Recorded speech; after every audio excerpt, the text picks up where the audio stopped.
Hello,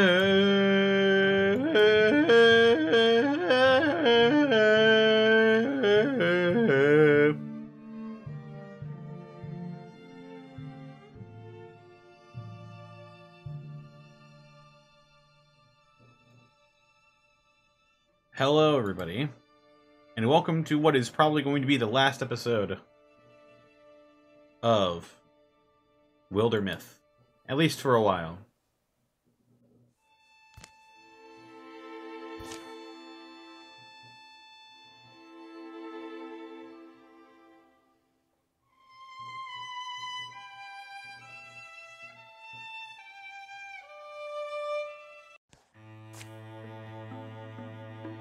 So, we're on chapter 4, and it looks like we got a lot of work to do, but fortunately for all of us, we've got quite a cast of characters to help us out.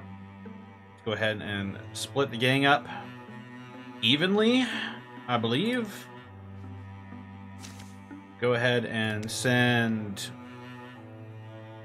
Butt Bob.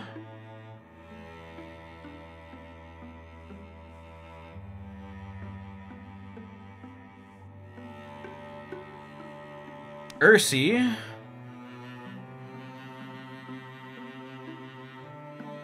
Willithian.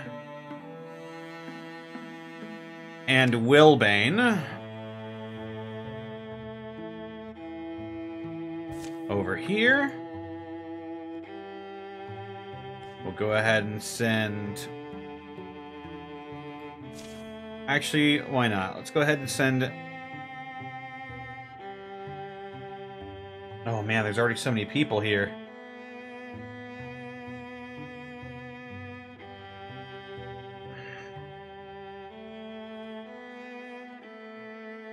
When did I start VTubing? Well, I started using the avatar a couple of months ago at this point, I think. I just figured it would be a fun little side thing for the stream, you know, just a little bit of additional interactivity, you know. So I don't really like getting in front of a webcam all that often, so I figured this would be a good substitute. All right, everybody else is going there, unless Shantha feels the call by destiny. I'm glad you like it, Travel Fox.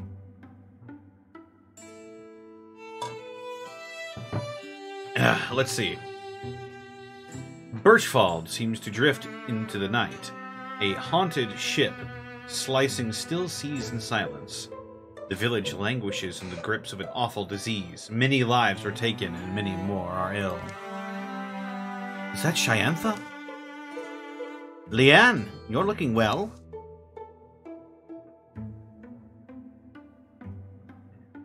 No one is on the streets but them. The stink of disease curls around each window. Only crickets and the occasional owl song are there, to remember the world that won't end tonight.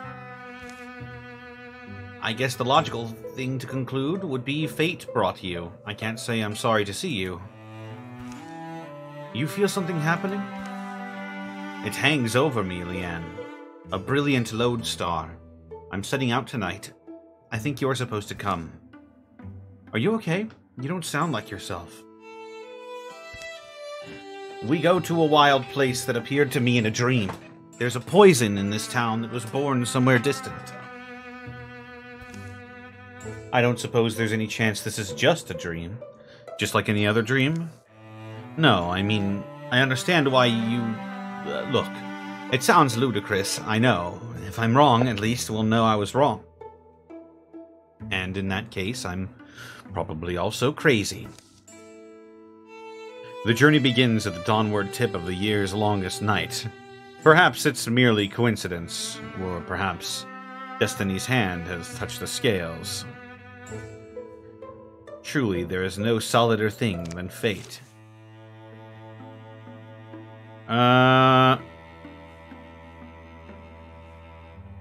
We'll send Lon Loff along.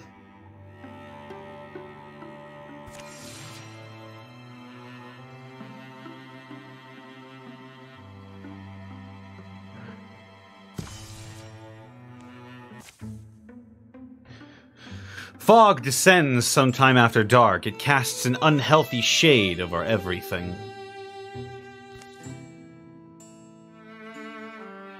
So your idea is to attack this place teeming with inscrutable malevolence in the very depths of the night. What, you think bad hearts are stronger at night for some reason? Really, I don't think it's my choice at all.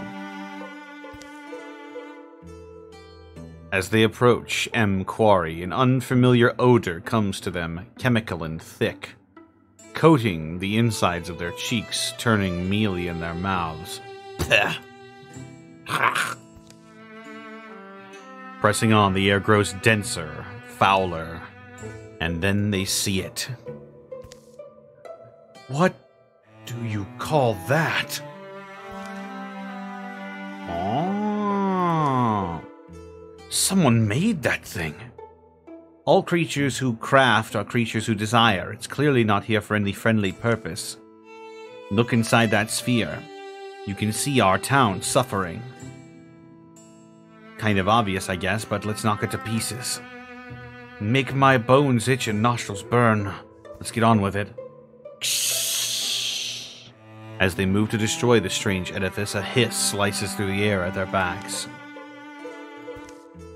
The creature hasn't seen them. Big surprise, I guess. It's guarded. Do I ambush the Gorgon before it sees me, or make sure I destroy the altar first?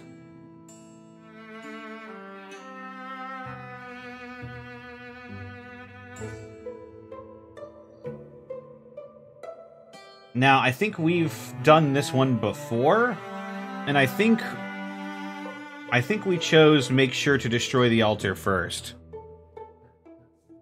This time I think I'll go for ambush the Gorgon before it sees me. Come on, if we kill this monster, we'll kill this monster and its dark magic will unfold. Grah!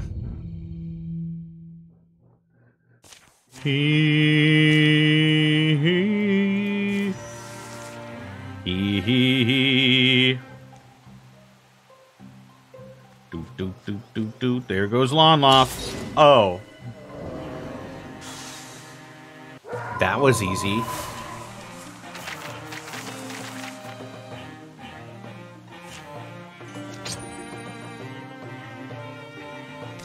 Salvage that for a hide. The Gorgon dead and the glowing orb thing destroyed. For a moment they can only breathe clean air and hope this will be enough to stem the sickness. For some reason I feel like laughing. Yep, I guess that must be it, huh, Leanne? The future is solved. The sun begins to rise and the world awakens. In the course of a few moments, the dark cloud of the Gorgon's spell is blown apart, faded into memory. Shayantha and Leanne find no more reason to linger, and they head home, where they will find the wasting illness that threatened to overwhelm their town has mysteriously vanished. I don't know why, but I have the feeling something's over.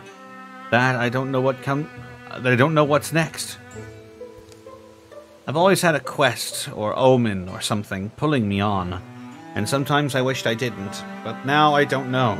I'm a little cold inside. So, I mean, what do I do now? Shayantha. Look, something always comes up.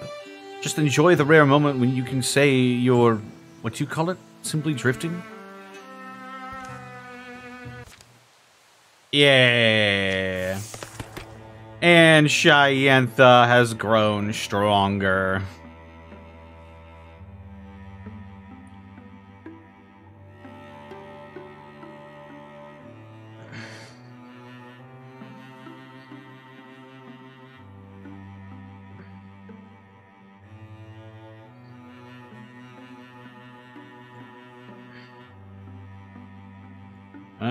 Let's go for ambush.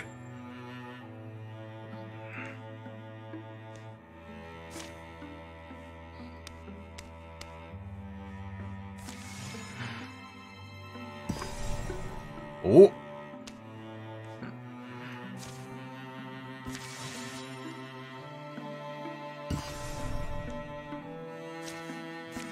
Alright, we're going on patrol.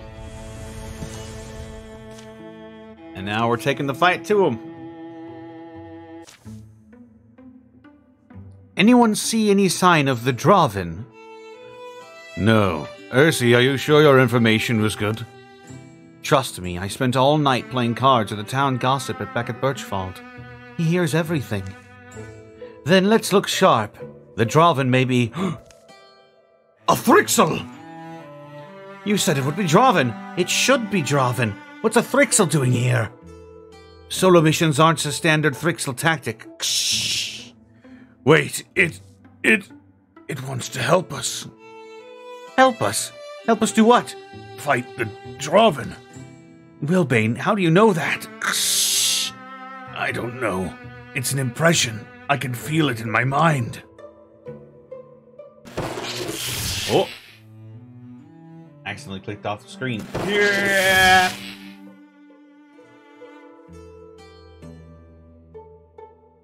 What should we do, Tat? Do we trust this Thrixel?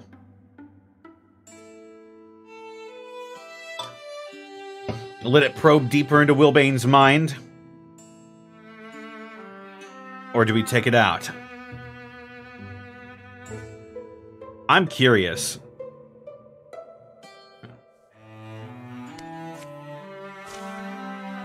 Deal. We'll stipulate to a temporary truce to attain our mutual goals, defeating the Draven here at Gold Waterworks. Good. It feels satisfaction. For this fight, we are allies.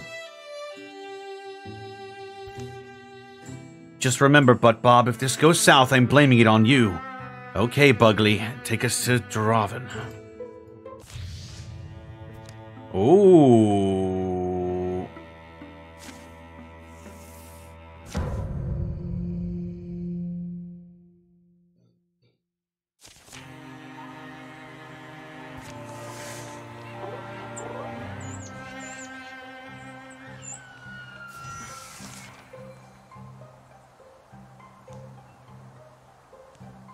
Oh, it's a Seeker.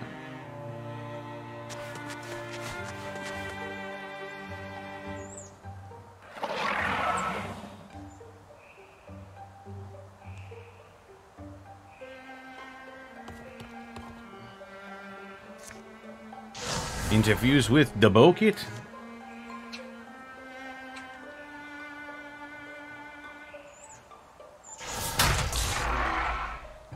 Shred the armor.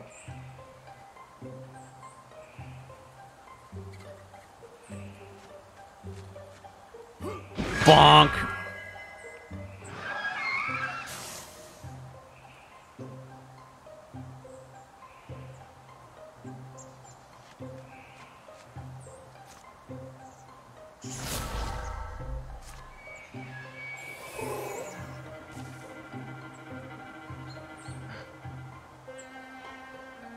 Let's get the legacy point. Run free, brave spirit of the wild.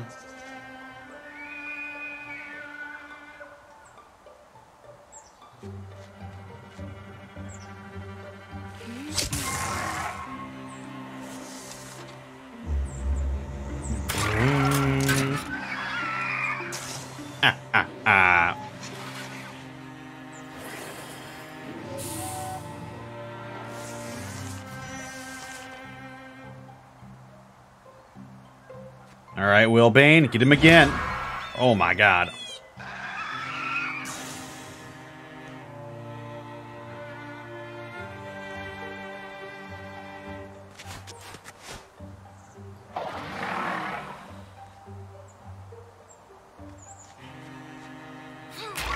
Ooh.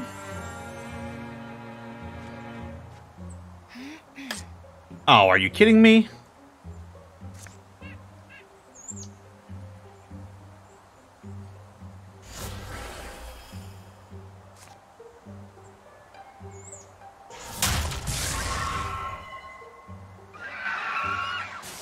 There we go.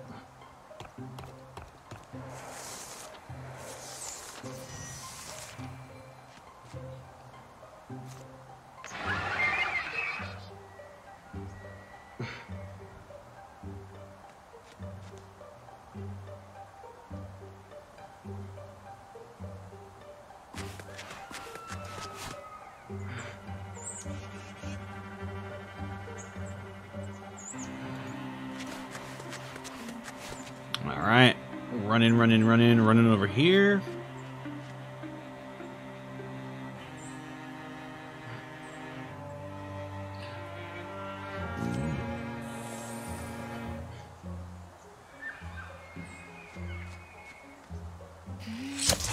Ooh. And now... Barrage! Berserker Barrage! Ooh!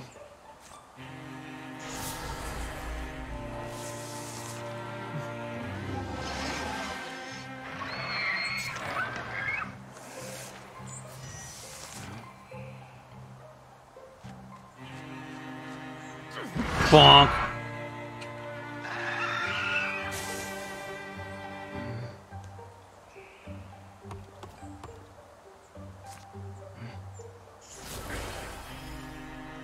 Discuss.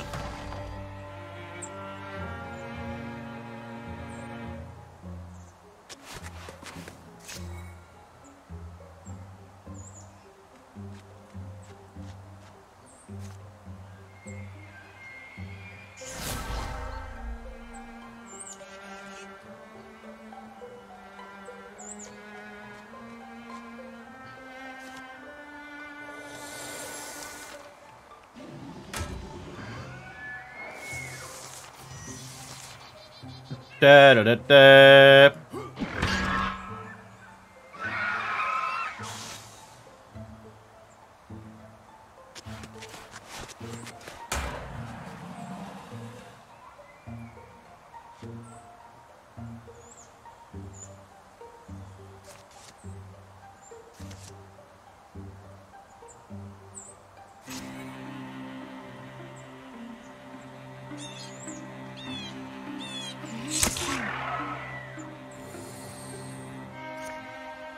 Discuss! Yeah! Look at all that experience points. But Bob, level 3!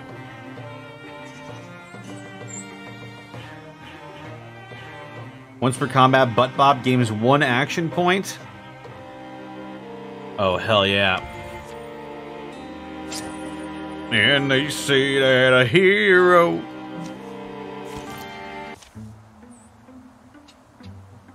As the Draven are defeated... See? We did it, see? I told you we could trust... Hey, where'd it go? No! Why did it... Where did it... What? Oh... Wilbane, are you alright? Is that still in your head? Huh? No. I'm not blue. I was blue for a while there. That was freaky. Yeah, he's fine. Well, you were right. That Frixel did help us. Yes, it was strange. Having it in my mind for that fight, I wonder if it's what it's like for them all the time. Well, I'd feel a lot better if I knew why it helped us. Agreed. What do you think it wanted? Nothing good, I bet.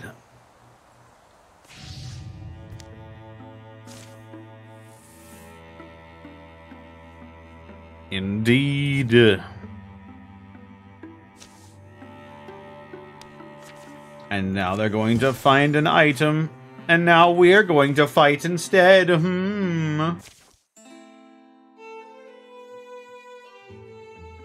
Oh, here we go.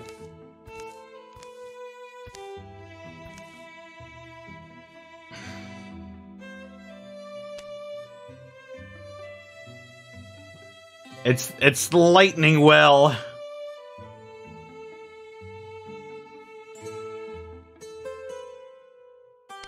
Get around him quickly.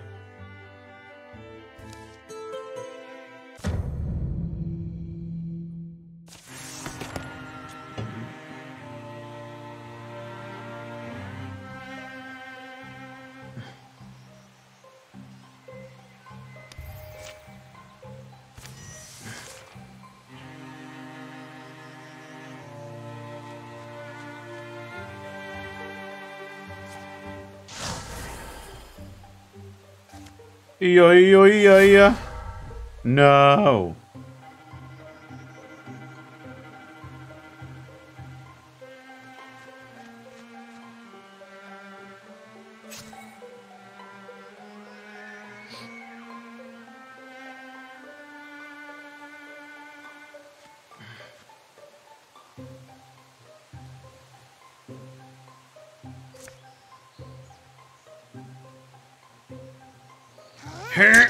Oh, are you kidding me? There was a fucking... Oh.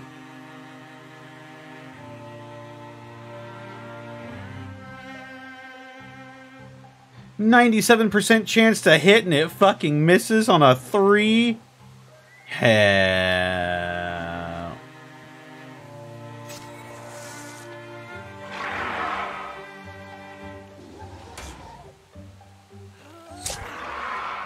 Oh, what the fuck? Shantha took them both out in a single shot. Johnny Lonloff. Ooh. Who dares enter my PG Sakura, realm? thank you for rating with a party of 5. How's it going? Die.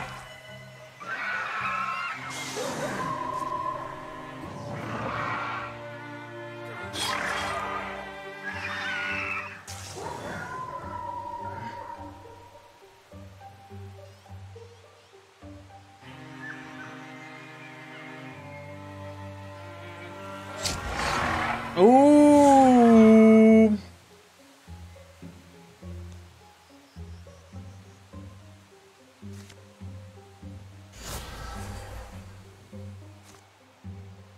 Splinter Blast.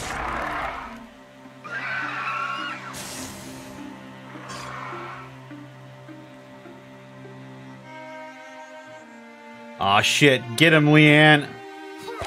Yeah.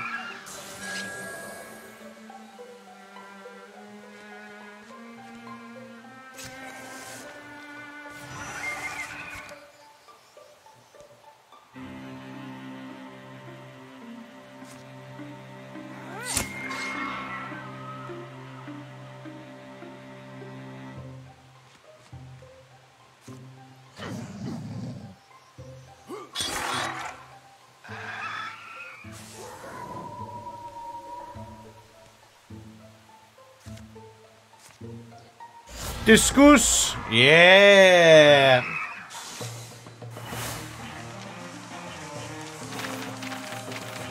You've gained wings? I've always had them. I can just turn them on and off. See? Beep, boop, beep, boop. A spectral lantern.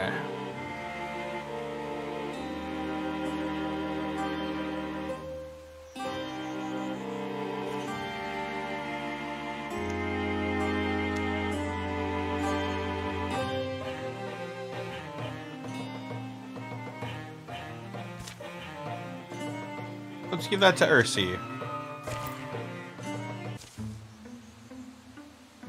The clouds begin to disperse, and Leanne regards the man who is now rubbing his arms, standing at the ground. And then...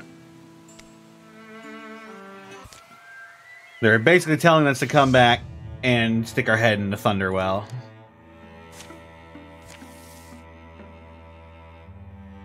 The question is... who should stick their hand in the Thunderwell?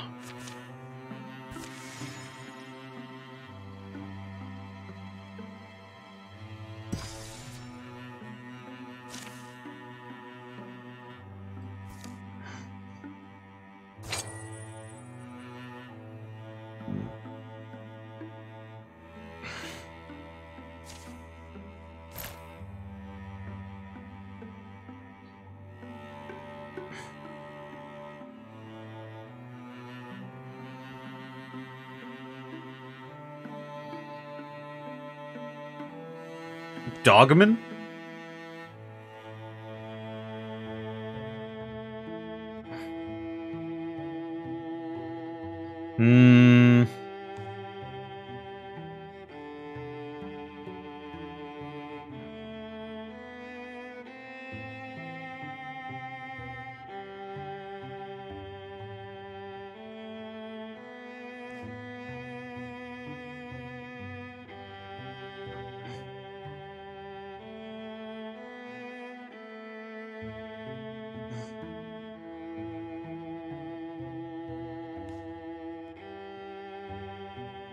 go for Leanne, actually. Let's get Leanne in there.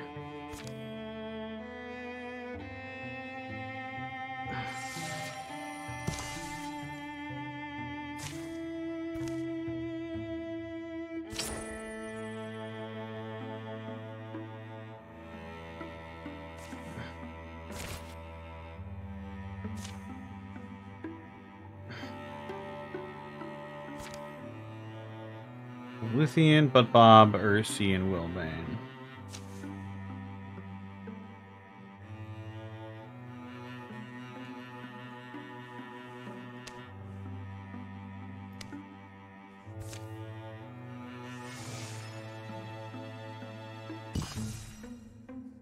Ansel and Cordetta, yada, yada, yada, yada, yada, yada, yada, yada.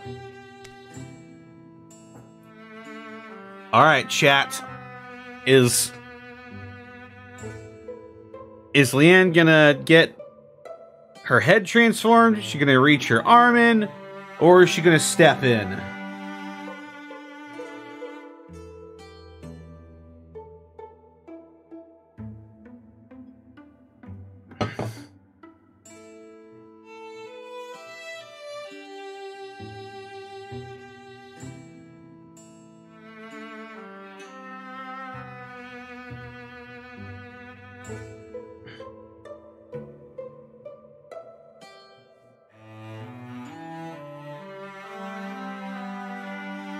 New head.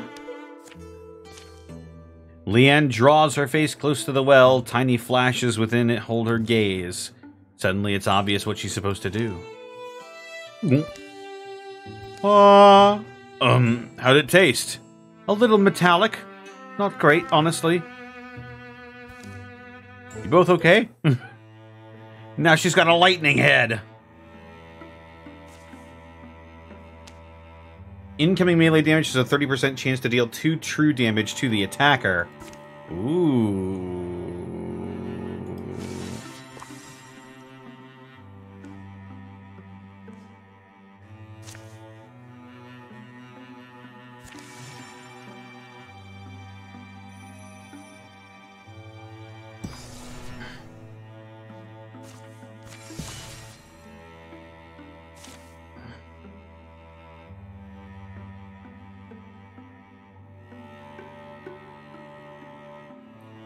Good deal of toil. Birchfald is mostly standing again. The townsfolk have suffered, but they're used to rebuilding.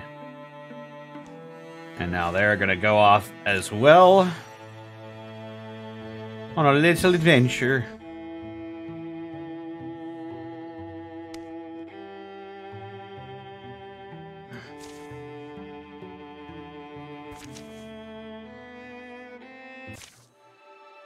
They hike a mulchy hill above whiskey-falled chimes, making their final approach. The trees here actually look younger than the wider woods. Kind of odd. Why do I feel like this sometimes? The heat and happiness, the luster go gray and cold inside me. What does it mean? Should I say something? Leanne's leading the way, and it's she who spots the warm glow ahead.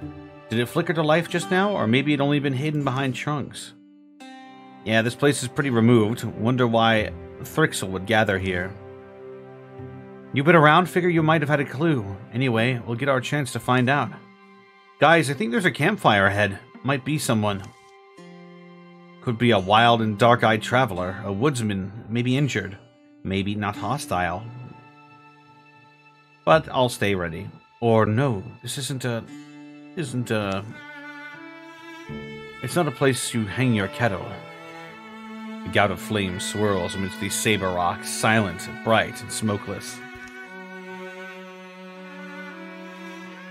It's beautiful. I wonder why it's not hot. Not hot, it's blistering. I feel it. Leanne, you okay? Do you hear stories? Or is that just my mind that hears them? Leanne moves nearer to the spiraling inferno, apparently unscorched. Leanne! My blood, my heart, is beating. I remember one tall story. It's brief. It's for children. In early days, the sky's back was not so stiff. She bent and saw a handsome gray squirrel who climbed to the top of a redwood.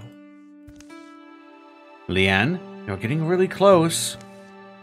This squirrel, he chatted to her blithely, how he relished her stars and the autumn winds took comfort when she cast her cloudy hair. He thanked her for letting the sun thread through it. The sky was young then. She listened, rapturous with language, and was smitten. So, when she watched him plant his forests and watched the trees grow tall where he planted them, the sky thought to impress him by planting her own. A lightning arm she gently lowered, and a great tree of scarlet was born. But it was a greedy tree. It grew and grew and grew, so large it consumed the forest the squirrel had planted. And without time for a word, words took much longer to say in those days, it swallowed the squirrel's body too.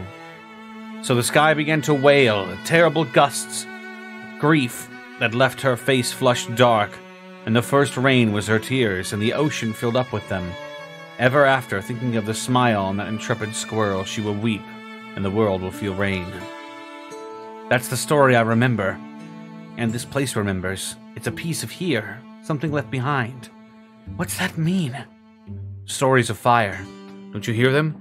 They leap and lick at my imagination. At this altar once, people would gather and tell them. But they're dead now. Those people are dead, and the flame somehow endures. Leanne, come away. You should be burning. How are you not? Listen, I'm going to let it touch me.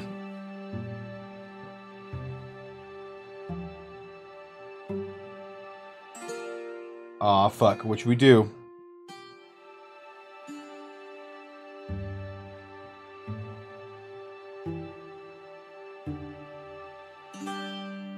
She does have an artifact axe that I think will disappear if we get a fire hand. This is the firearm transformation, yes.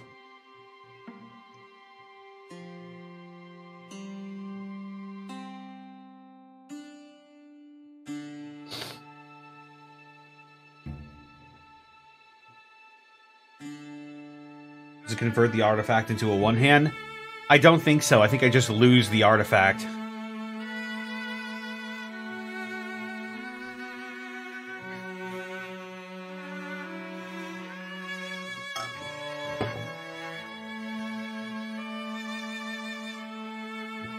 And I've never seen someone intercede before either, so I'm going to have Shyantha leap to intercede.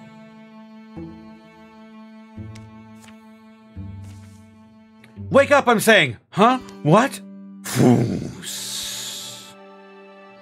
Shyantha, you're burning! Shyantha, here, on the ground!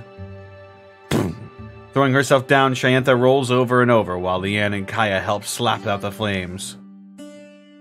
Moments later, she's dirty, disheveled, but mostly unhurt. So, mind explaining what you found so appealing about that bonfire? Appealing's not the right word. It was weird, I could feel it calling out to me.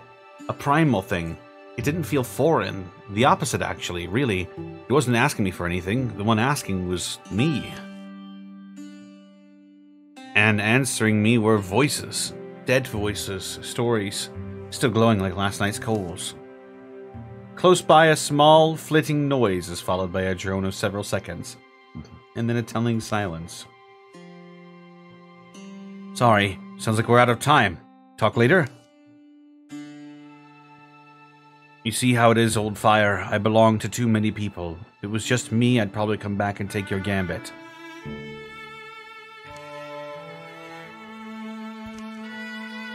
Got a legacy point out of that.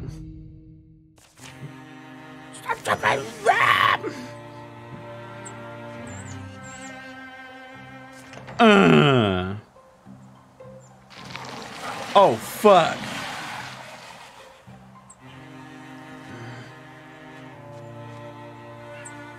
Yeah.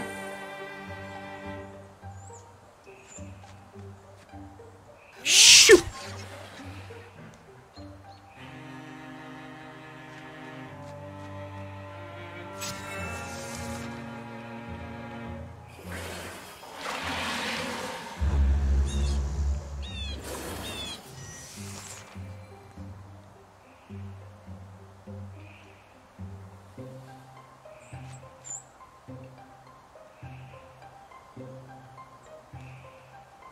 Dee dee dee dee.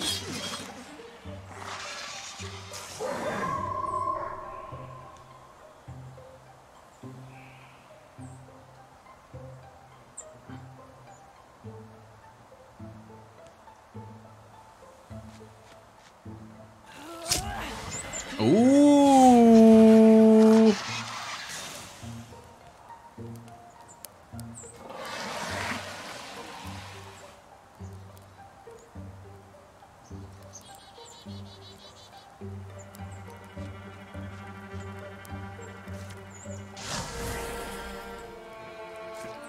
Fire a leash, baby.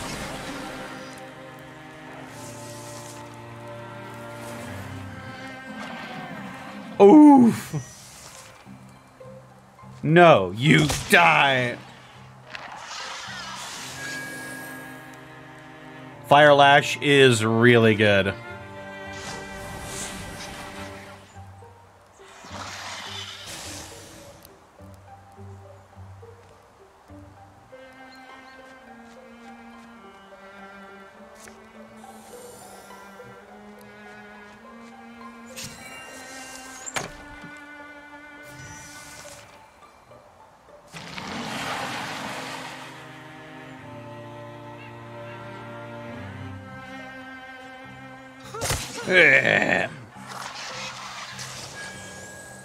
Leanne, the silent killer.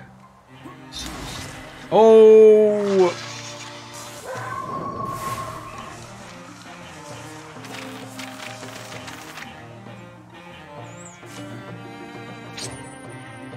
Whoa! The cyclone fork.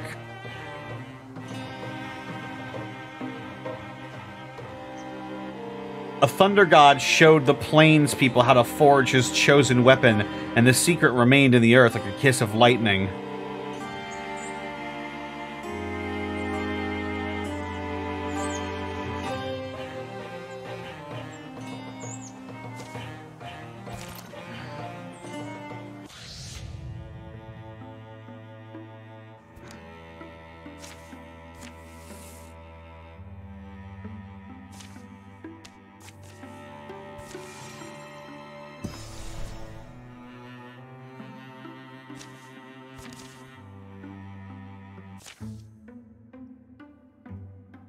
Might get some more wood for the fire.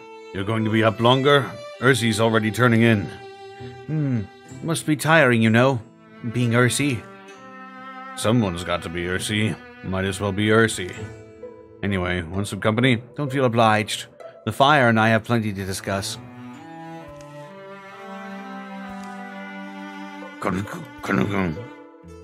More wood. Oh, thanks. The fire wriggles through the fresh wood, happy as a mud dog.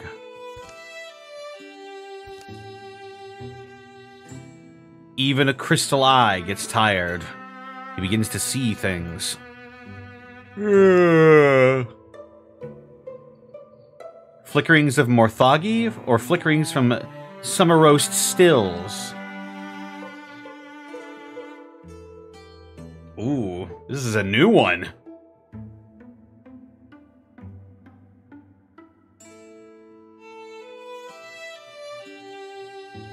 What are we thinking? It's funny because both of the people in this scene have the crystal eye.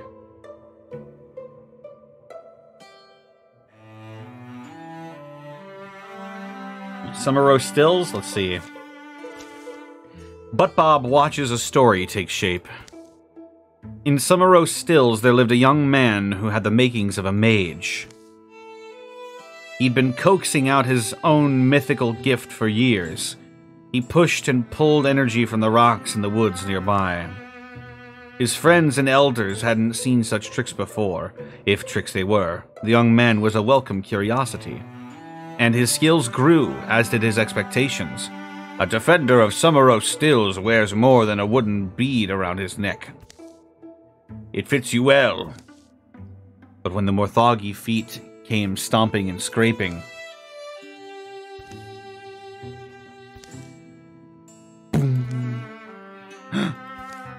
Butt Bob shakes off the story's unpleasant end. The next day brings bitter anticipation. Looks like they made a stand outside some morose stills proper.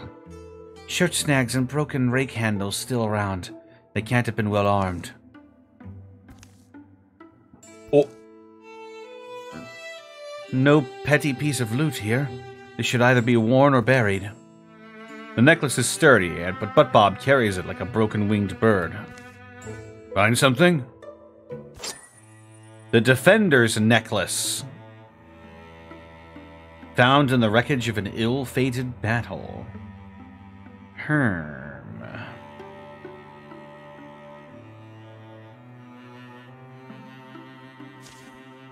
Give it to Willithian.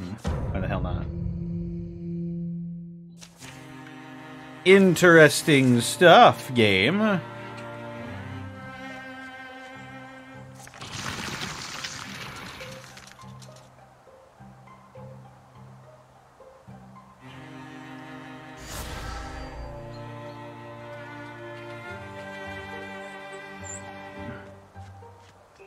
Yeah. Oh.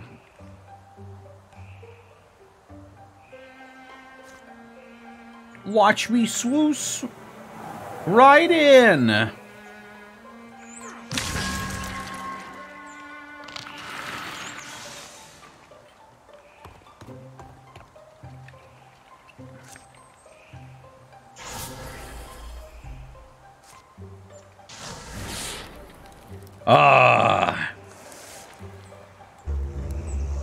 Blocking it, eh?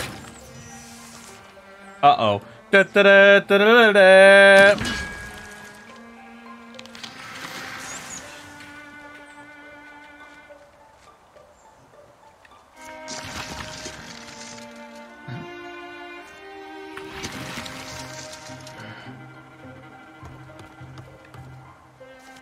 Interfuse. Let's go for heroism. Why not? Gaijin Goomba. Thank you for reading with a party of 109. How's it going, everybody?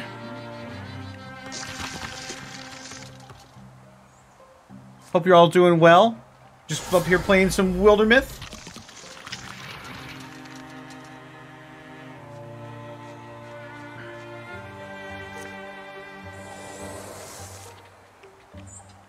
Fun little storytelling game right here, very D&D-esque.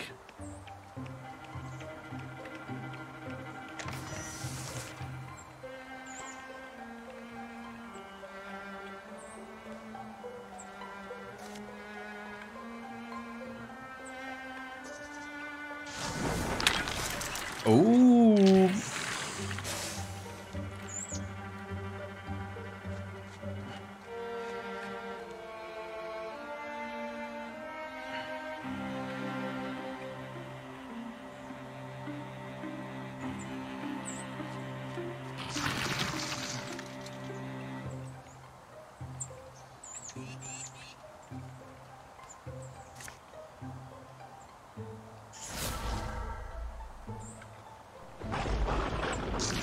Worship me, mortal. Oh my. That is a lot of dudes.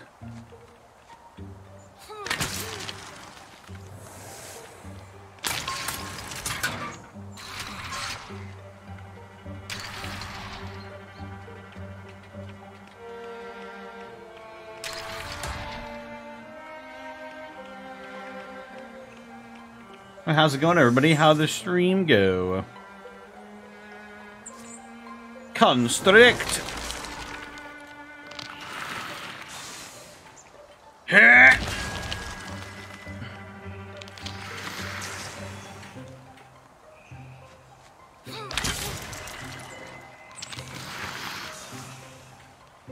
Let's go to this sommelier.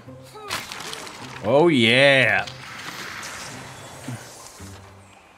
Leave it to Ryan. Oh, blocked it. Get in there, Ursi. Come on. Yeah.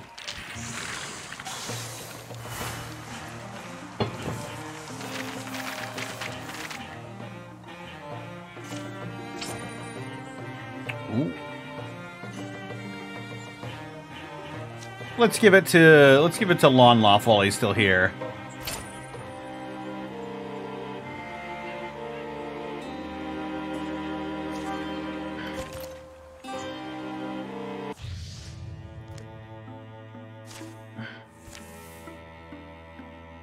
Why the heck not?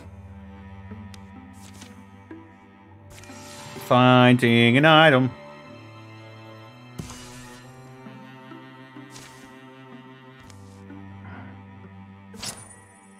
Talisman of Grace. Give that once again to Ursi. And then while they're doing that, we can go recruit another member for the B team. And of course, we're going to pick from the Legacy. Now, who do we have? We've got Cobward.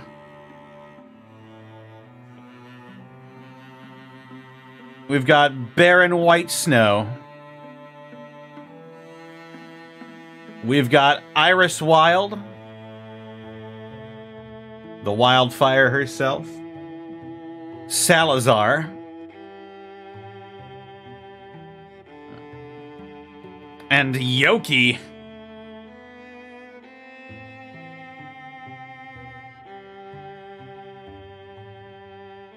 Who we think in chat?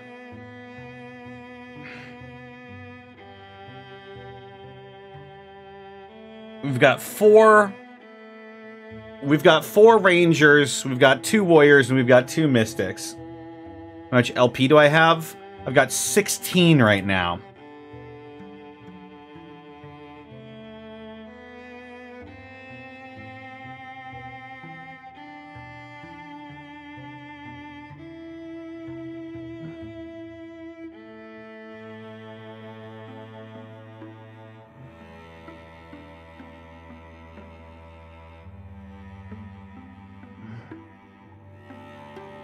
What do we think in chat? Evie's saying Cobward.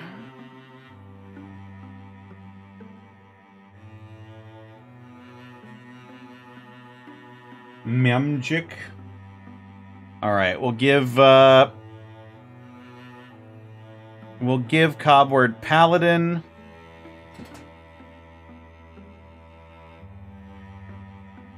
We'll give him Paladin Plus.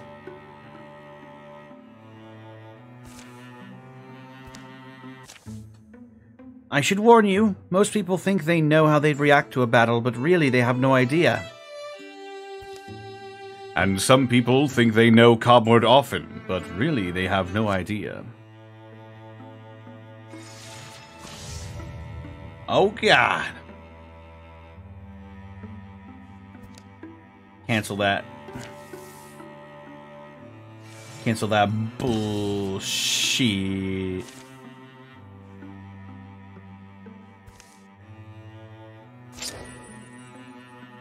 Potency.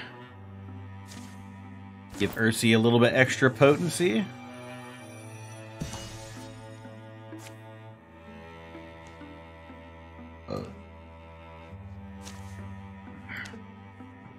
Now I think... Butt Bob, Ursi, Wilbane,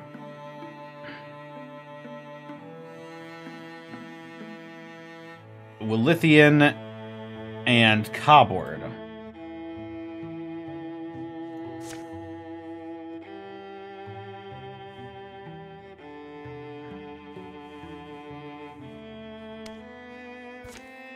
Go over there. Everybody else, go over here.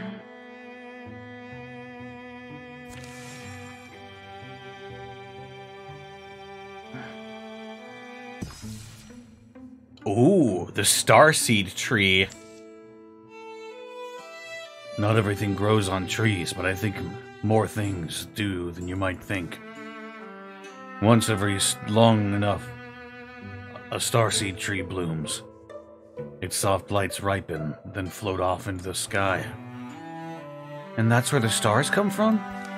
There's probably some symbolism in there somewhere.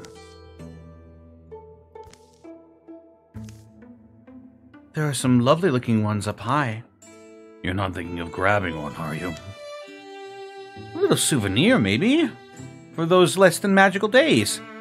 Because see, the thing about the starseed tree is that none may climb it. Who makes these rules, anyway?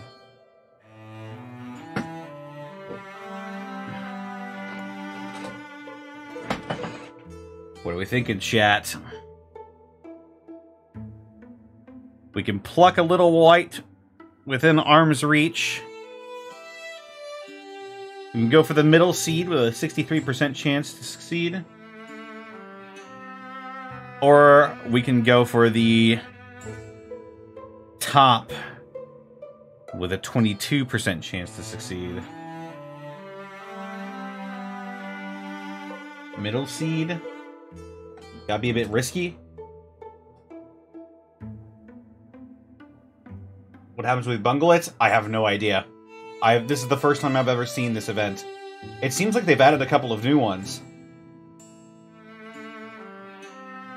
Let's go for 2. Oh. It's just saving itself a worthy suitor. Watch my stuff. And say she's not enthusiastic. There's something about the starseed lights that's disorienting. They break up distance in a way that makes Kaya have to keep tight track of her limbs. Arm, then leg, arm, leg, other leg, right. She brings up childhood memories of climbing sweet old oaks. You worship me, immortal. Hey, Machiavelli. How's it going? To get the best view of the sunset. Wore that big bow smooth with sitting. Whoa! That was close. Lost in reverie again, Kaya. Perhaps this is far enough. Kaya snaps off a stick bearing a fine bright orb.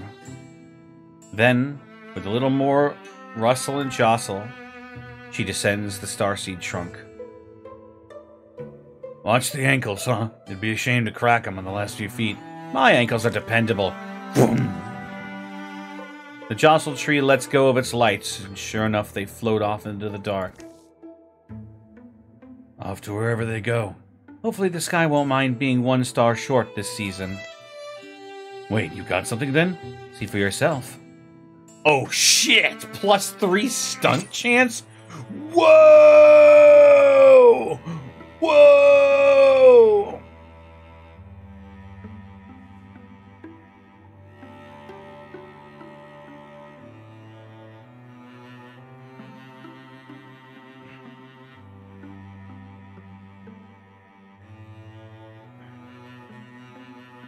They've already both got artifact weapons, though.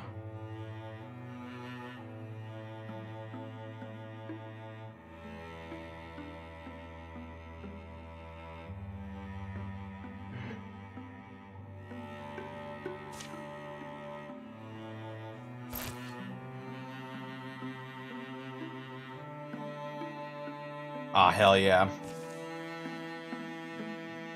Let's get Heartwoods and Spell Threads.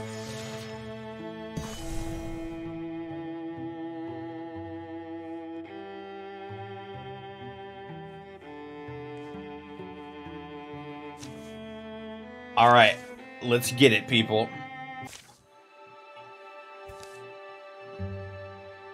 Pouring out there. And lightning. You were right. Stormy, he says. No one gets alarmed. The way to Shackle Basin Forge follows dead roads. Long wash to chalkstone, wheel scars and memory. The uneven fields beyond this gorge get swampy, especially in winter. They wad around the elbows of burned pig maples like soaked blankets. Got this little cave, though. Has me curious. Yeah. Wasn't opened up like this before, unless I just missed it. On a forceful gust, the rain comes chasing them, the rocks slicken, fragrant and dark. I'm not standing out here and ruining my gear. It's only a little... Or, wait, how far back does it go? Formations seem natural enough. It's rock. As they stoop out of the rain.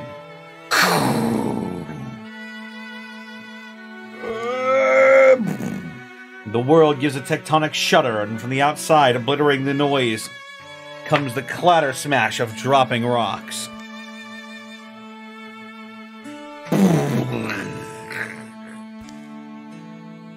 It's no time before they're buried in darkness, listening to the earth crumble and turn over. As things calm, gritty dust stings the eyes, stuffs the nose, smelling of fresh, split stone. Everyone alright? Everyone still here? I'm here. I'm Mercy. Wilbane here. Withian's me. I'm alive. It'd be a lame way to go. Luckily, the lantern's not dead or wet. We're taking a longer look, I guess. Let's not lose the exit entirely. You worship me, immortal. Lofus. Thank you for the follow. Hey, is this worked stone? Yeah. Yeah, this the way forks. We got stairs here. Stairs is a good sign. This is looks random. Some other passage. Cold draft from there. Very cold.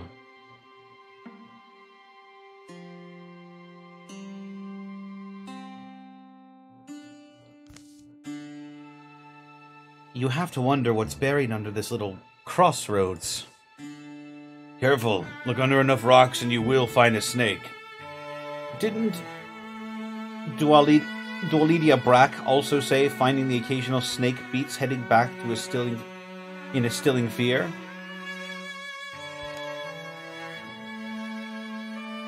Do we take the ancient stairs, follow the chilly passage, or clear out the entrance and move on?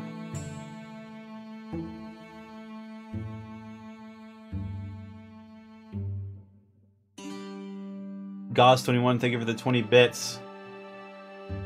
Why an Undead Beholder? That wasn't my idea. That's in the module. Also, they were gonna be fine. Undead Beholders are way, way, way weaker than regular Beholders.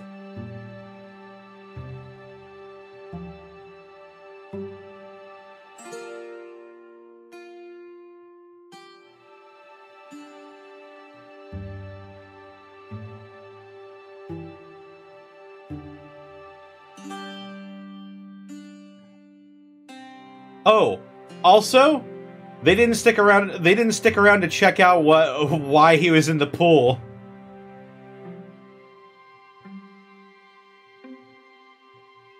He was guarding a flame-tongue longsword that they just ignored.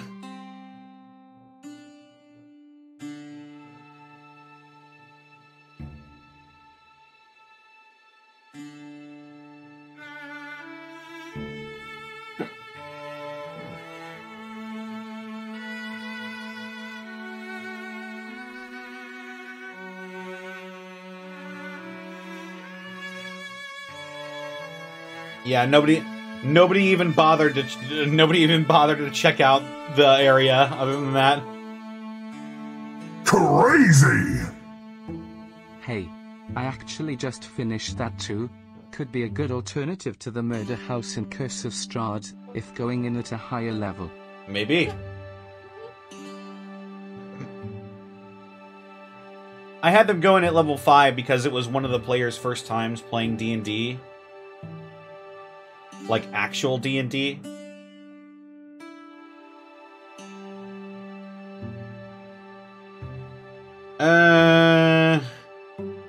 Well, we know what's down the chilly passage, so let's take the ancient stairs. Why not? I don't know. There's something in these old stairs that invites me down. Edges crumble, but the steps mostly hold their shape.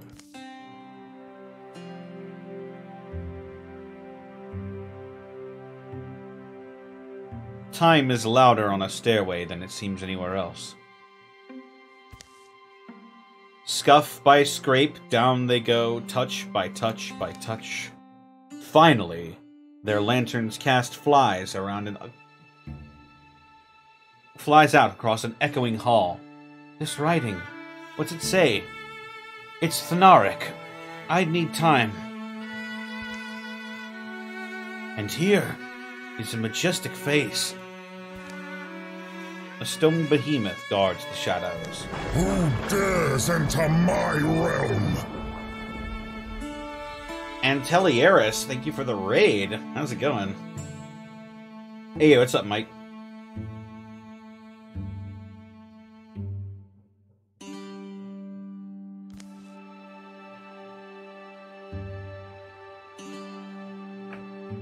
Damut, Thnaric god of rivers, words, and rhyme, and also justice, and I think just general wisdom.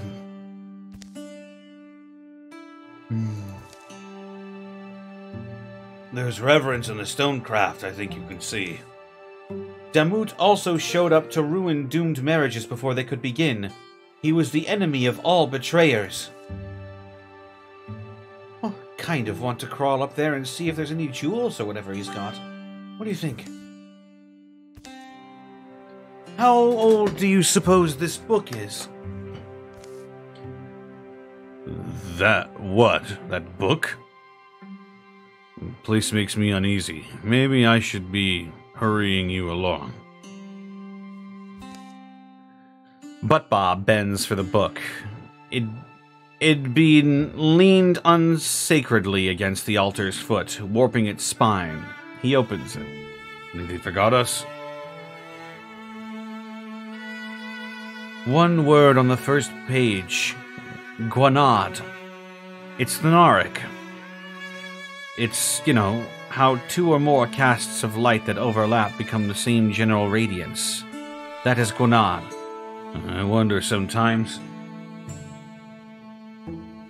if we'll ever find a thing you haven't read about or studied or nursed a long curiosity for.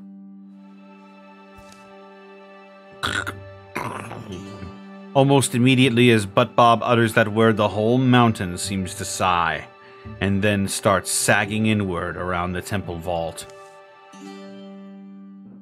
Put it back! Yep! But replacing the book fails to halt the awful growing noise of collapse. The steps they came down are buried in a fast-growing boulder cloud. Are we dead? No, no, no, wait! Wait, yes, if this did once serve as a temple, it should have a through door. The Thnaric religion emphasized passage, the going forwardness of, yeah. Is this it? There is a stair. Better than standing around waiting to die. But how do I just leave? I'll never find such a place again.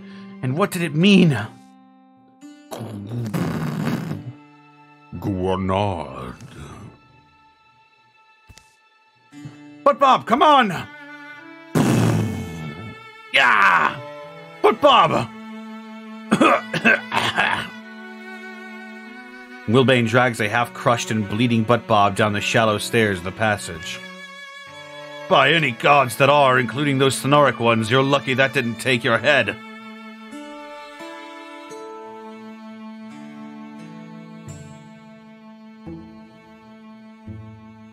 I'm okay. Slow because I had to grab... Oh, shit. Grabbed what I could. I really should have known. Anyway, there's daylight ahead. Need to keep walking. Well, it's also weird. Hey, do you hear that? What happened? Butt Bob all right? There's a water noise. They'll emerge from the buried crossroads in sight of Shackle Basin Forge, concealed from the Draven who lie in wait. Butt Bob has +5 potency this campaign. Oh yeah!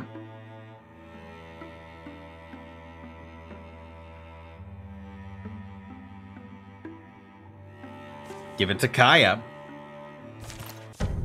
She now wields 3 different artifacts.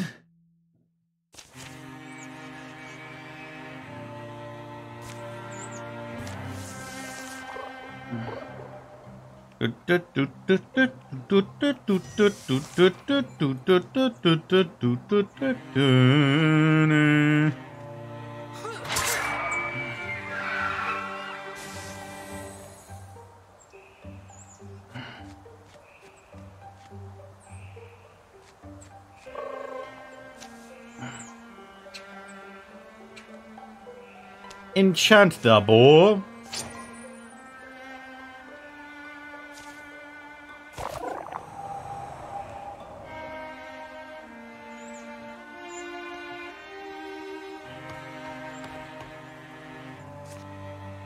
Interfuse.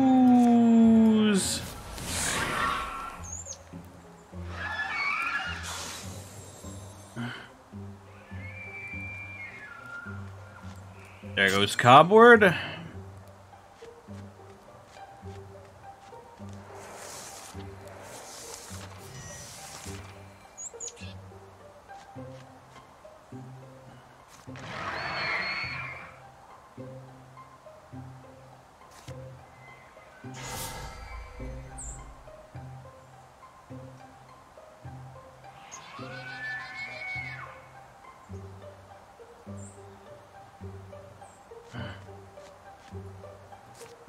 One in.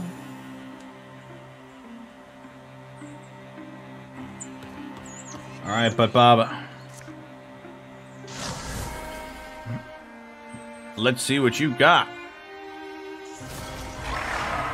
Oh!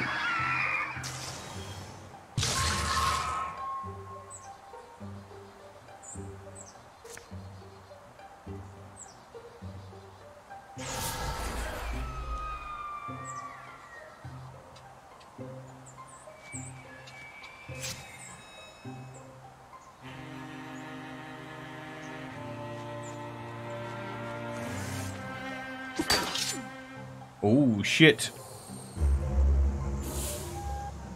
Whoa!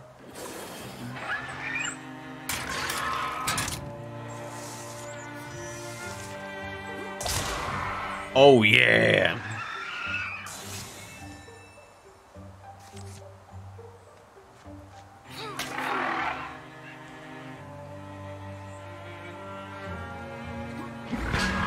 Oh, yeah.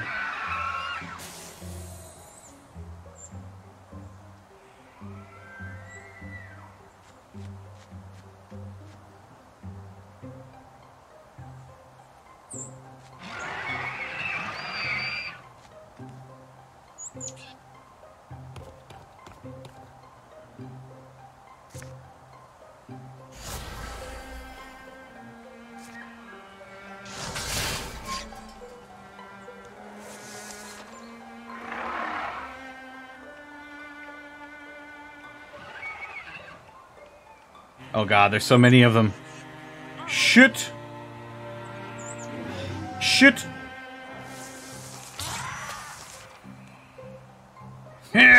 Oh!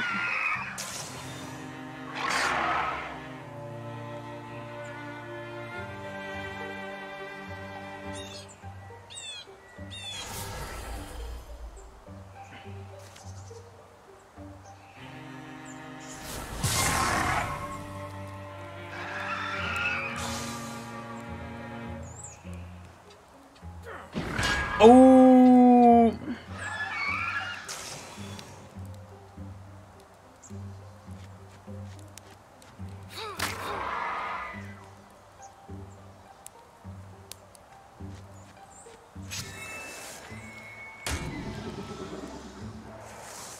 Get a Mercy.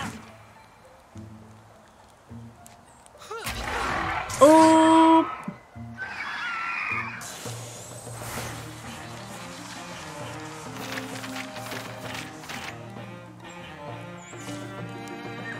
Heck yeah.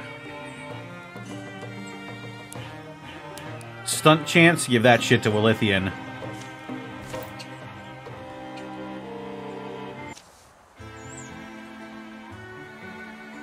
Camp can go ham. At least it only smells vaguely like death. Fire doesn't need to be big, does it? You just don't want to be put to gathering wood, huh? In the quiet dark that follows battle, they forge a camp on the hillside. How many times has it been like this? How many times will it be so again? Hey, Wilithian. Stars collect where the sky slopes to. Water collects on leaf and on web. I've had my eye on the bluebird star since I was a kid. You said that before, I think. It'd be a hard thing to take, though. A whole star, with no one noticing? All nightly things have a place. Some seek light or shed it. Others wear the dew in dark. I would have just gone to sleep, but I'm waiting for a shooting star.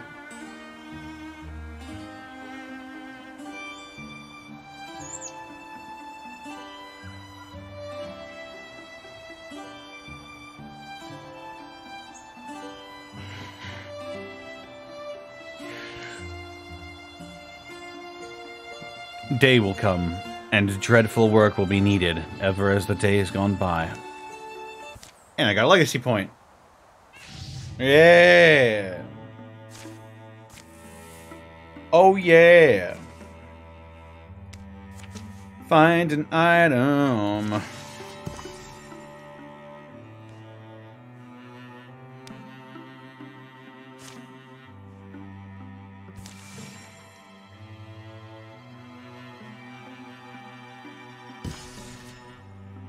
Woo!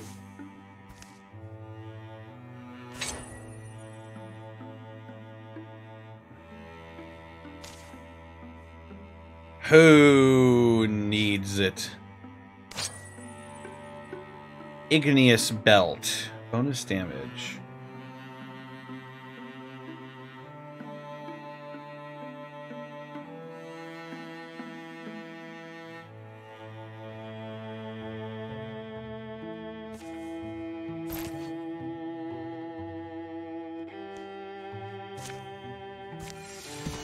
Let's go. Let's go.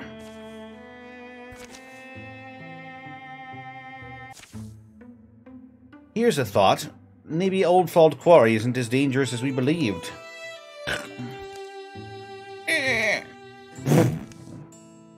Huh? Where'd Shantha... Down here! Shantha's step had broken the hidden covering of a hunting pit, and she's fallen, scuffing and scraping into a dark, rocky hole. You survive okay, Shantha? How far down are you? Oh, far enough. If you're craving your own set of busted knees and bruises ribs, hop on down. We're close to a Draven sighting. If this is a trap, we have to hurry and get her out.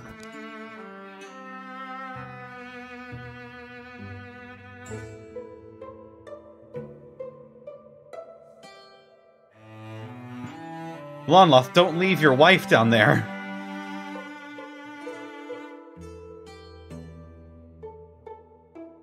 That is your wife.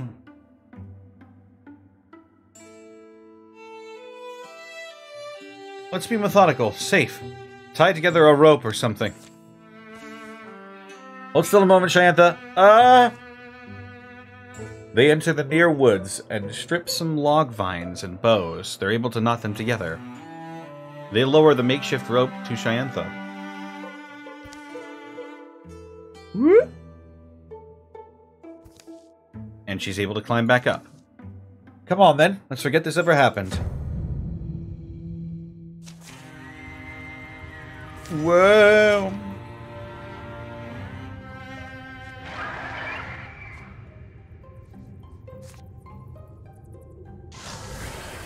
Ooh, yeah. Oh, my. Bone Lance is ready.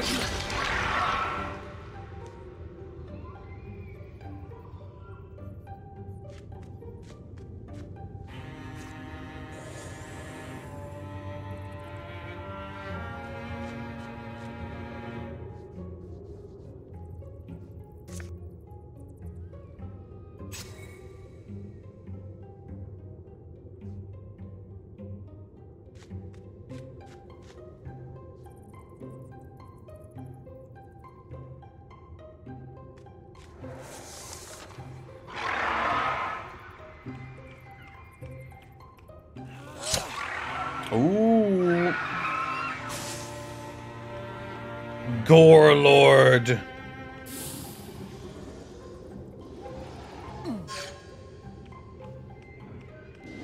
Oh, I have been deafened.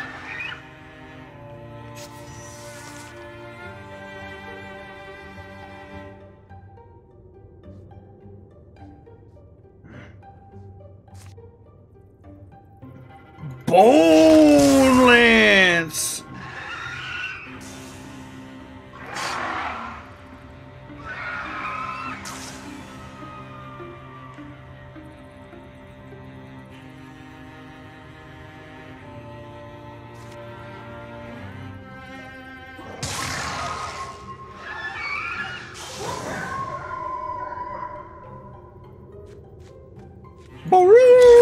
Oh my. The pact is sealed. Power is yours. Who's the monkey? Thank you for the 42 months.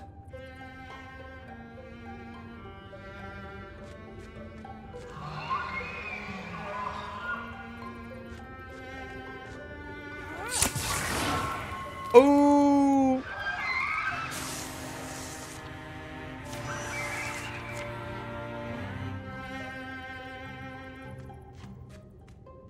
Oh no.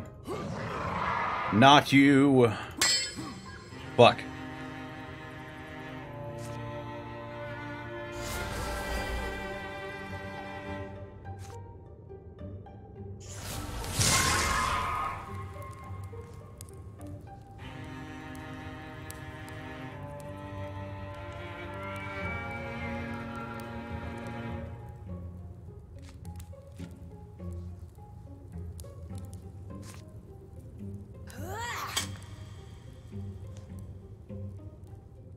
Dee-dee-dee-dee-dee-dee-dee.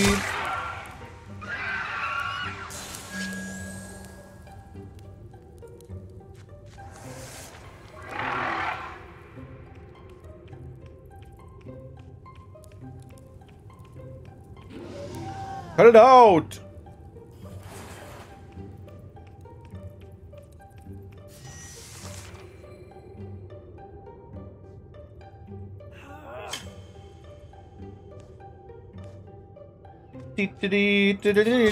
Oh, fuck. Fuck.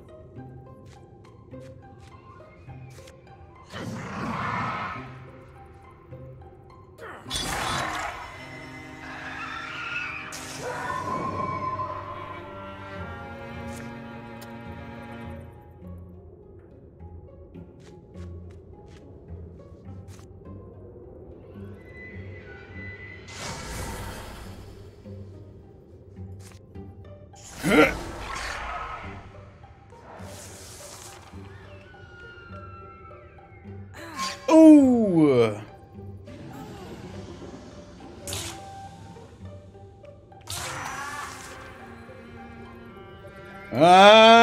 No you don't. Fuck.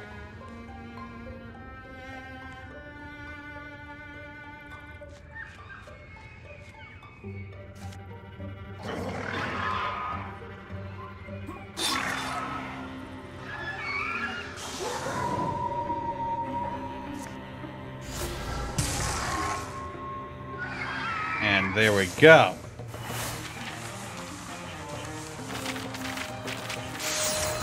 Oh, she was so close.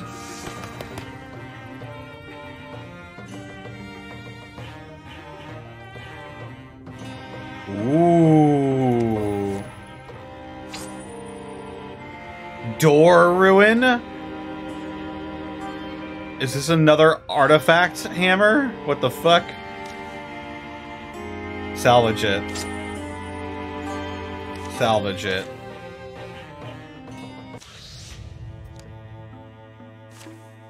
Oh, fuck.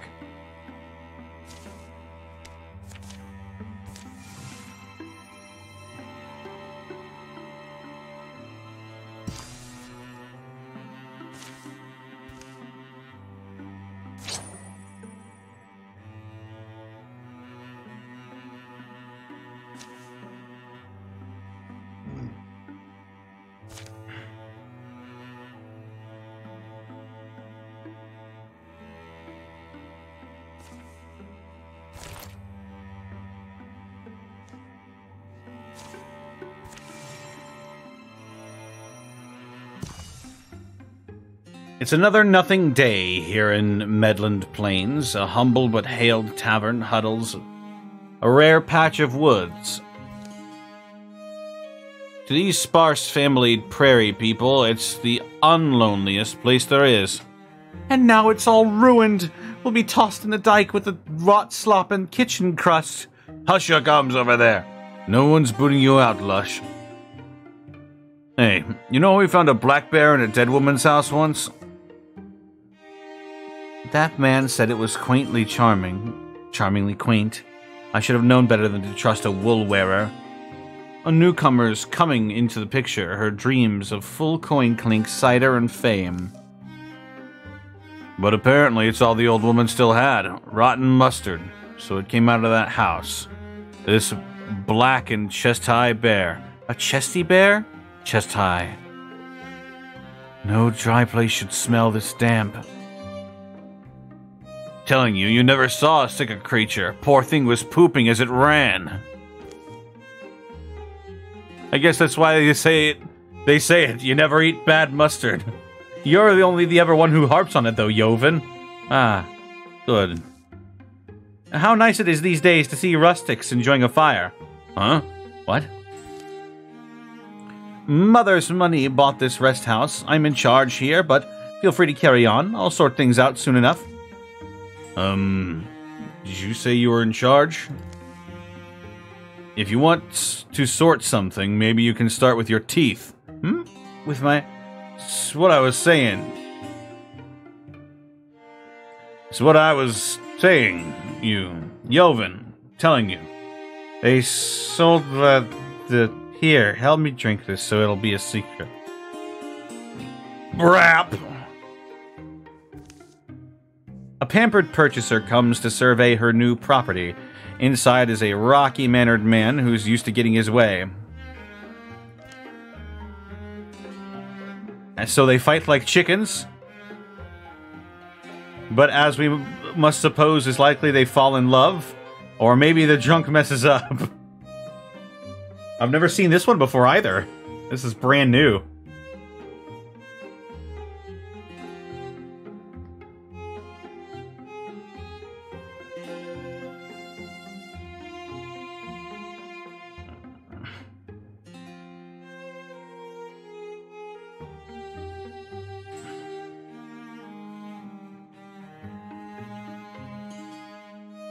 He's rude, kick his ass.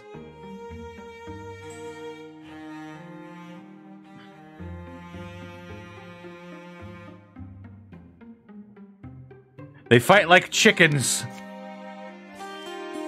A short while later, the ribbon rat peels bark from birch trees. Doesn't like to sleep in a wet nest. I'll admit, I'm looking forward to a bed myself. Hey, what? No! Don't go in there, it's toxic. It's a bad mustard. Well, that does sound bad. You really saved us. The place of rest is never too grim, I find. Oh, wonderful. More travelers. Joven, maybe just... Don't badger them, you baggy rouster. The moon inside is thin and dangerous, like an attic floor. Come to think of it, the road's pretty comfortable in summer. Yeah, beds are overrated. That's not right. That's right. Yep.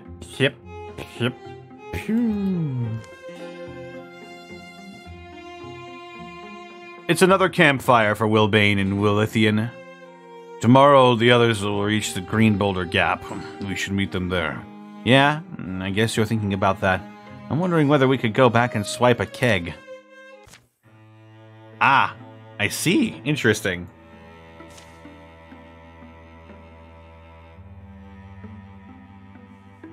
Two hides, two fabrics. No more, no less. Incursion?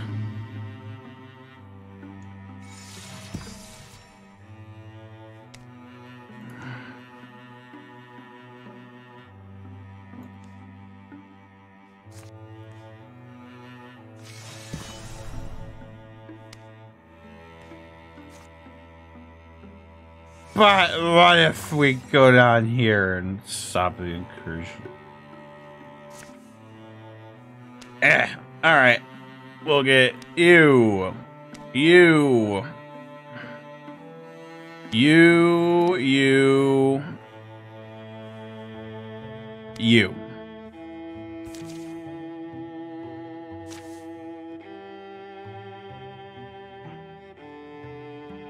Start fires and exploit the confusion! Oh, you poor, poor fools.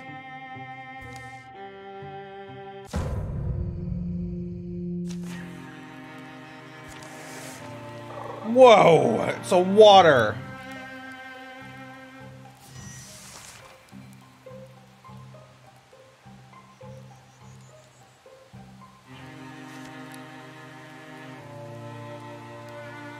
Swoos! Swoos!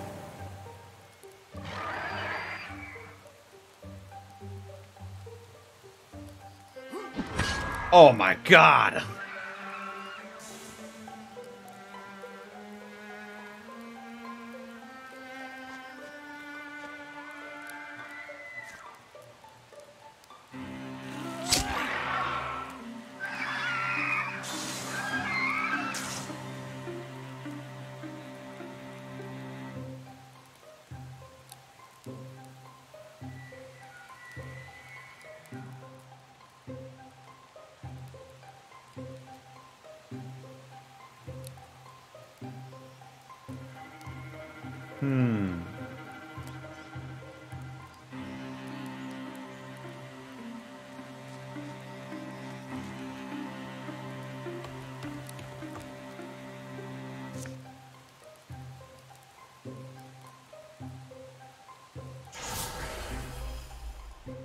Splinter Blast.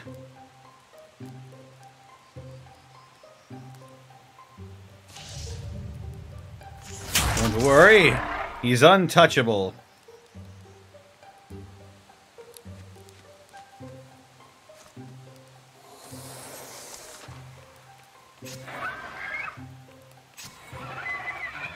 There's another Gorelord. Whoa.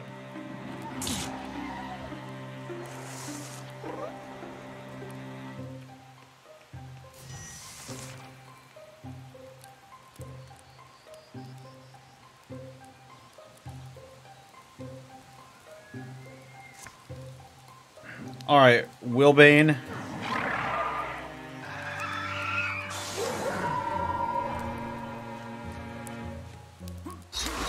Yeah! Lonloff, I meant. Johnny Lonloff.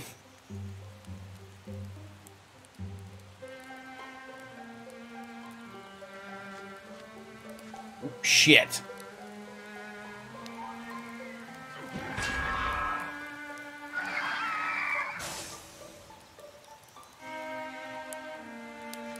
Woo, woo, woo, woo, woo, woo, woo, woo.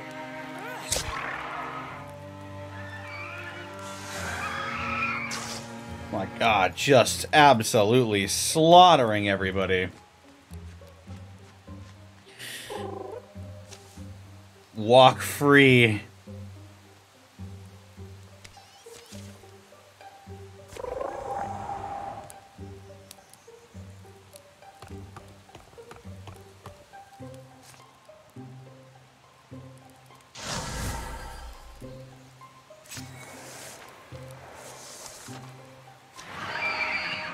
Ah, here we go again.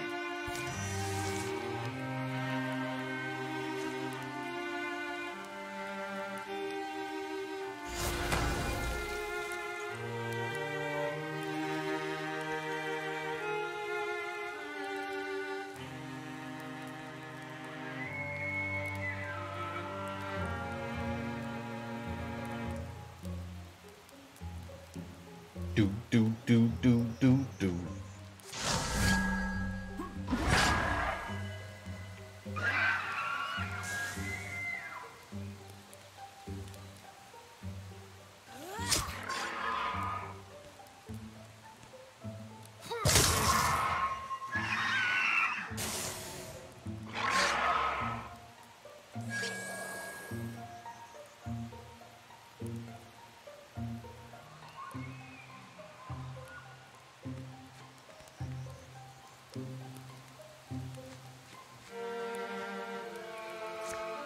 Fight him, and then fight him.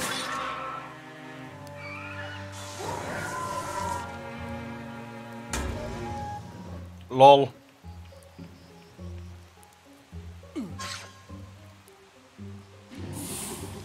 Cut it out, Hey.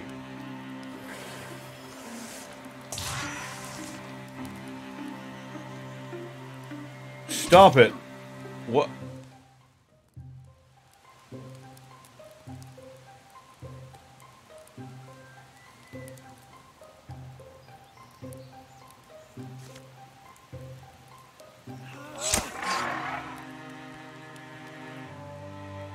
Hey.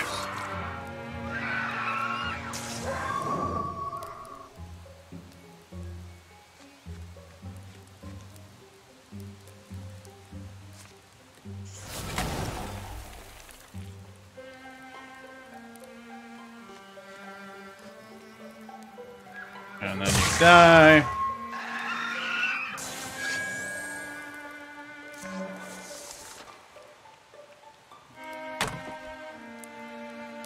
Leanne is an agent of death.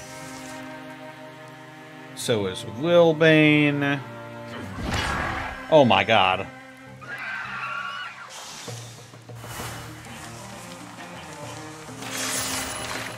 Ooh, the main three getting level ups.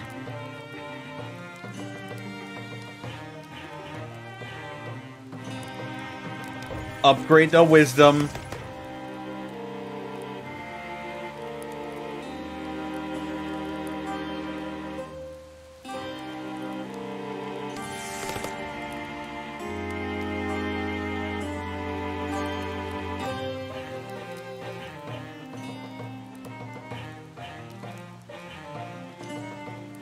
Do I use moddits or have a list? I do have a list, and I'll grab it at the end of this.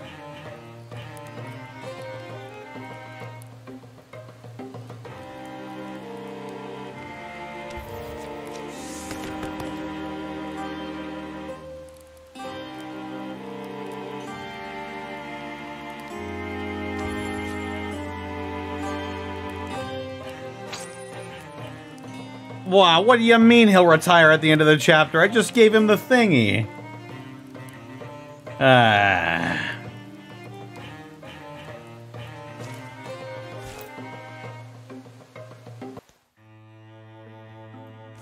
Alright.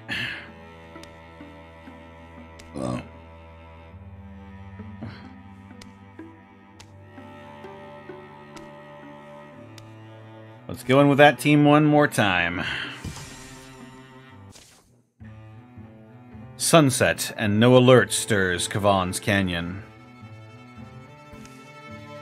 Leanne and the others have chosen to come up the neighboring valley. Much lighter traffic here. Doesn't look patrolled. We're lucky then. Sound spot to spend the night. It's a decent place to fall back to. Let's make sure we know the when. After observing this position, I feel suddenly certain camping tonight would be a mistake. With Draven visibly fortifying the entire length of the canyon, a methodical assault would be nearly certain to fail, and the longer they tarry, the likelier it is they'll be discovered. That's why Butt Bob's argument eventually wins the others over. I think when the sun's all the way gone and before we can be sniffed out... Just don't say, cut off the head of the snake, please. It makes sense, so let's just get to it.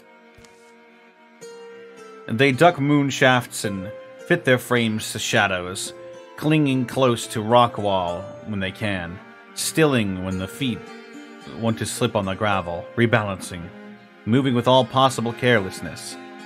They have theories as to what they'll find, who their target is. None of these is near their mark. Ildali, the Dragon of Winter, whose scales and demeanor are ever shades of blue. Wisdom is as easy for her as finding wind under her wings. 6 wings, and they shift color to match the clouds and sky, but her wrath is so terrible even I fear it. Piak reminds me much of her. From the moment I hatched, I felt that. But your blood is in my veins, Kavan. My blood. Drevsnax. My great order is descended from your beginning. Our whole purpose has been you. This is why I find myself seething to be kept apart and scorned. Mrekmat, of course, and I am pleased by you, Devon. Versal, dragon blood. But my Pjork finds you repellent for Pjorkish reasons. They're good reasons. I can't claim otherwise. To me, not. You sacrifice what wanted sacrifice. In order for me to grow and prosper, that's the meaning of being my family. When she returns, I'll convince her of this. Like my sister, she's proud and wise, noble-hearted. The cunning mind can persuade their kind, even by trick and truth, misaligned.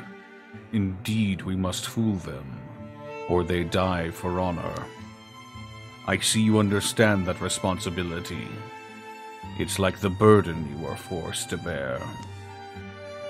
Dousing small lights when they can, Leanne and Shyantha lead the way up the canyon path to the fairly prominent place where they suppose the Draven leader should be. Kunkar Thieves Drovsh Esh Gyalvarek Seek. Stealing forward past glinting articles, they see him.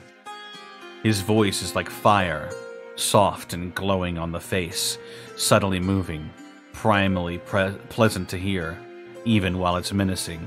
Unfortunately, too, his hearing is fire bright.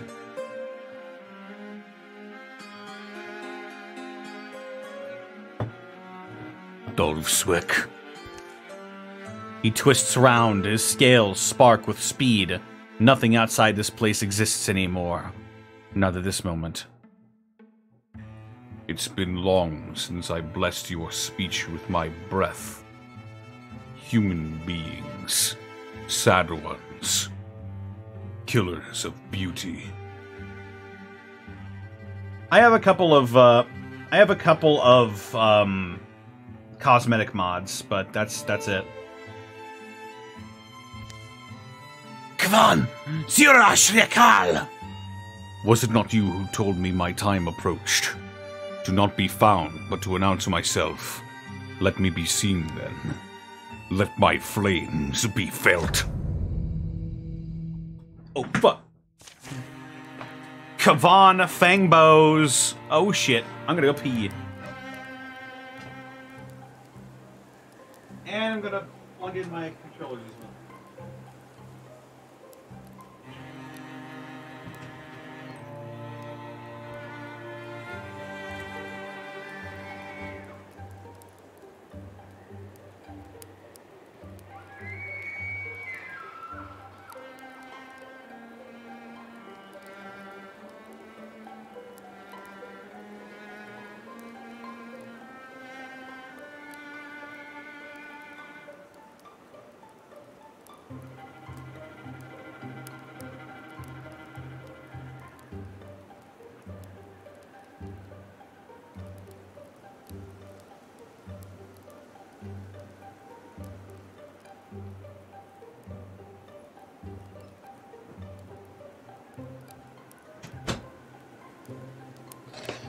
Oh, alrighty.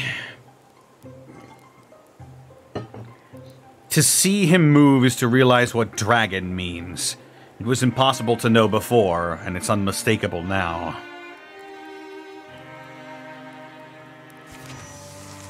Wing beat of giant dragon.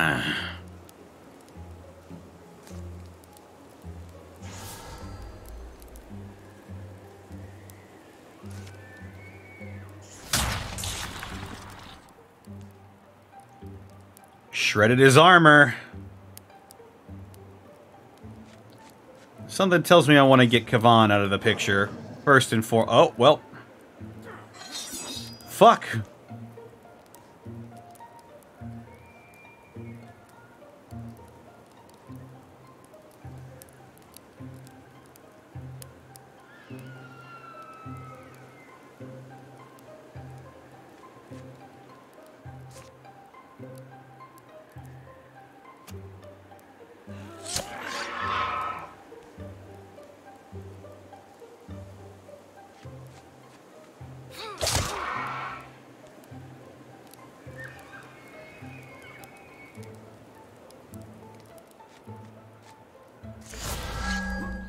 Damn!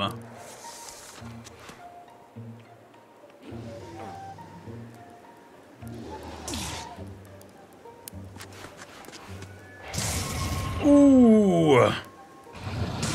Oh, fuck!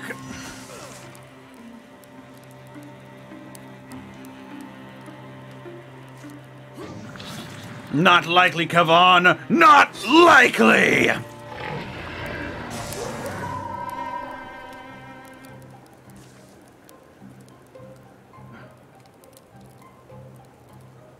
Roaring his agony, the dragon rears high, and with a sweep of his wings forces his attackers to brace or be blown down the steep, dark hill.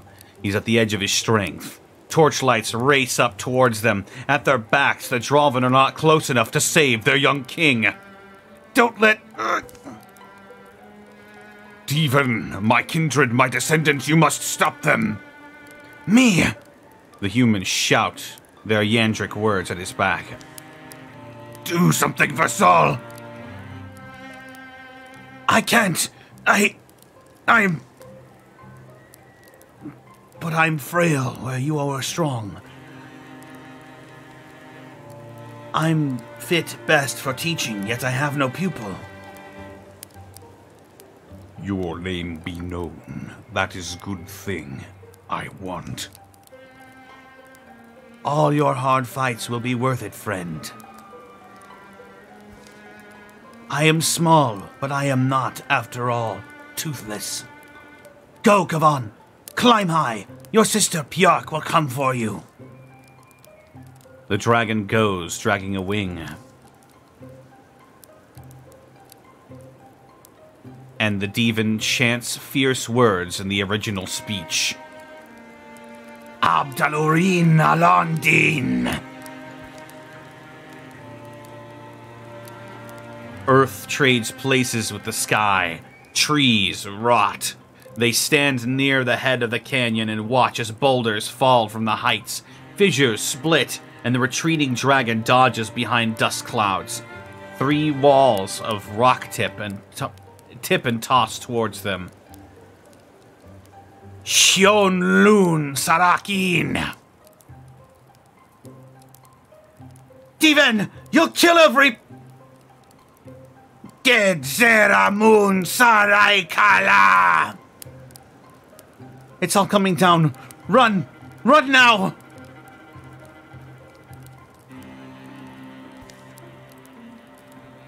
As the light around him fades, and the stonefall swallows him, Versal gazes on the crumbling world and feels a sudden... Oh! Escape the collapsing canyon? Holy shit!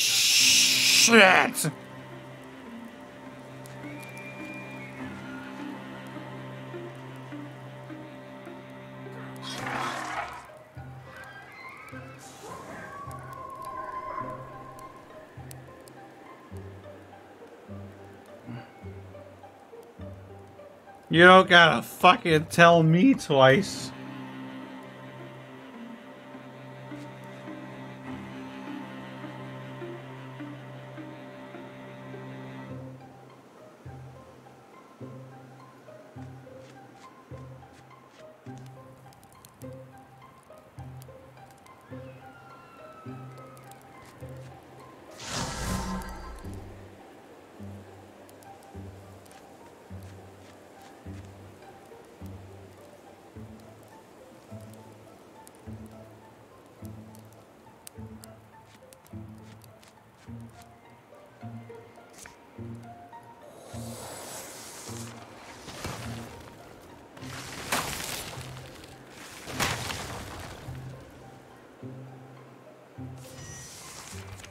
Whoa!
Whoa!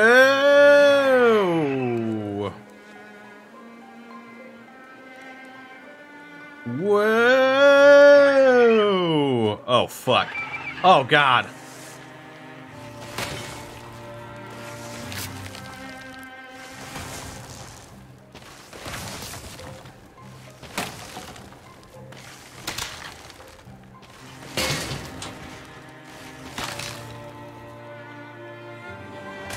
Oh. Ooh. Ooh. Hello. Oh, you're gonna give me Wolf Call for free. Thank you. Thank you so much, free Wolf Call.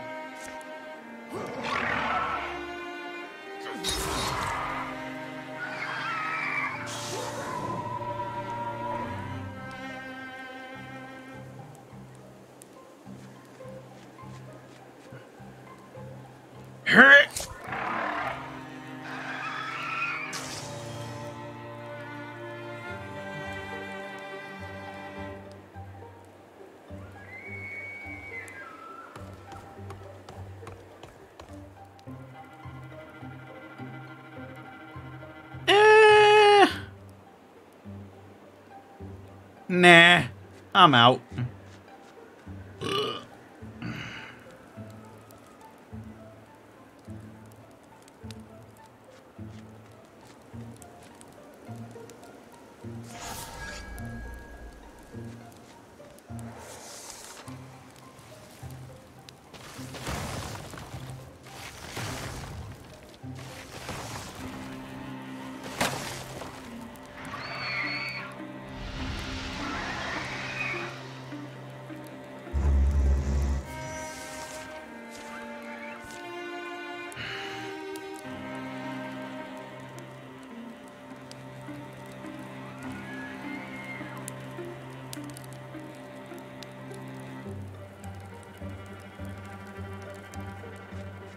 Let's just cheese it on out of here.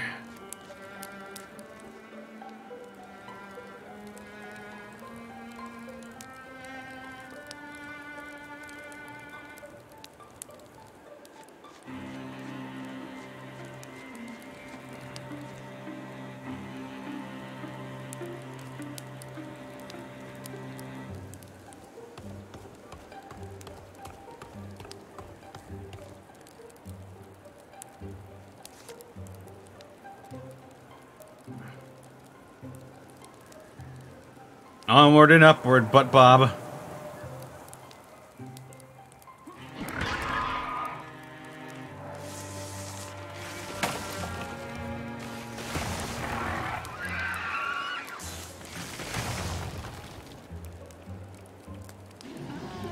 Oh.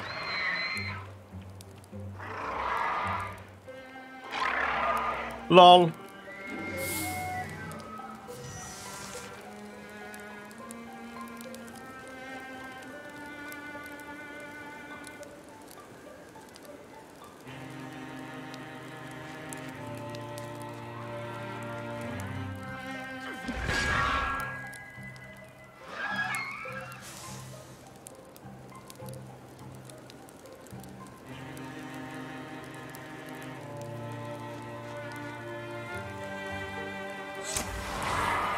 Ooh.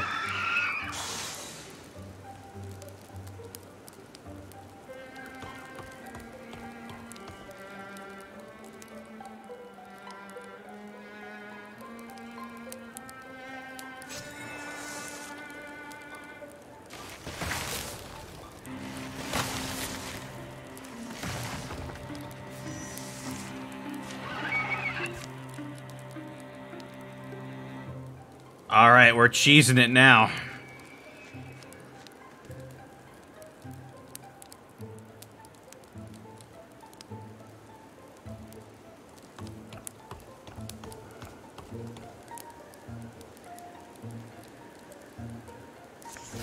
Oh, fuck me.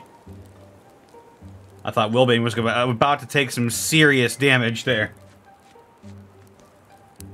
Then again, he is stalwart, so...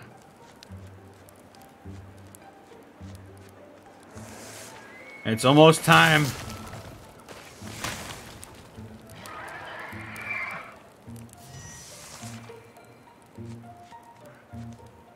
Kind of cheese. Monterey Jack.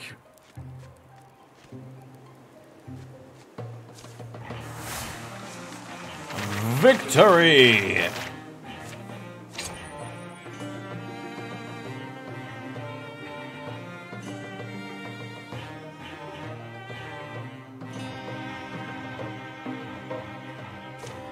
You must take up the mantle, Cobweb. Ah! To your right! Get to your right! Here, someone grab the... Keep on coming. We'll all be okay. Ugh, my lungs. Exhausted but wary of a Drovan reprisal, they trudge all night on a night-figured line, knowing they'll either be lucky or lost by morning. Dawn light seeps among the highest folds of the hill-blanketing forest when they stop. There's good roots around. Good to eat. I mean, soft when they're boiled. Yeah, my belly's a peach pit. I remember this gully, this place, from 2 days back. Or how long's it been? Anyway, good. Good direction sense, somebody. I've got some of my marching oats still. I'll throw those in the pot.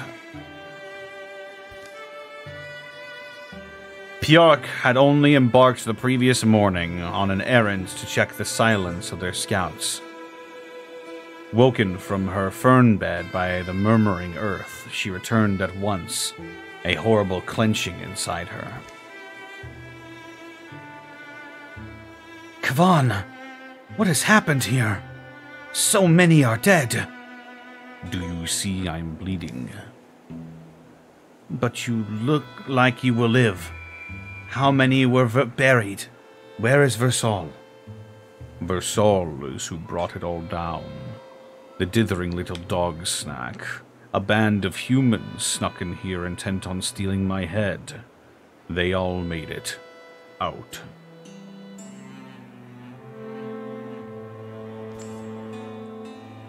Retaliations. I warned him they would come. Drovan vengeance has codes and conclusions. Human vengeance is unending. Where did he hide himself? I shall peel his scales up.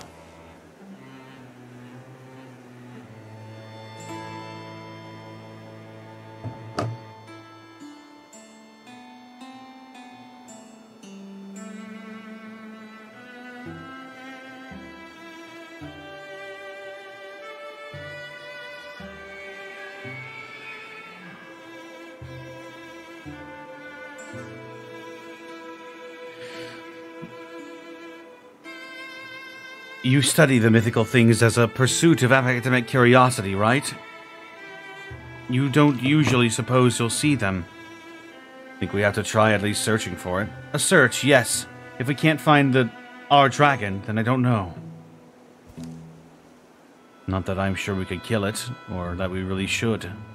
I mean, I'm pretty sure he won't be there, so there's probably no point in looking. There's no point, sister. Kavan, it is not just the Devin I hope to find. All those Drovan, I knew them. Good and brave.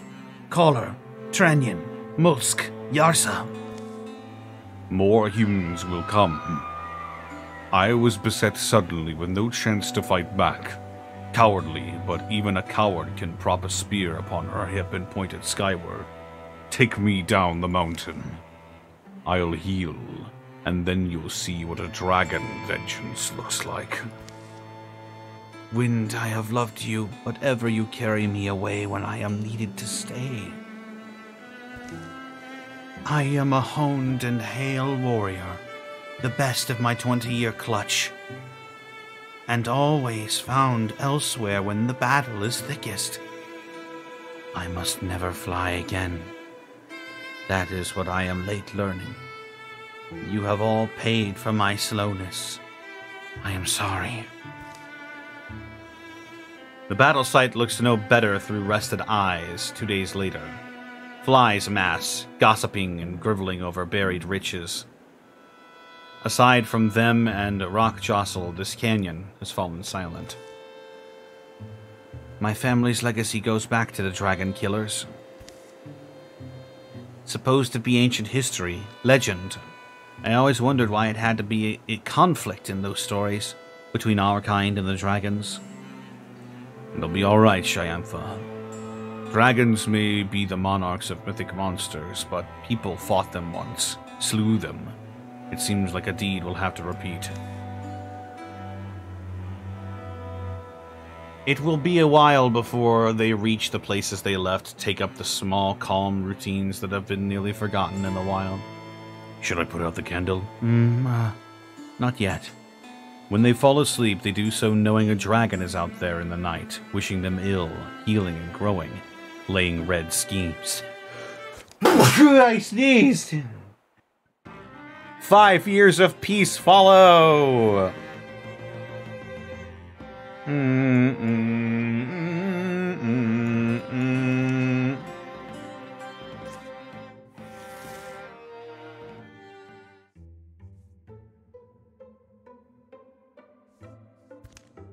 During the years of peace, while out for an evening stroll, Butt Bob accidentally locked eyes with a forest squirrel.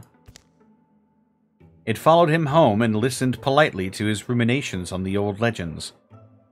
Could it be that Elfer himself was a fabrication? No one ever did find the Sword of Longhusk. In the long, taskless days, Wilbane learned smithcraft. It didn't come easy to him, but it gave him a private way to hammer out his history. Triumphs, terrors, regret. Fragments of himself he beat into the metal. Those who came to watch and later to wield his work felt safe thumbing the charms graven in his hafts and hilts. Heavy. The first harvest from the fields around Whiskey Fall Chimes was a little off. Whoever ate that grain had the same dream. A dream of tunnels and the buzzing of ghosts. A traveling salesman won Willithian's heart with a steady stream of gifts. Gorgeous! And the fella ain't half bad either. One gold verdant morning, Leanne and Butt Bob were married. Folks of 8 Marks gathered a few miles from the road and hung paper scarves on the wedding tree the couple chose. Since I was a girl, I dreamed of today. Our tree. Me too. But I'm so glad it's you, Leanne. None of it would feel right without you. Wilbane would always find excuses to visit Shackle Basin Forge. His pan wouldn't sit flat, his fire poker wasn't pokey enough. Whatever the reason, it had absolutely nothing to do with the strikingly beautiful smith who sometimes brought her work there. A watched set of years went by, filled with small activities that were easy to quit. And the study of books as old as binding. An odd set of years passed, worth remembering, but only the private way of all years. Lonloff had built up quite a collection of magical artifacts. He set up a small temple where visitors could receive their blessings and passed the rest of his days there. Lonloff has retired. He is no longer in your party, but he'll go into your legacy and may play a part in future stories. In the years leading up to his retirement, Lonloff exhibited a clear desire to pass on what he knew. He'd gather his juniors to listen to stories from his travels, and to share tellings from their own. Folks marveled at how he always found the connective truths to link these mingled tales. Who benefited most from Lonloff's guidance?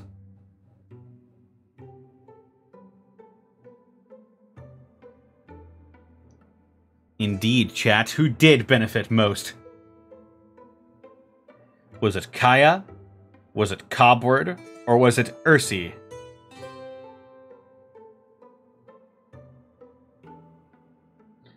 Dog wisdom. Johnny Lonloff, what is your wisdom? That's a good wisdom. Hababa.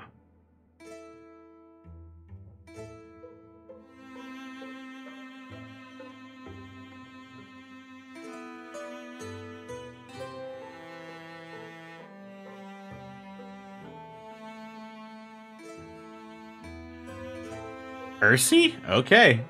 People are saying Ursi.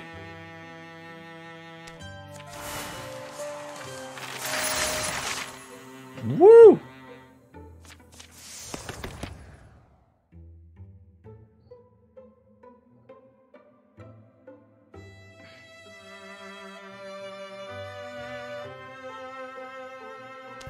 Get the upgraded rogue.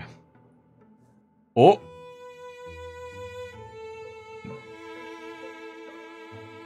No.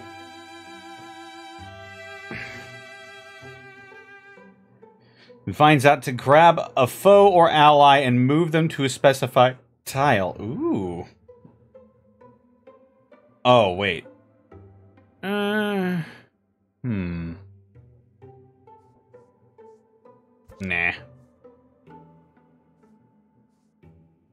No. Nah.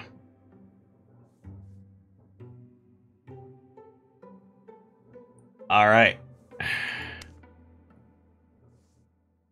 Rook Crook.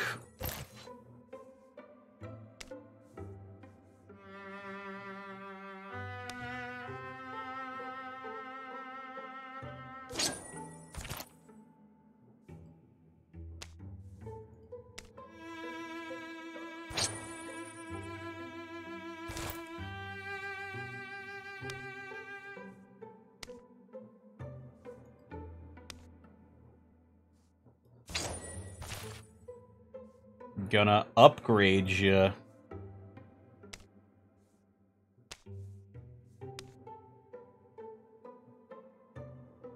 How many LP do I have? 16? Fuck it. Cyclone Fork level 3.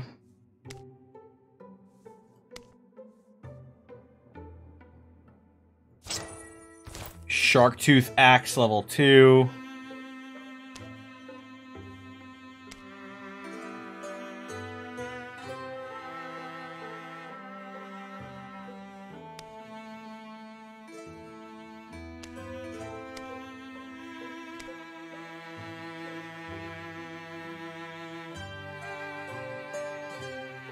I guess that's it, actually. Let's give Ursi Star Blossom.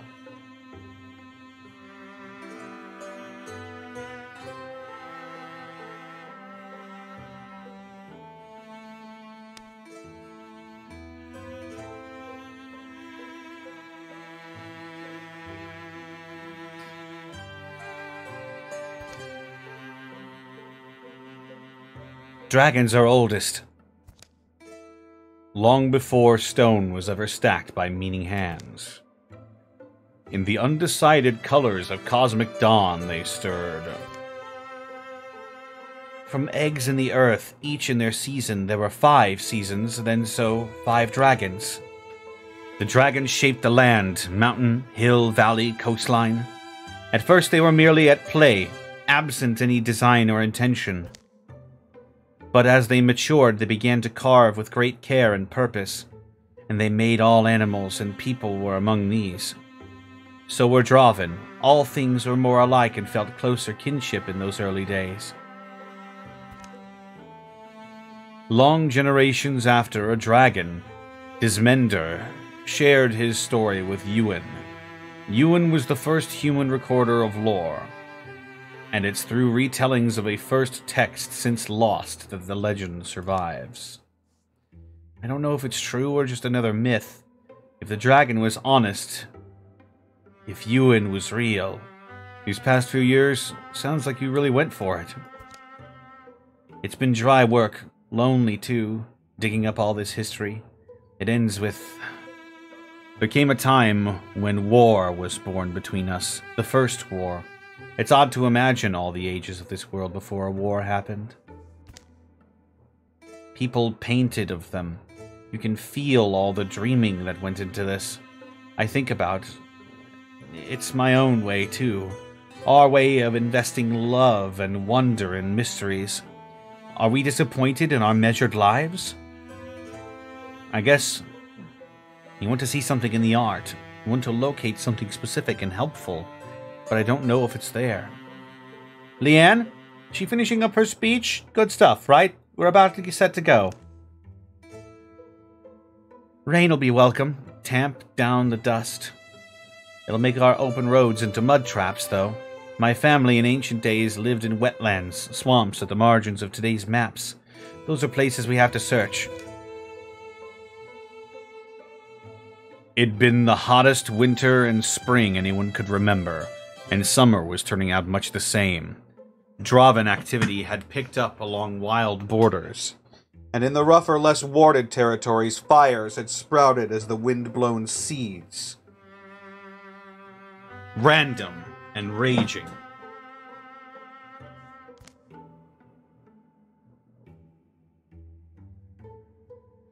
Early on, it seemed like coincidence, but then refugees had begun pouring in, bearing the bones of relatives and boxes of half-burnt belongings, smoky tales of ruin still bitter on their tongues. So the company had met again to share what 5 years had taught them, to reckon with the demands of the moment they were now in, with Kaya insisting on bringing them to the Painted Cave to see if it sparked any inspiration. Ursi had narrated a passage from her family's tomes. Shoulder to spirit, she surely quivered, but she stared at mortality's proof. The Summer King stooped, his slashed body slathering Gwynnon in burning blood. Staunch, he stayed upright, and he in his battle pride struck. The weapon of the Fenwalkers made her death decision easy. No other blow would have felled him. With starry, wet cheeks, she stood and let his wrath waste her bones. All the weight he wielded then turned on himself. And it says they buried the weapon afterwards. Made a secret and secure, to be found again if the dragons, as was their boast, would indeed be reformed at a future age. And they didn't trust the location of this to their inheritors. Maybe there's a record somewhere. I couldn't find one. It's so long ago. I doubt they knew what might be, that our history would survive and be safe enough. Famous weapons draw warriors of all kind. If they're used, they'll be misused, or destroyed in time. Ooh, shit. We've heard enough accounts. Our dragon wants us to know where he is. If we find this weapon first, good. If we don't, we'll still need to deal with him. The Draven, too. There's always an argument for skipping legends and cutting straight to his throat. He will have grown much stronger in 5 years, and more wary. I hope they do take your challenge. I hope they hasten. May it cool your blood to blacken their skulls. Be patient, Pjark. Understand, I am as old as the world, or nearly so. Revenge to me is vast and slow, firm and fool. I would not burn down the forest in order to quiet an unfavorable crow. My kind are hardy and loyal, but not without needs. We shall need a place to grow. Even humanity needs a place, I think. Humans are not crows. They're a plague. A plague must be burned out in order for the place it thrived to be fit for life. Fit for us again. You know that we would be a nation, Kavan. If you would but deign to lead us, let our armies win your war, avenge Versal, by being who he hoped you would be. Someday, Pjark, I promise that someday I will. But in order for my mind to know solace, I must first hoard blood, in quantity to answer the quality of that which I lost. It's not letting up. How can you tell? Woods are just down the next hill. Get that good canopy over us and we'll get a fire going. It's alright, my books are all in oilskin. This rain will be one of a precious breed. Out there, a dragon raises towns and raises fire. The final confrontation approaches. It's up to Ursi, Leanne, and the rest, whether to seek a lost weapon in the wilds, or to trust in their own gifts, and go as soon as trails and the weather allow them to the Summer Mountain. The shadows deepen. All monster groups will draw an extra monster card in every battle. Oh, shit!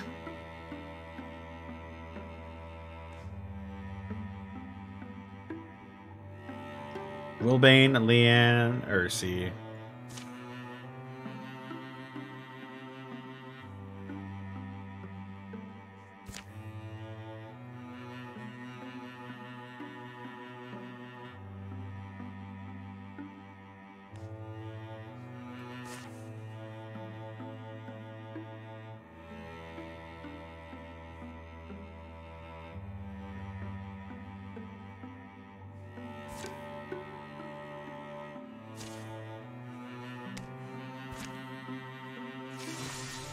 Oh, God!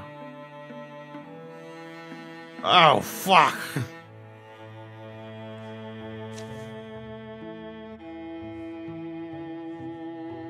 Extinguish fires! Wait, no, not you. Shit. Fuck.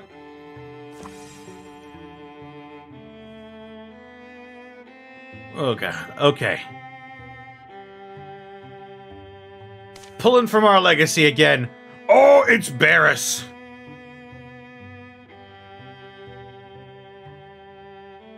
All right.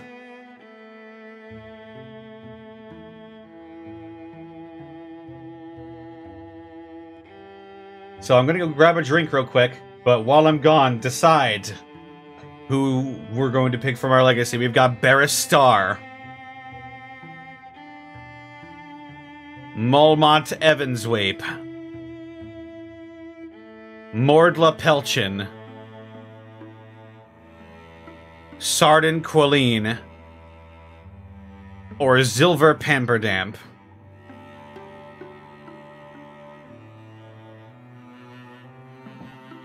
I'll be right back.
Alright.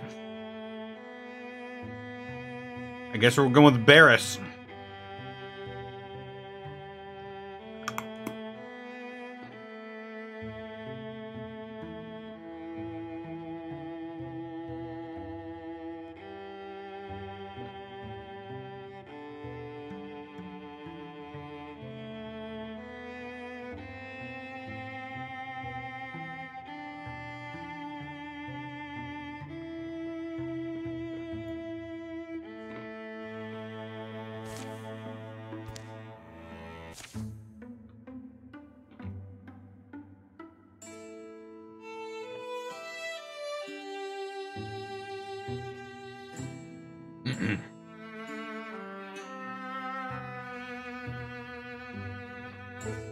Folks called Barris an old soul, but that was because they had no better words for him. Stories of legendary battles often felt familiar. Unwritten verses of old ballads came out of him after a warm drink or two. And he dreamed of wind-ragged hills where banners blew and old blades lay buried. So, when the Seekers of Dawn drew him out of town with the opportunity to fight, Barris couldn't tell whether he was leaving home or coming back to it.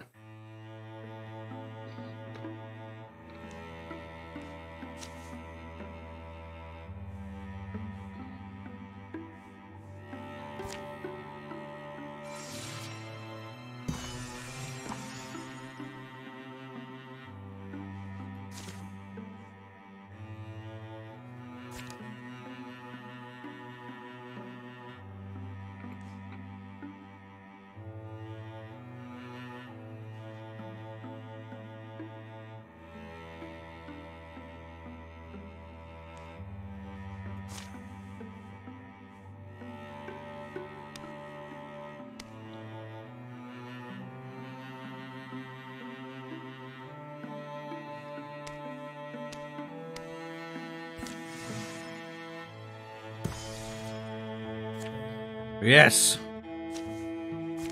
Now get moving.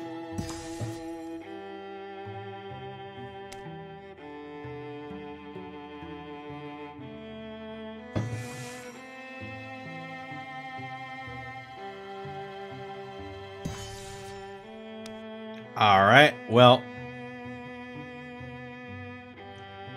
something tells me I'm going to need a B team here.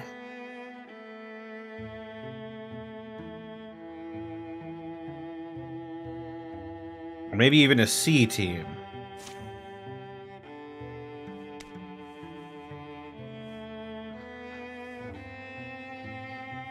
A team will be...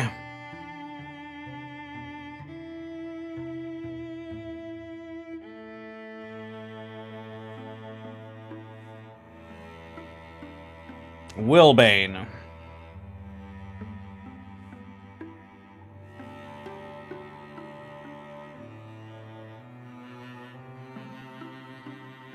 Ursi.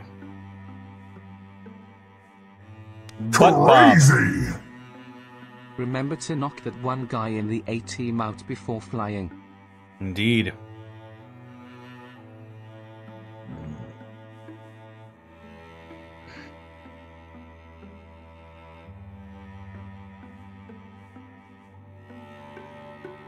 And Willithian.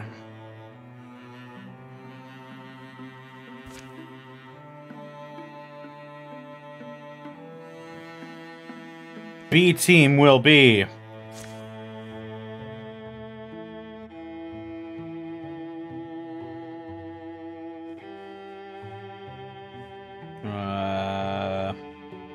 everybody else, but they're staying right there.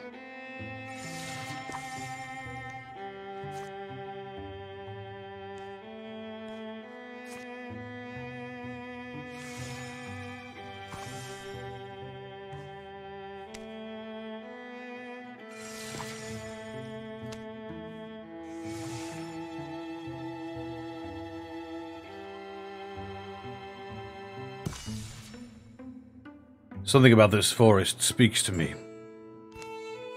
Let me guess. It's about mortality, I suppose. How things grow up only to wither away.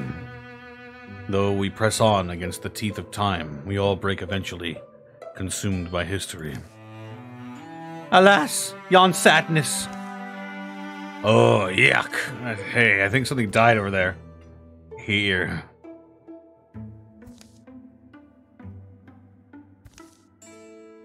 Stand aside, Wilbane, let me look. The corpse used to be a small wolf, or possibly an iron fox. Something didn't just die, something exploded in a shower of carnage. There's a light inside it, a glowing crystal.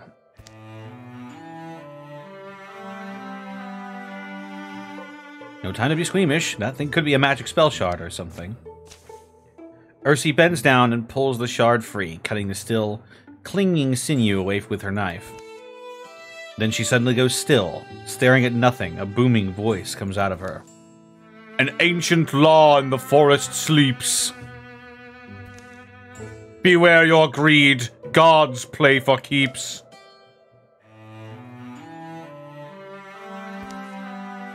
Did I say something? Come on, I have to go wash this nasty thing off. Ooh, a spell shard.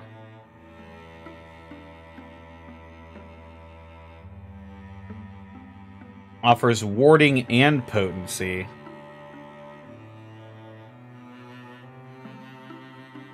It'll give me 3 potency, but no warding.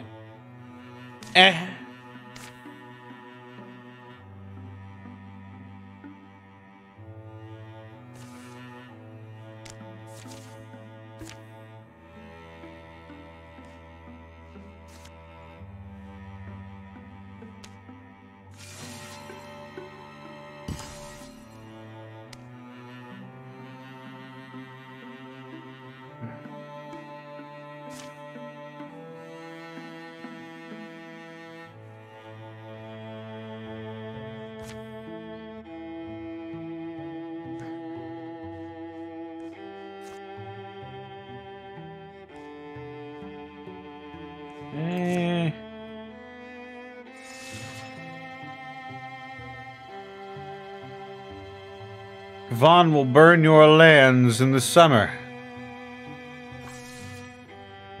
Aha!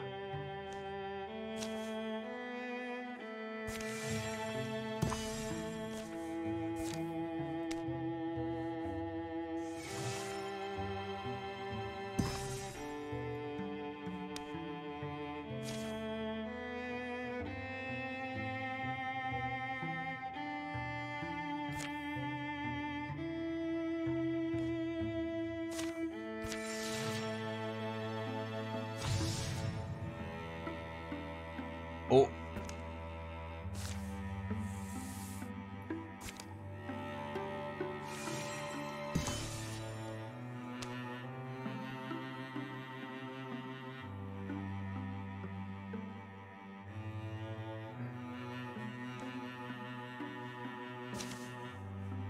Let's carve a pass.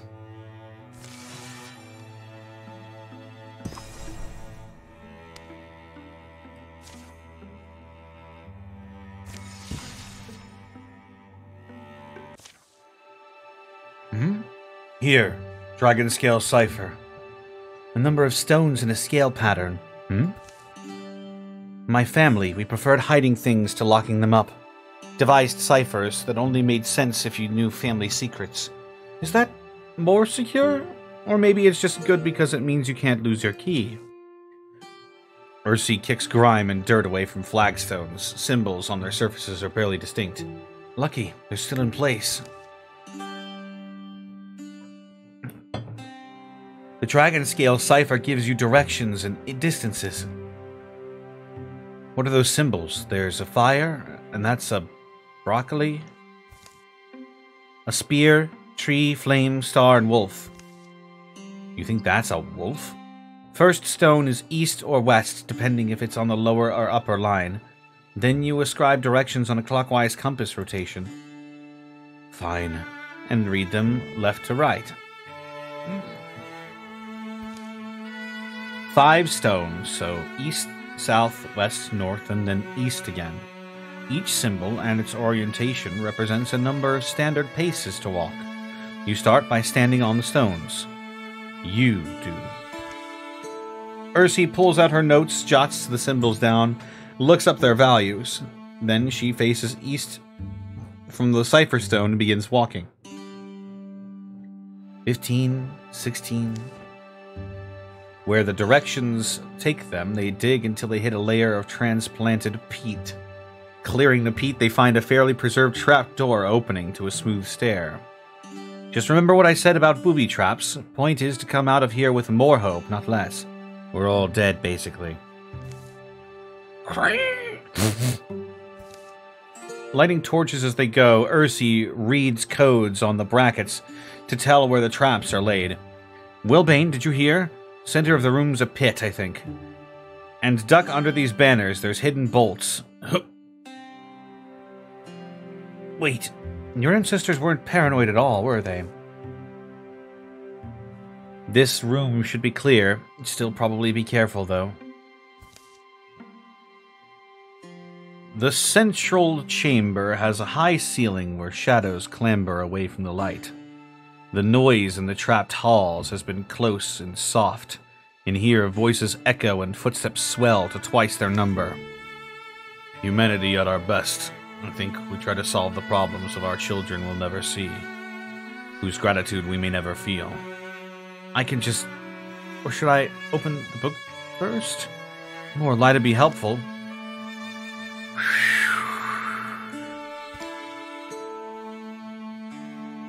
The front half of the book can be read another time. It lingers on mourning fond asides and recounts of tales that only matter to the dead. Ursi skips to the end. Some of the spellings are strange, but the Yandrik is remarkably readable. Gwynyn Irin died then. She updates the stilted grammar as she reads. Died then, and her bloodline died with her. The other Fenwalkers, too. Who are all heroes. They fell into death mist beside the dragons they slew. Huh? They did? We bury here at Fen's Ichor the drac venom that killed our enemies. Along with it shall rest the thorn of the Fens, Gwynyn's spear. By their loves and homes shall our heroes be interred. I think of how the dragons' bodies became stone, how around them mountains all rose. At once now generations of war have been swallowed in earth. Some insist we carry on the traditions, but with the dragons dead, I feel the company too must dissolve with time. As she who was closest to Gwynyn, who slew the Summer King, of those surviving, Borver, calm down, you ghost.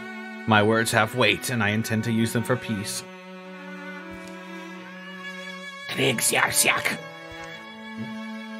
I have decided that when I take a marriage name, I shall choose Fenspear, to honor my friend. And all our dead heroes, may they be remembered. And not frown on me, though I would not join them in the end, and I do not lie among them now. Their legacy shall be with us always. Prophetic words. My family weren't dragon slayers. We were just the people who buried them. Ursi, it's really a slight difference. It's a huge difference. How long have we traded off our reputation? Our history is riddled with favors folks did in deference to that legend, and it's a lie. Time tends to blur hard edges. Softer versions of the truth will better form to fit young ears. We all liked believing the Dragon Slayers lived on. Plus, it sounds like they did run with the Fenwalkers. They just maybe didn't finish the hunt, so to speak. The noise of a mechanism unloading and the throaty grunt of a wounded Dralv comes from the danger-fraught passages that lead here. One wanders in and rears back, seeing them. Then it turns and flees. Probably a group meant to keep eyes on us. If we let them escape, we might be showing our hand. Have to take care of them, then. Fight among those traps. We'll need to be careful. When are we not careful? Oh, shit. Defeat the Draven, tracking the party within 5 turns.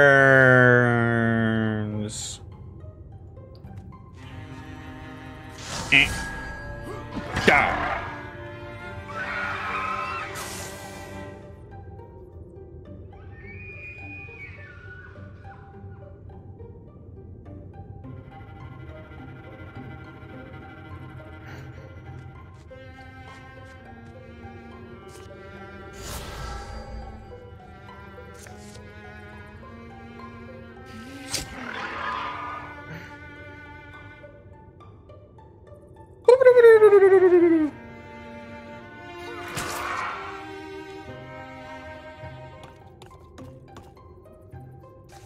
Go get him, Butt Bob.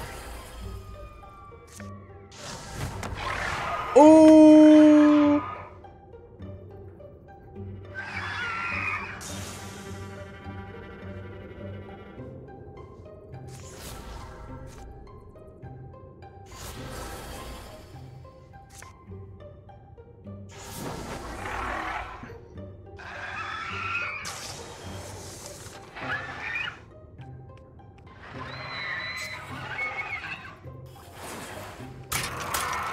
Ha!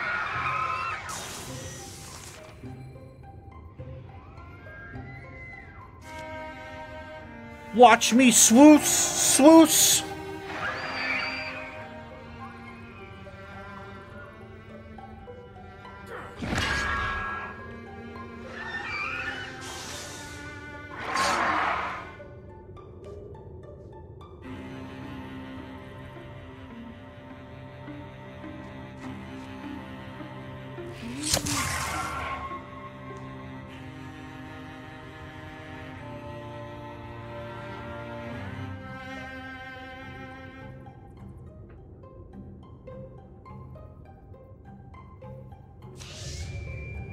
Oh shit.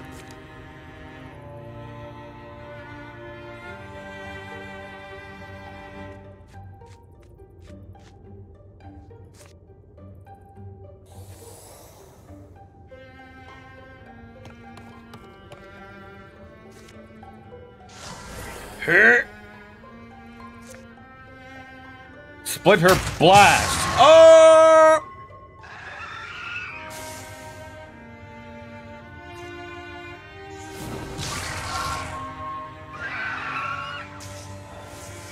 We are smanching these Tumpuses right now. These Tumpi. Ha!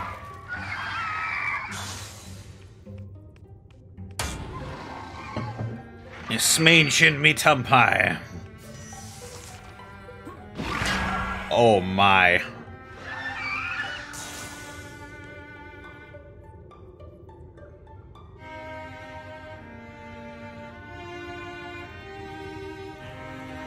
How dare thee smange a Tumpi?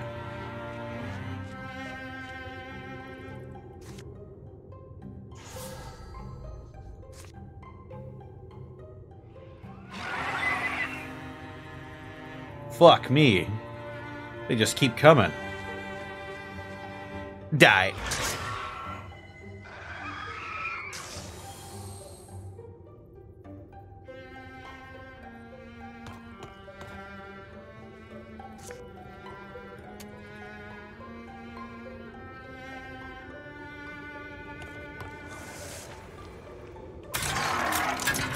See you later, Tazuto.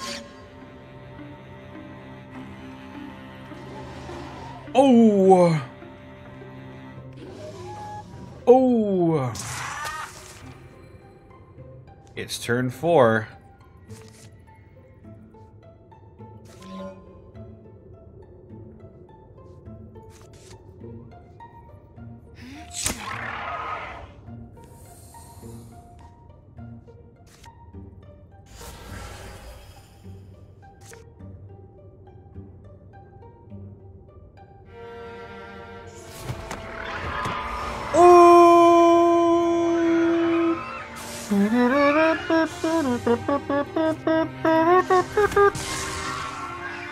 But Bob is fucking slaying it.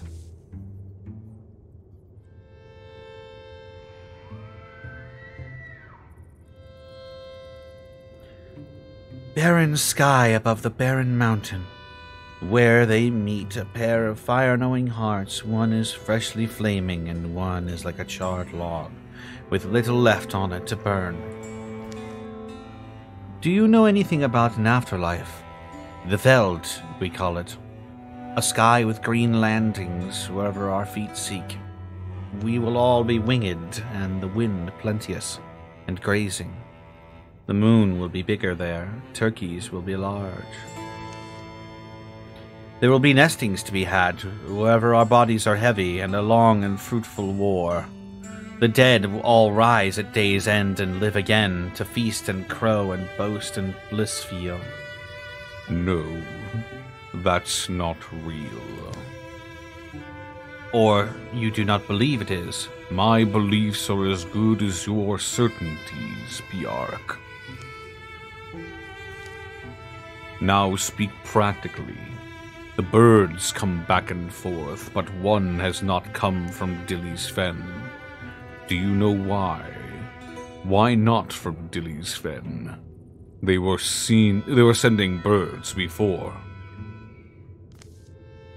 I do not know, but it is early still to receive their hawk. There will be a spring report, I am sure. You know what makes me mad is I got this sleeve patched. It was expensive. Returning to the central room, the others follow Ursi. That book was saying something, more of that Fen talk. It was about the spear, or some kind of poison. A thick layer of wax seals whatever sloshes in the kettle-strong belly of this vessel. The spear blade is slid in around the edge. Thorn and ichor. But the point was that the spear isn't the real weapon, it's this toxin. Drac venom. Nice voice. Ursi stows the journal. Let's take them both. I'm sure our dragon won't be happy to see this spear again either. There's details about what drac venom is in this book. I can read more, but let's be under the sky first, and well hidden. Wilithian and Buttbob sway and teeter the large container away by its handles. If you can hear me, ancestors, I just don't know how to feel about you. But maybe I'm willing to admit it just happens, so we're alright. I don't know why I did drink so happily, the stories I was told, and why do I choke on the truth? I guess it's something in me. Maybe we've all got it. The hope, the desire that we're special. Levering the Venom's vessel up to the surface, they all leave that place with the knowledge that before the end, a final miracle will be asked of them. We'll be dragon slayers ourselves, maybe even by summertide. I know you'll make it, Wilithian. The Thorn of the Fens. A tier 3 spear.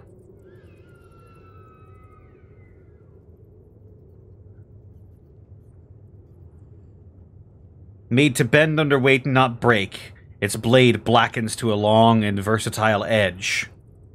Its heft is surprisingly light. A disc-shaped butt helps its wearer walk the sloshy fens. Of an ancient hunter's tradition, this spear is dagger-fast and deadliest from the dark.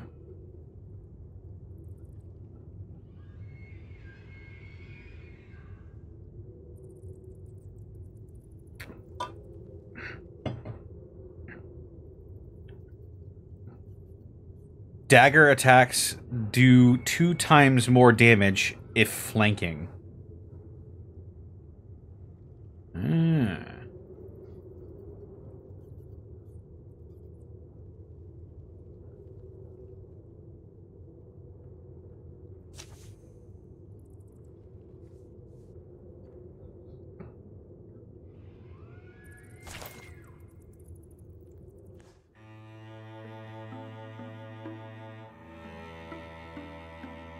Cobward is not going to be in the final fight, I don't think.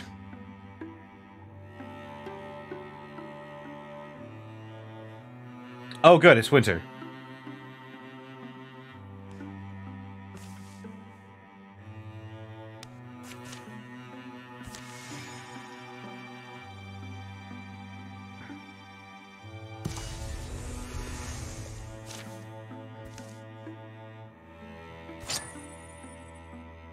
Mm.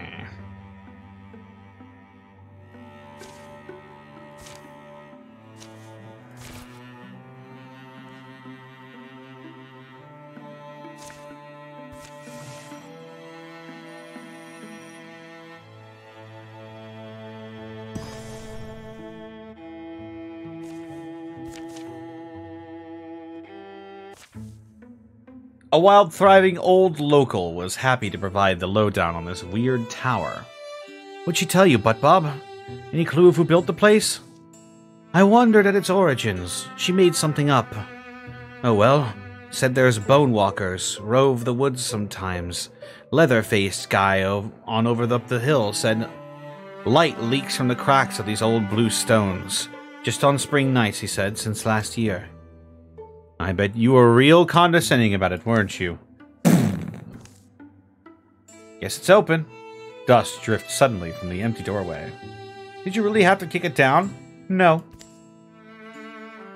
Trying that hall, I'll have a peek downstairs. Soon a buzz from the hall's far end sneaks to their ears. Kzzz. That noise coming from inside. Yeah, something's... You seriously need to stop. It's just so satisfying. As they enter, the noise abates. Oily odors spill off shadow-crowded shelves. Shapes, organic to synthetic, by varying degrees, spread and pile everywhere in this industrious disarray. Nothing of any actual value by the looks of it. Wait, this is actually important.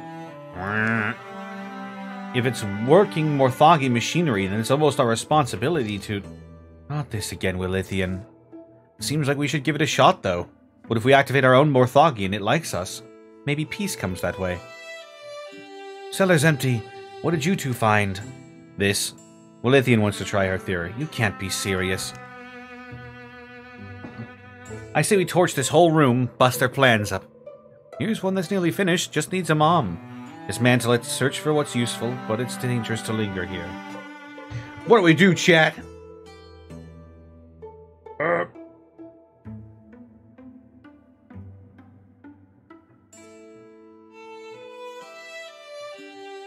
Let's build a Morthagi, why the hell not? Wilithian settles in to fiddle with the half-finished contraption lying here amongst the scrap. So, look, I understand I'm not the one you think of when it comes to tinkering and book study and such. But I'll tell you, there are wonders of this ancient world. I feel drawn to their hidden histories, like it was destiny. You talk about it an awful lot. Yeah, I don't know. It's just been a hobby of mine. Why isn't it working? Its little core is secure, right? Right, and that... Oh. How much time should we give her, should you think? I'd say we're close to the limit. See if this gets you going. So, Wilithian, how much longer until... Now, I think we're finished.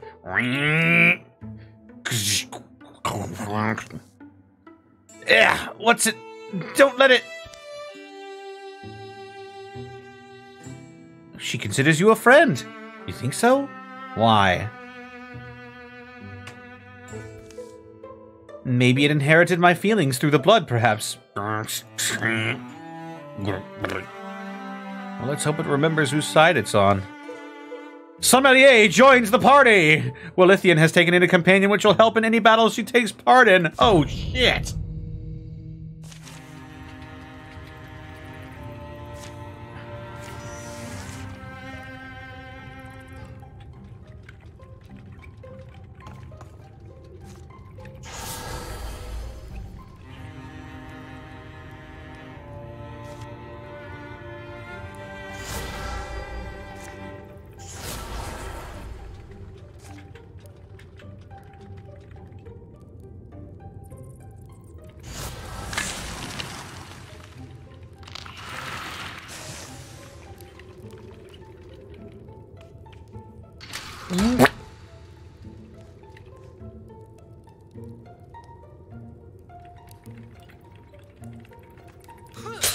Oh, what the fuck?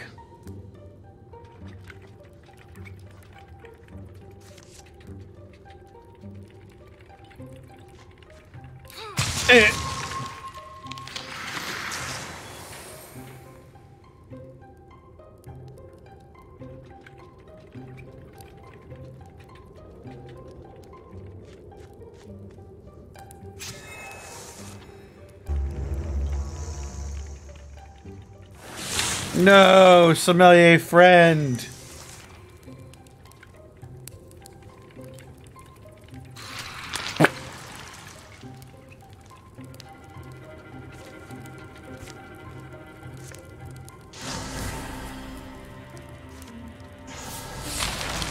Ooh.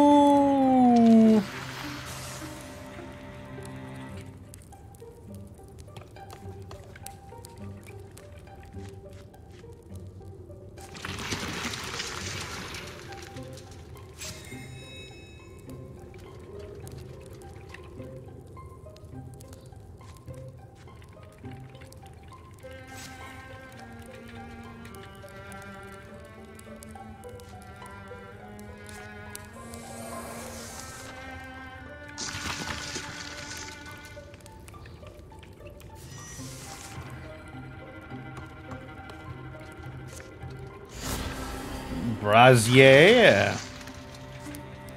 And steel fire. Oh my god. Get him, sommelier.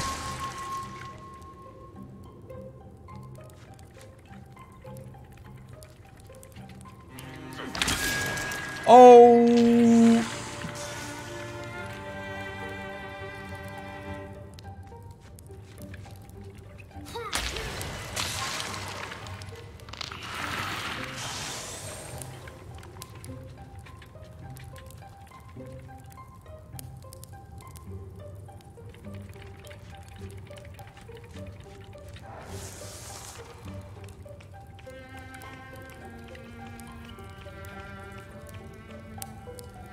Bah.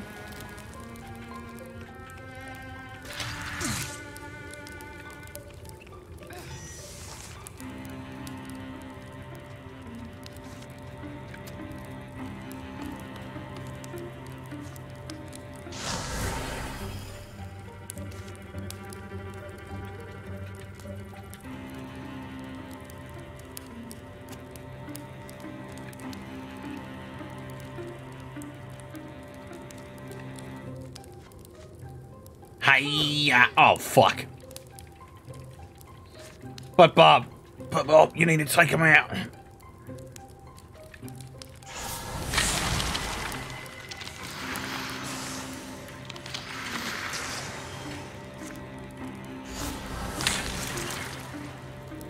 Good God. Butt Bob is an absolute monster now.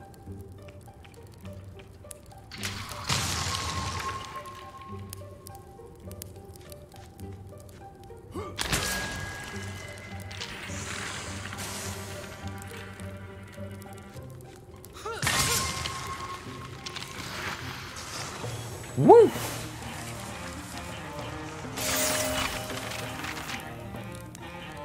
All right, Ursi, what you got?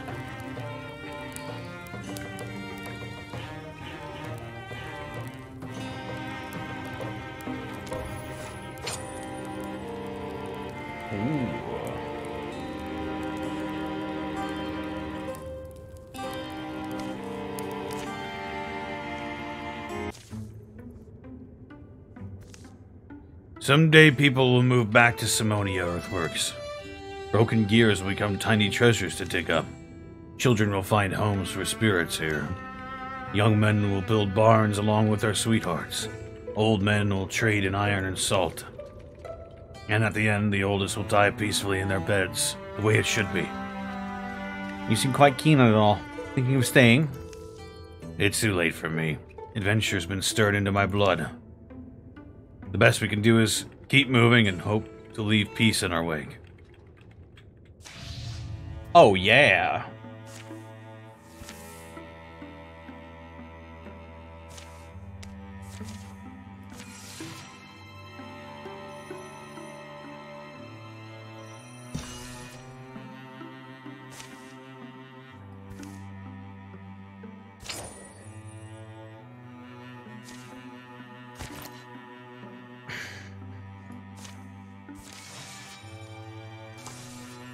Oh, Butt Bob's restless.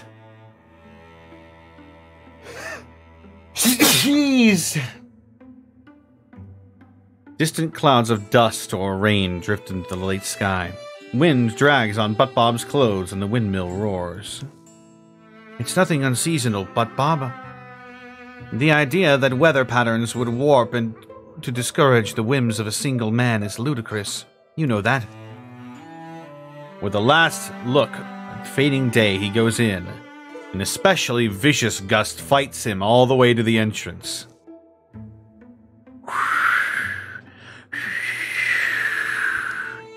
Hurry and close it!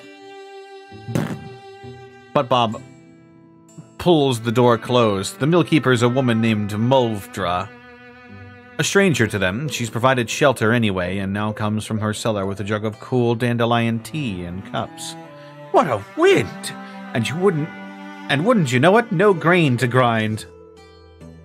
At least it's quieter. You should hear when it gets the big wheels gnawing. No one's just this nice, are they? Is this really dandelion tea? Thanks for everything, Mulvdra. I'm fine. I'm happy for the company.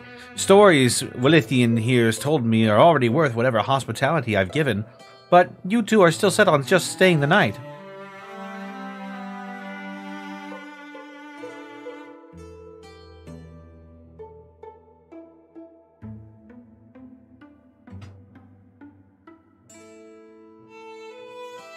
But Bob pulls out the poster he'd found pinned to a tavern door and daisy stare. Think you're a hero, dreaming of glory? Dream no more. I'm Barsha, and we need you. Come to the land heroes forgot. Bring a new age of hope to the needy. Barsha. I think we're needed elsewhere.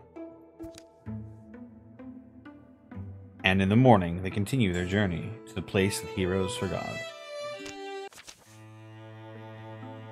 And why the hell not? Let's send Barris as well.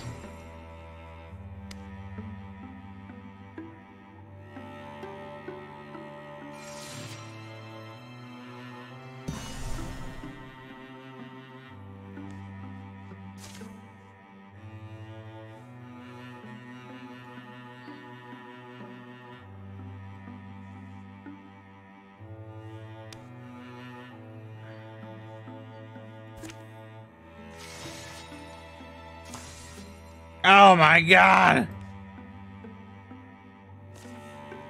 Jesus Christ! Wait. Jesus Christ!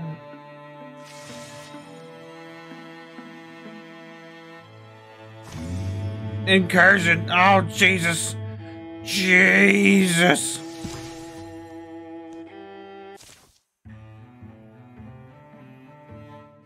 How much further today? We can't be in that big of a hurry. Filmy light passes through the canopy. Quiet birds flit overhead, but hold their tongues. What kind of birds are these? Why? Is one of them hurt? Are you going to nurse it to health and name it Zendaloo? Because I'll be honest, I don't think poor Zendaloo's making it. I'm starving. Look, Relithian, there's something I've been meaning to say. Okay, sure, say it. I don't plan on going back to the Seekers of Dawn. Not for a long while, and maybe not ever. Huh? I've learned more through our experiences than I ever thought I'd know.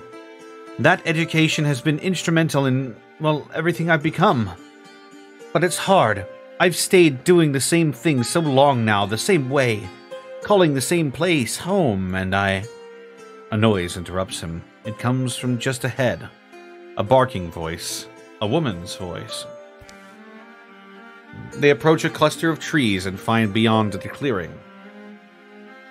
A road and a collection of interesting people. You know how often we get that excuse?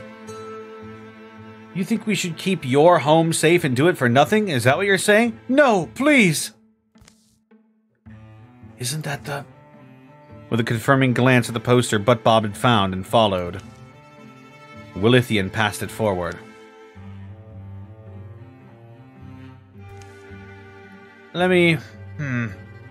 let me be clear. If you don't have the money, that's fine. It is? Sure, we're heroes after all.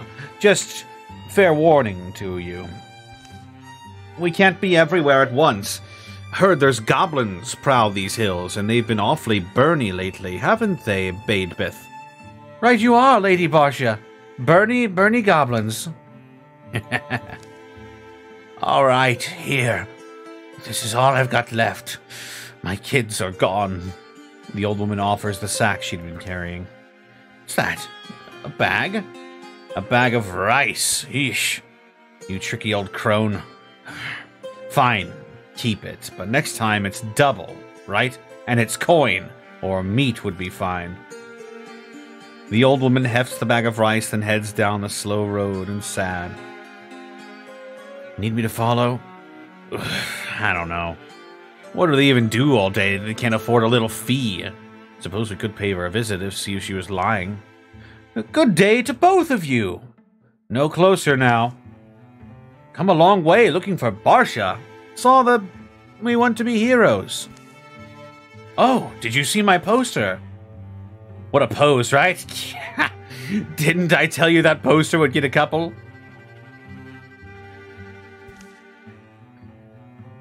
You're going to make me put up more, aren't you? We're not a couple, though. I mean, we're practically foes. That's what every couple says. Just ask my husband. Well, you look like you've got some danger in you. Come back to the castle. We can talk. We need, hero skills, though. Can you handle goblins? Nothing I've read supports the existence or outlines the actual powers of a goblin, so is it a euphemism, or...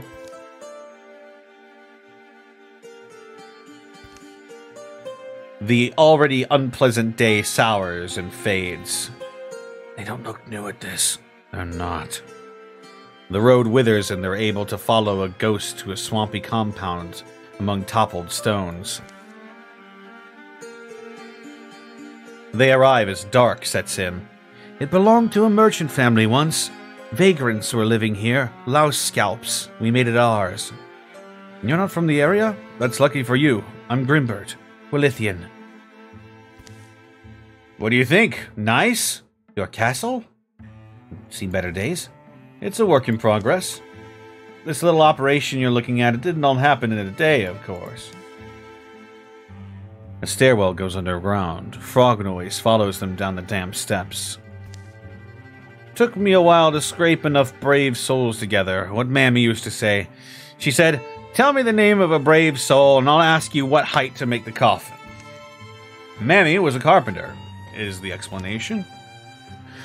They reach the foot of the stairs, a room thick with odors, stale food, dewy rock mold, brittle leather. But anyway, here's where we get down to business. Bedrolls, buckskins, barrel stacks, beetroot, liquor, and boiled beans. Barsha lights candles and douses her torch as she goes.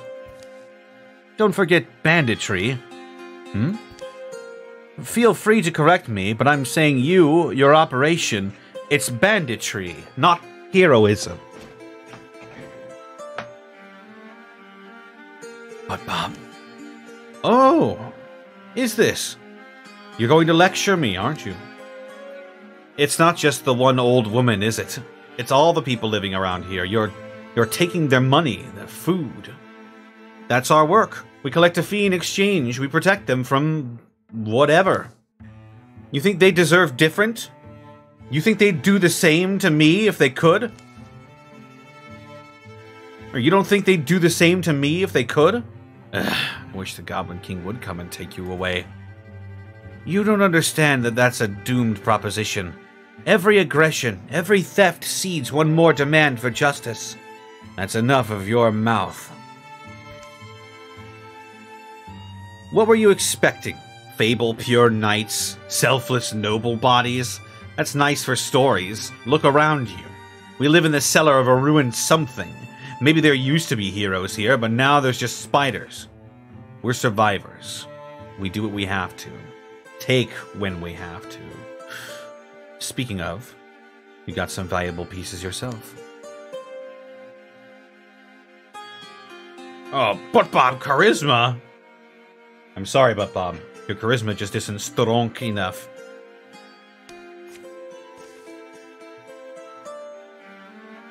Say you'll leave this place and we'll let you. Leave the people alone and go. Stand back, all of you. You had me welcome you in as a friend, but you threatened me? Call me a liar? We're no corn cobs. Come get bloody.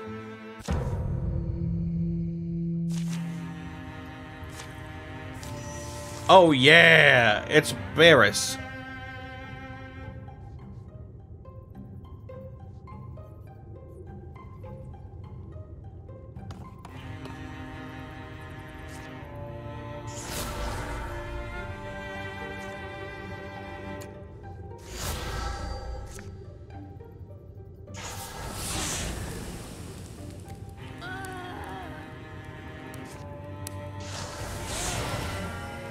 Oh! Oh my god! But Bob is... Oh hey, what's up, sommelier?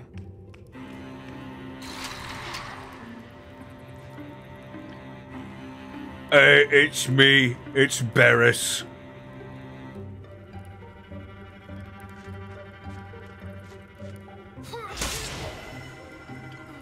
Jesus Christ. That is why you don't mess with veteran adventurers. Ooh.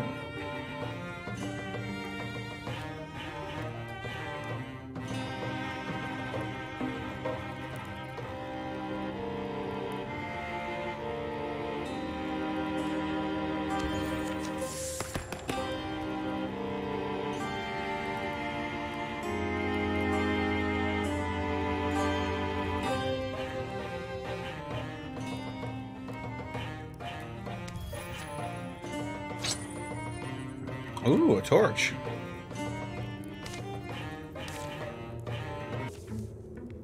A long week later on a windless afternoon. Farmers coming? Ah, no cart. Mulvdra the milk keeper squints as distant shadows resolve into shapes with familiar faces. Oh, them! They'd love if I broke out the beer, I expect. And why wouldn't I? At the mill keeper's fire, but Bob and Willithian drink a little. Even sweeps the rafters.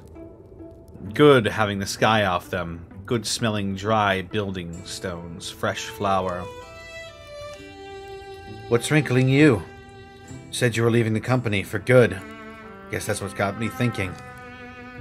Really didn't expect to be coming back. Yeah? I was going to ask, but I also didn't want to. I was going somewhere, I thought, but really, I just wanted to go anywhere. Anywhere new. It's my... You went. Now you're coming back. Wasn't like you found anything worth staying for. Got potatoes and market sausage frying up. Thanks. That'll be nice. You know, reminds me of the people I grew up with. Pushing hard on whoever wouldn't push back. Why do you think I ended up out here? There's those sorts all over. All you told me... And all I can divine about you, you'll always be needed elsewhere. Good folks are needed everywhere. Yes, and answer that call if you can. When you can, just don't underestimate the value of having a place to call home to. Oh!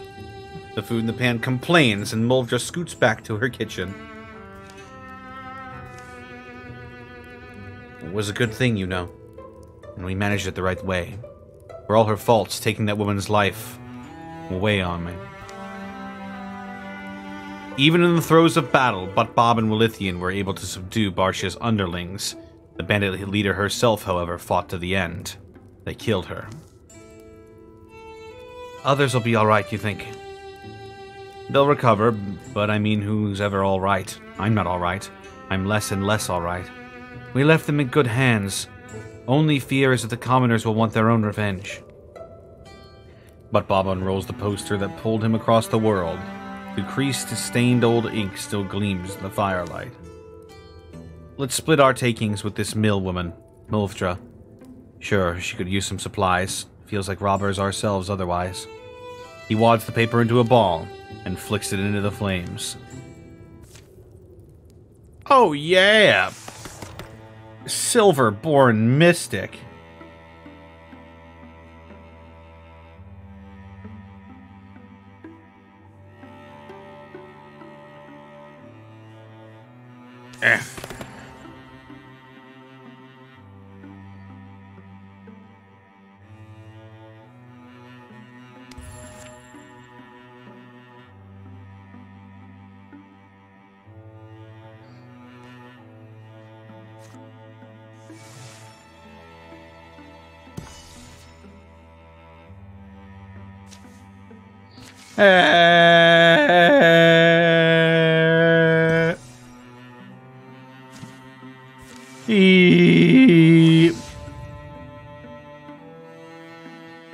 Uh-oh. Fuck it.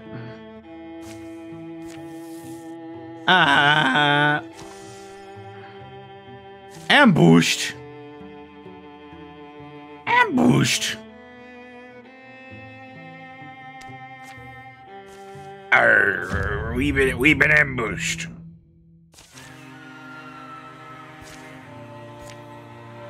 We've been ambushed.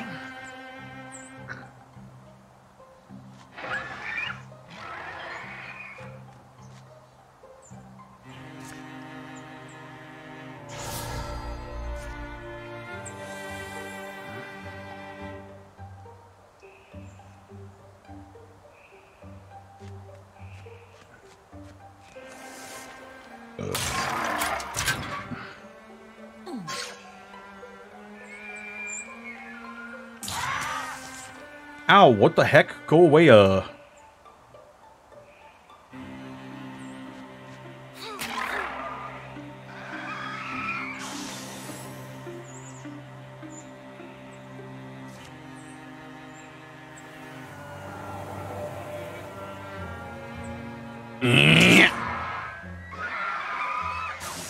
And cut it out,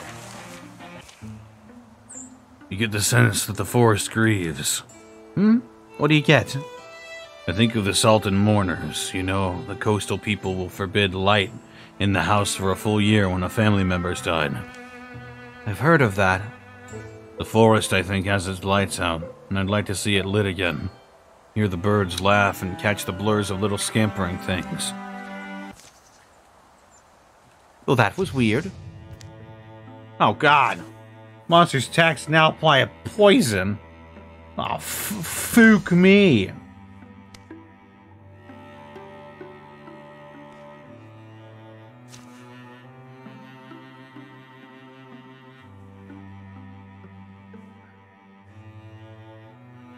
Back.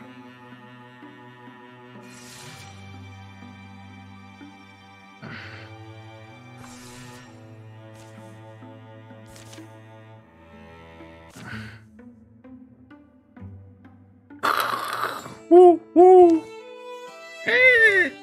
Scat. Place like this makes the jaw clench, doesn't it? Telling myself it's all birds and mice out there. You?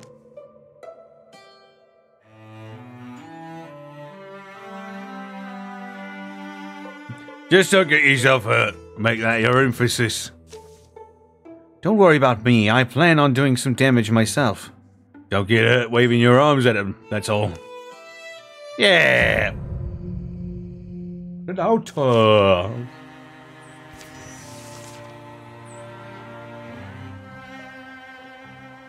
Sommelier, can you open the door for us? You cannot. I see.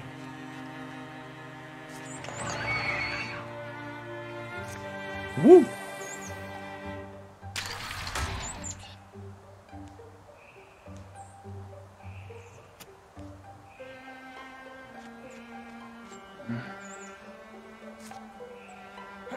Yeah!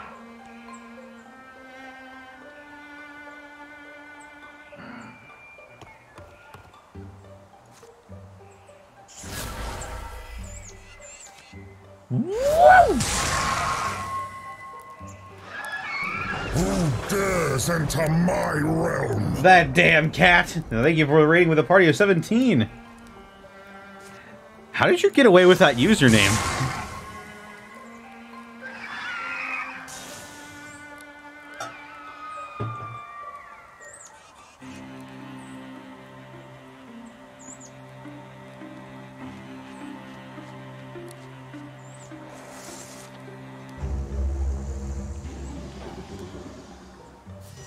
Well, fair enough, I suppose. Die! Yeah, that damn cat. I love this game as well. I'm currently on the last chapter of the last...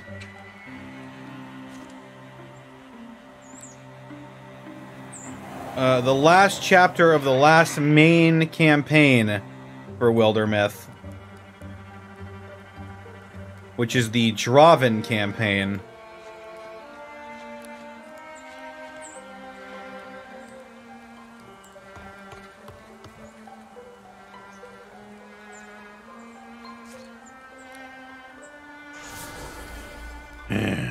Get the knives.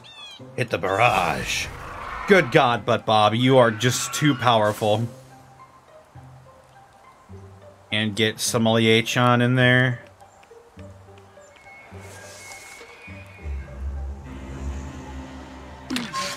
Whoa, I have been deafened. Oh no! Sommelier-chan! You son of a bitch, terror bird! Why I oughta...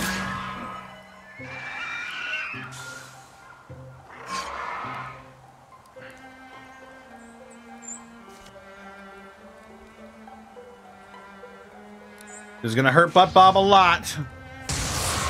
Oh, I crit myself. Ah. Why did I do that?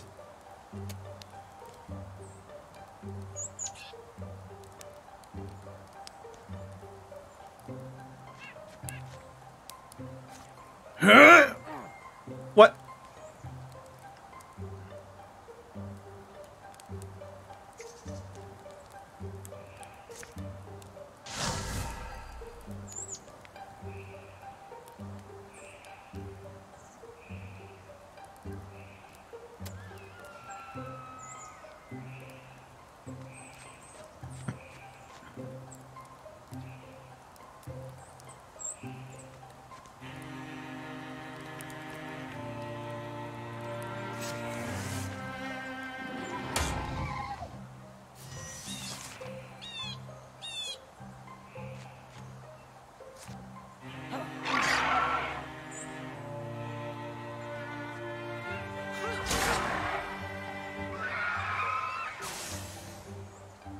Oh God, they're still here.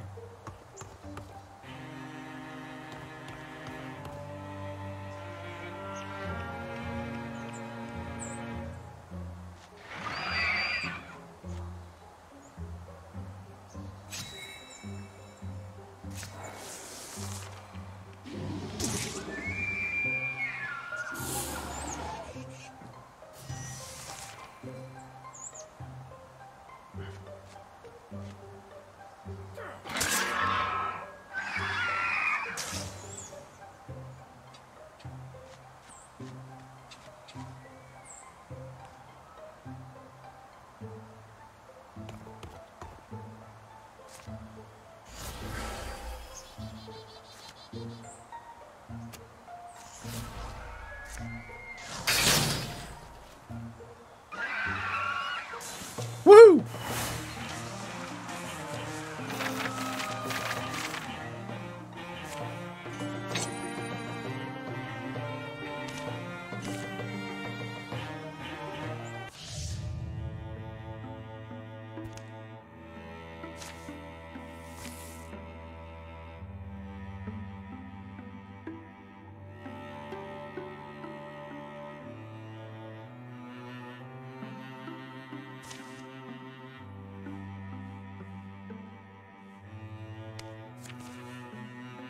Gotta work faster to just be done with it. Dodging destiny. Oh God. Ursi and Wilbane have an idea.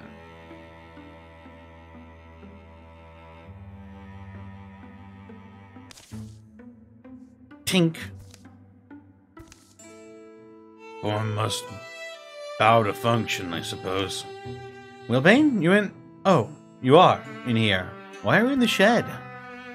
Didn't know you knew where this place was. My fishing wrist is whistling to me. I'm fixing some of the weather gear. Spring's worse than last year. Had storms coming. That's good of you. Oh, yeah, that's good initiative. Sounds like you're interested in lending a hand. Well, I actually have a better idea. Save us some work. A trip? Lucaria Valley. We'll see the sights, eat good food, and ignore our responsibilities. Just for a little while. Those old roads make better friends of all those who travel them. I guess it could be nice.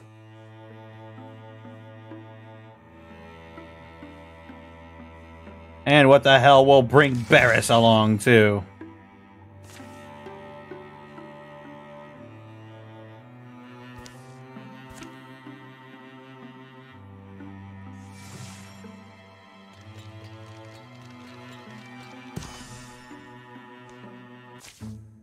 A few days on the trail.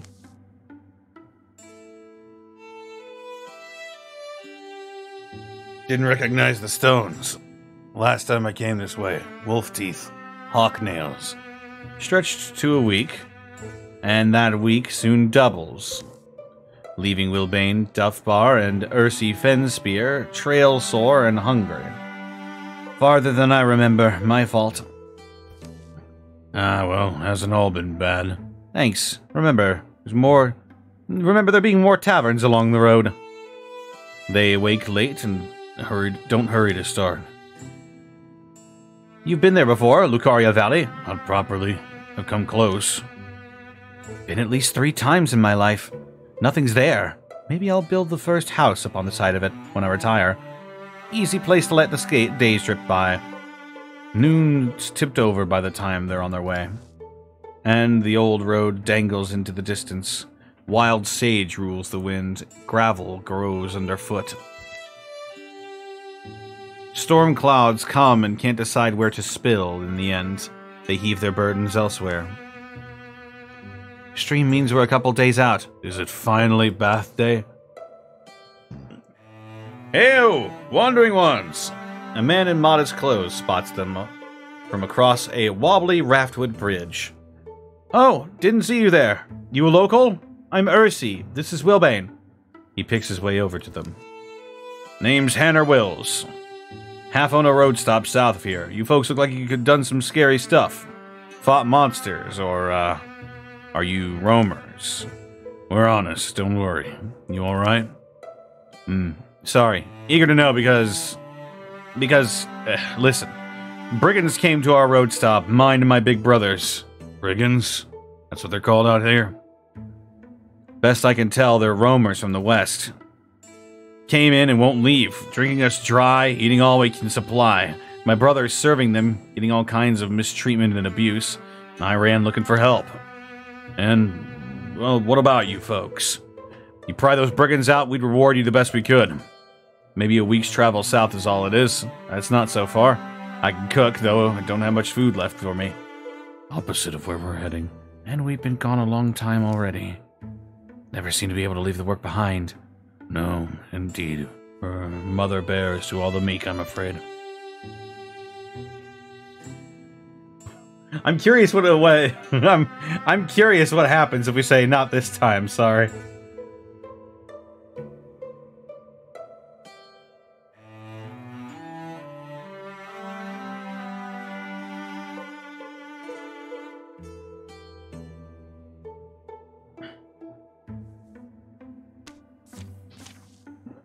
The road south is vacant, the glowing fields stretch forever.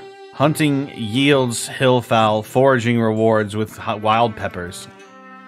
It's been just under a week when they arrive at a road stop. Come around to the front.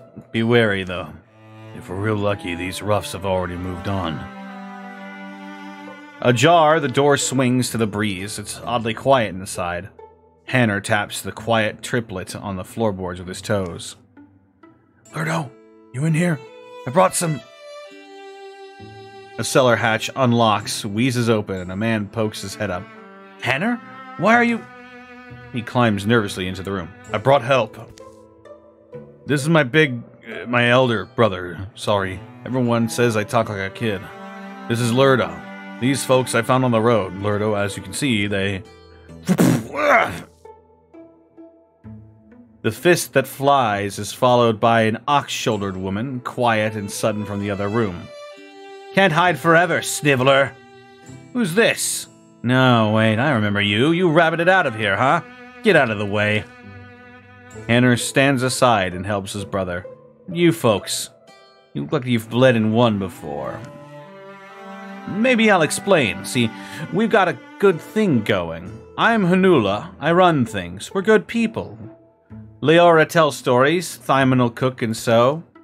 We live the easy life, me and my crew. Place like this lasts us a few months. We kind of hop from one to the next. And you know what? We could always use more strong heads. You in? I'll grab some cups. We'll toast to the weak ones who set our table. No, we'll be having your gear for payment and letting you leave. That's what I'll do for you. I'll stand at that window and watch you go. How about that? If you knew us better, you know it's a generous deal. Huh. You must not have seen my axe. Leora, Thyman, wake up! There's road swine! Hanula the brigand backs up, knees bent, an experienced fighter by the look of her. This axe of mine makes a mess, see? Got all these teeth. Sniveler will have to scour days just to clean the blood. Yeah. No. Hello, I'm Barris. And I'll be killing you today.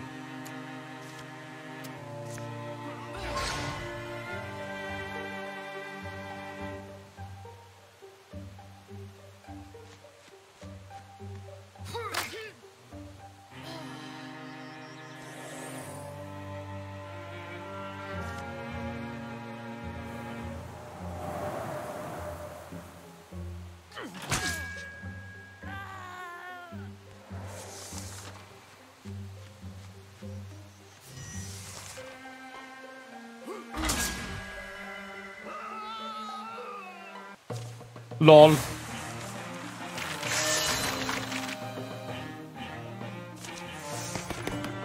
Barris Star is now a Bluehorn warrior.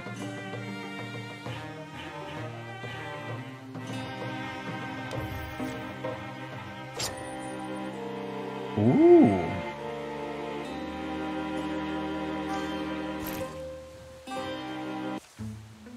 The brigand leader lies dead. Her minions flee to live or bleed cold. Their body is no longer whole.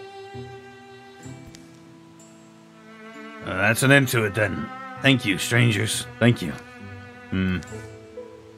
We'll stay to bury the woman, then we'll be gone. Unless you think there's more of them likely on their way. No, in all the time they were here, it was just them. Ran off whoever came up the road. Won't you stay? We'll clean up. There's still some untapped kegs, and we owe you. Hanner. Ursi takes a cursory look around. The damage of their fight mixes with the beer-stained flotsam and the brigands' misuse. Good, solid building. Looking at hiring a strong hand or two. Those brigands left some gear. Learn to use it. The burial's hasty, but not ill-meaning. She deserved less from us, I'd say. We are grateful. You both did what you had to survive. You did well. May good fortune fold over you, your business, your lives. The road going home is easier than it was coming abroad. This all started because I wanted to avoid work, you know that? We were supposed to just coast. Wouldn't that have been nice? Take our minds off things? Yeah. Yep. Oh well. Shattered bones, splintered lives, swollen eyes, sliced open skin. All wounds paid out, our debts we must someday deliver on, even in death. Toasts to the name of Ursi and Wilbane are shared in a warm light on a cold night, by those who know them and those who never will. Get the legacy points! And Ursi is a Silverhorn hunter.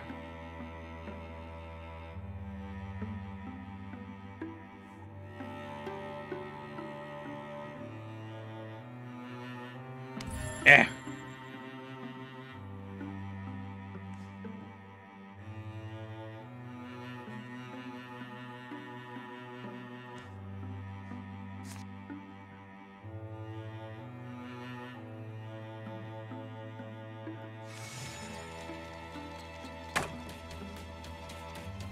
I'm sorry, people of Weldwall.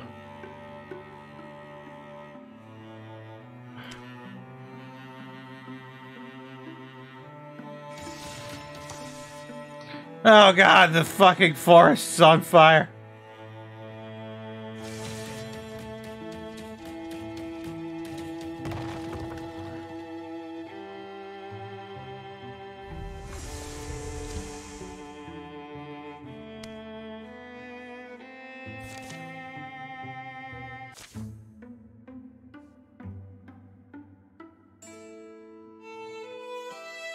Ah, Lusphere Forge, ruins of dust and dirt and now Draven. As is his way, Cobward walks a bit back up from the group, which is why he's the first to notice. We're being followed. Quietly, he falls even further back and circles around. This is a good spot to ambush whoever is on our tail. A human. Stop right there! Huh? You okay back there, Cobward? I'm fine, but this little stalker here better start talking. Well? Oh, You're him? Best day ever! Meeting the one and only Cobward of the Seekers of the Dawn! And Jolene, the stories about you don't do you justice. You know us. Yes, of course I know you. I'm Lucetta, and I'm your biggest fan. I knew we'd be famous someday, but already? Never mind that. How do we know you're not a spy? A spy? Oh no, I'm afraid you have it all wrong. I'm not here to spy on you. I'm here to join you. It's my life's ambition to be a member of the Seekers of the Dawn. I heard stories of you snug in taverns, of your deeds and accomplishments. I knew I had to join you. I practiced with my weapons every day. I even defended my village a few times. I heard tell that you were nearby the other day. I set out immediately to find you. And so I have. Let me join you. I've been training tirelessly for this. I will be an asset to you, I promise. Okay. We're happy to have you along, Lucetta. The more the merrier. Really? Woohoo! First lesson, no whooping right before a fight. Right, of course. Wait, fight? You're fighting?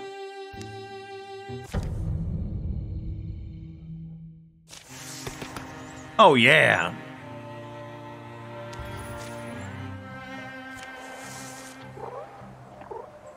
We have you engaged, Lucetta, because you'll be otherwise engaged in a fight.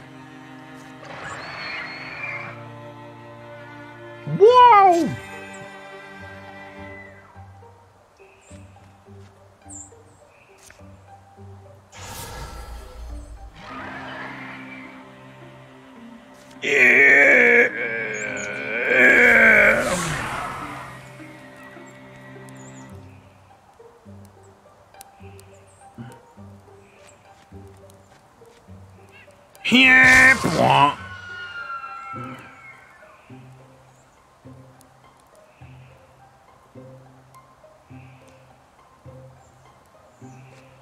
Who dares enter my realm? Big Papa Plutonium. Thank you for raiding with a party of 6.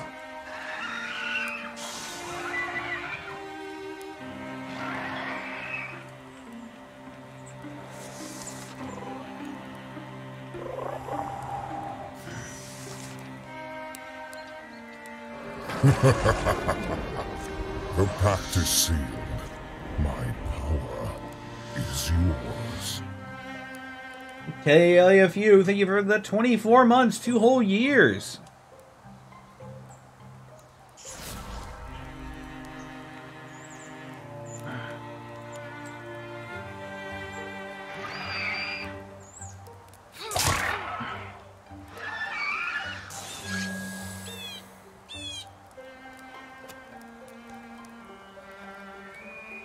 Go, Lucetta. Claim your axe.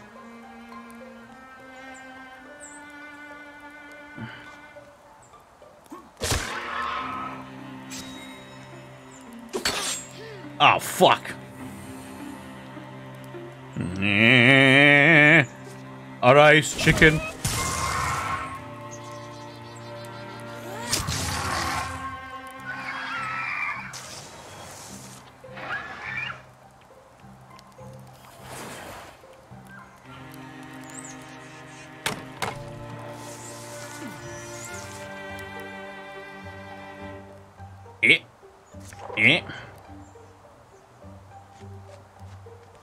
Come back here, you little so-and-so.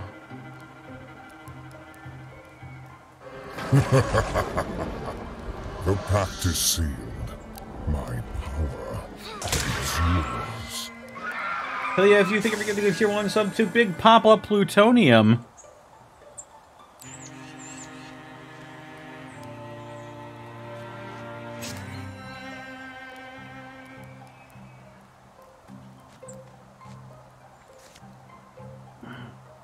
Oh God.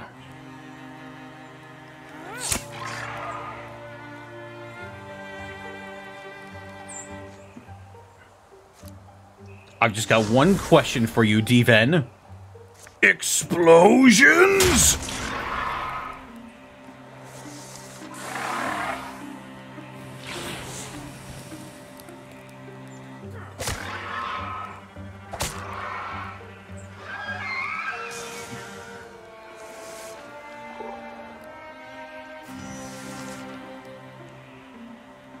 Go, Lucetta. Don't let your dreams be creams. Get the axe. Oh yeah, gloom hue.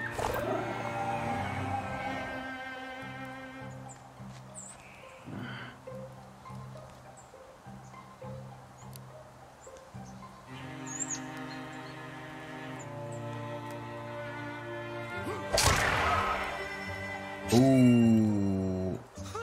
Ooh.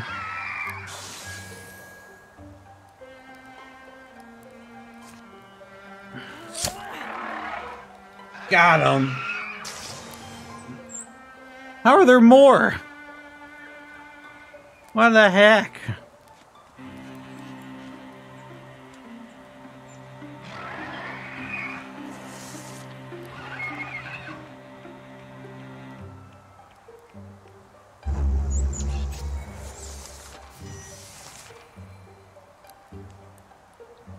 Do do do do do do.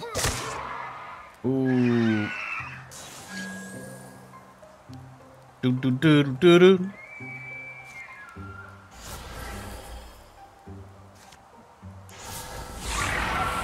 Hey. Woo.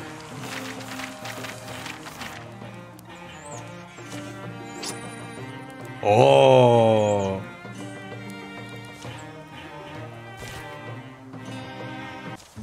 You remember the gang now, Lucetta. You know, I'm really proud of us. All that training is starting to pay off. More importantly, the people of Lucevere Forge can rest easy now that they're free from Aoda! Oh, Aoda, my darling daughter, you've come back to me. Leanne, do you know this? No, I've never... Don't be silly. I haven't grown that old in all the years you've been away. So I take it you're not Aoda. No, who is this woman? We don't know. She turned up here one day, weeping and wailing. We think her village must have been destroyed, or Thrixel must have been in her head, or both. She couldn't tell us anything except her name, Pares. And that she's waiting for her daughter Aoda to come home. We cared for her as well as we could and hoped her family would find her someday. It's too bad you're not really her Aoda. Leanne, even a hero isn't called upon to shoulder every burden she encounters.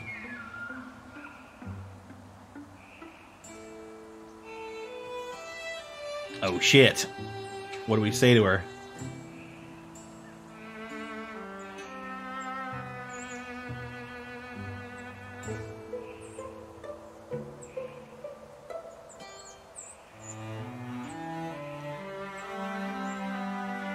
Gotta tell her the truth. Look at me more closely, Paris. I'm not a Yoda. I'm sorry. No. You're not, are you? I'll keep waiting until Yoda comes home. It's alright. You go on. We can take care of her. +5 loner. Ooh. Loner. Leanne the loner.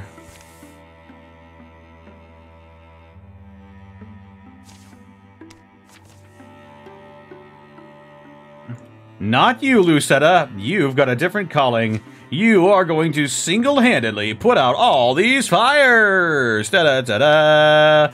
Da-da-da-da.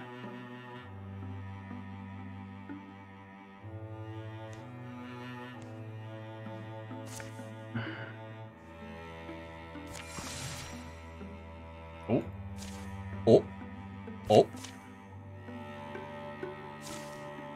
The Drauven have come. They've come. Use the knowledge of the land to harry their approach.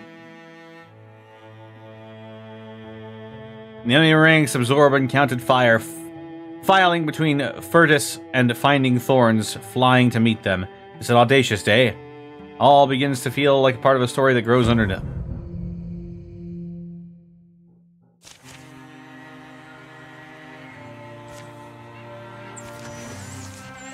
Wing beat of giant dragon.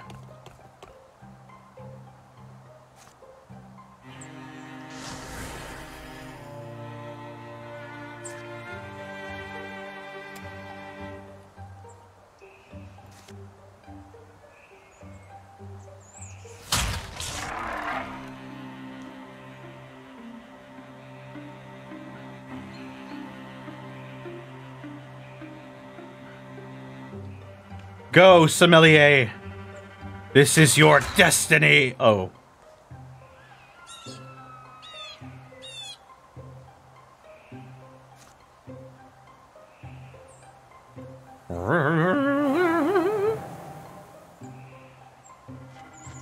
Die.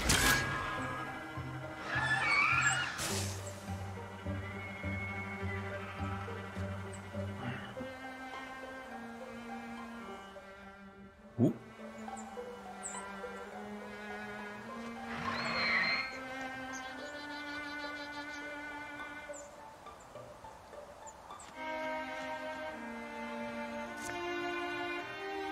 Arrows.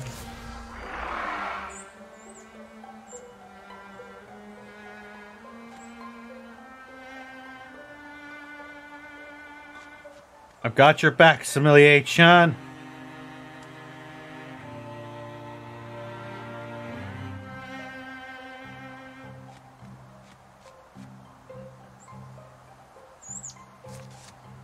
Hit.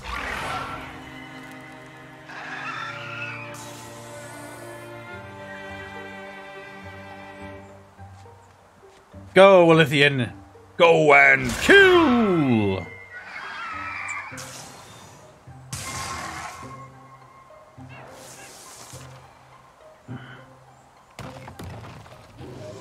No! Sommelier, no! You bastard!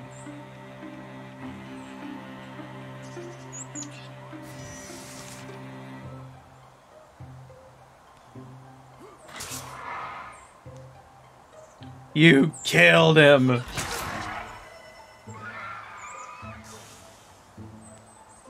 You will suffer for that 100 times over. Now you're going to pay.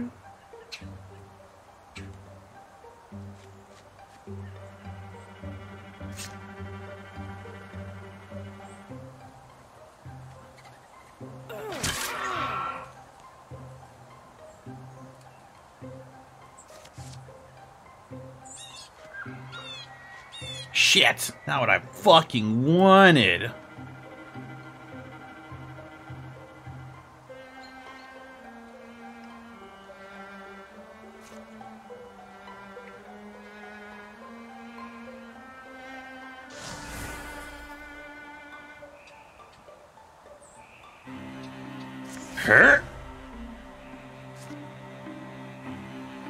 Oh, what the fuck?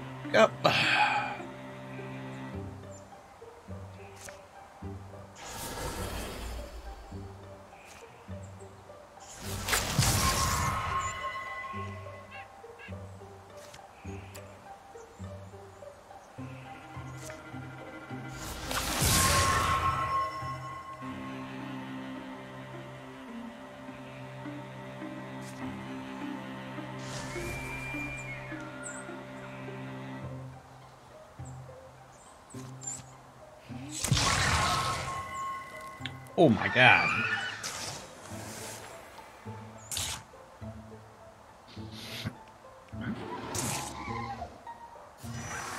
Oh no, Borin. Why?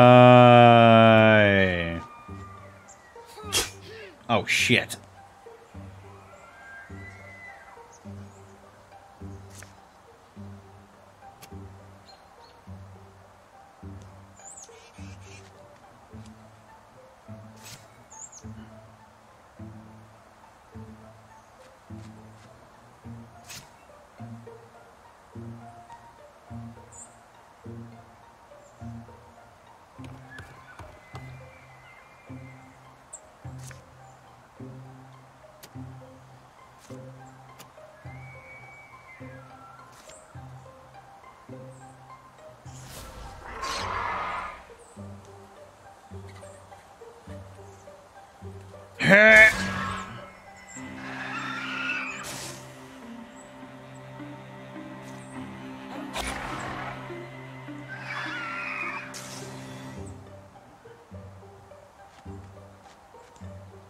Oh yeah.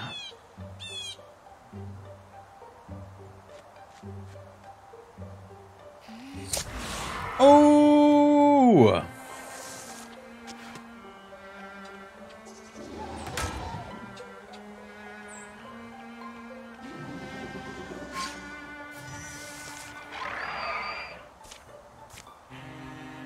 I have been deafened.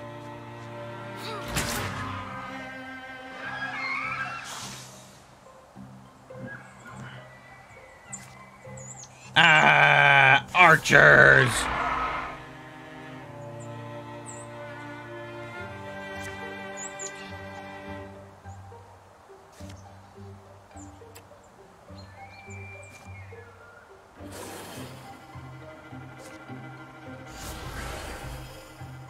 Explosion!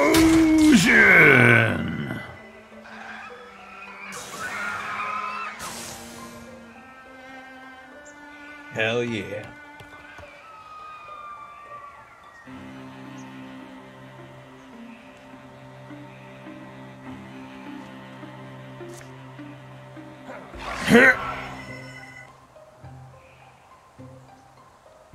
Eh. Eh.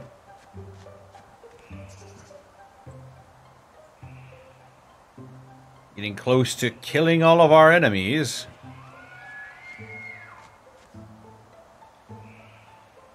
What if I crit? That would be fucking wacky, wouldn't it?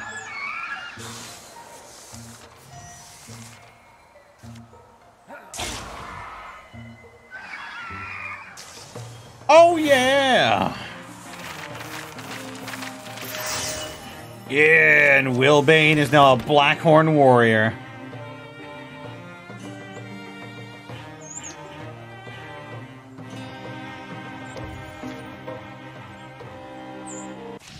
Woo!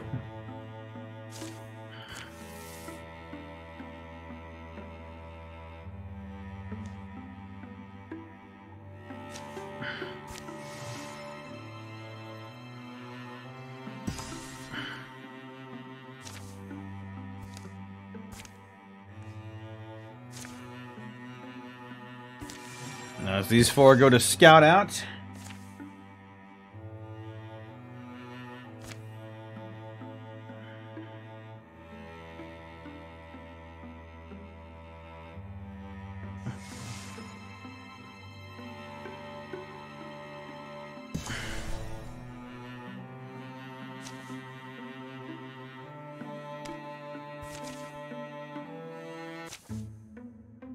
Why do deepists always have to be so deeply underground?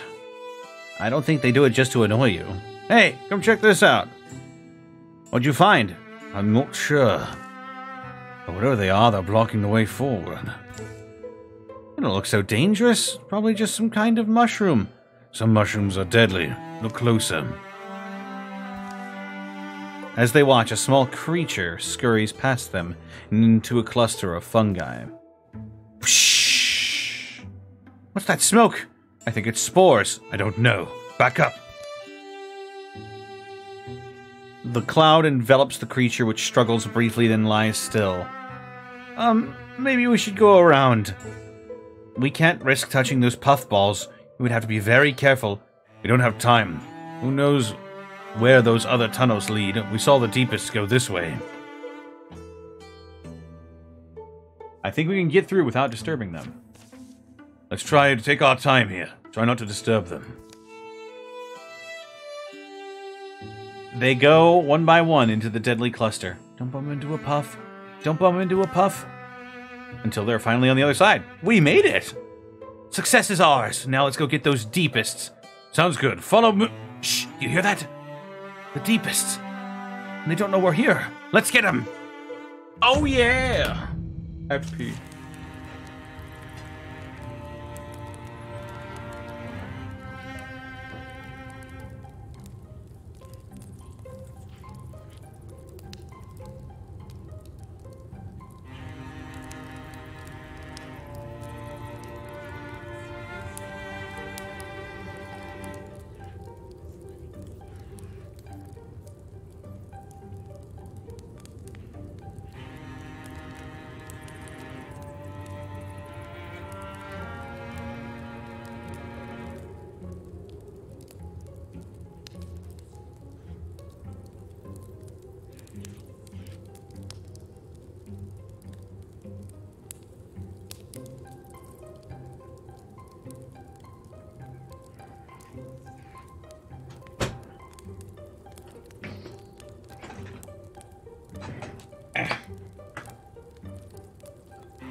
Oh my.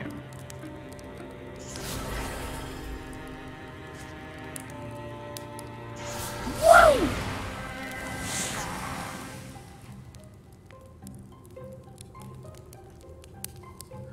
Do.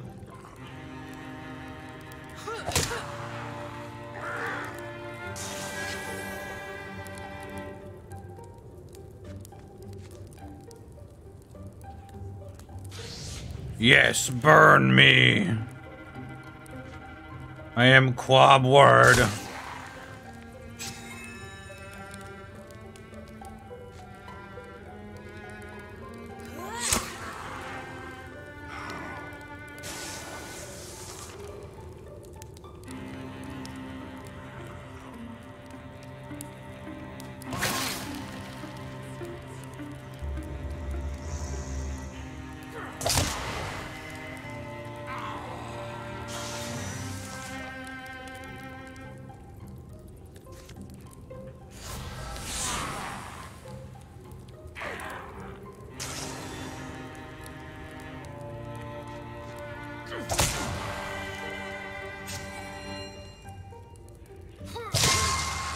Oh yeah.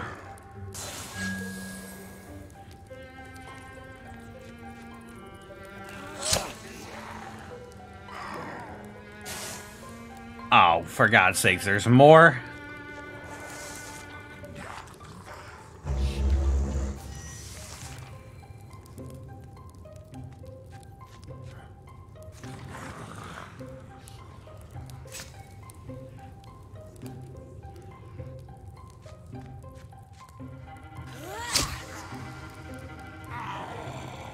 They're all so fucking powerful.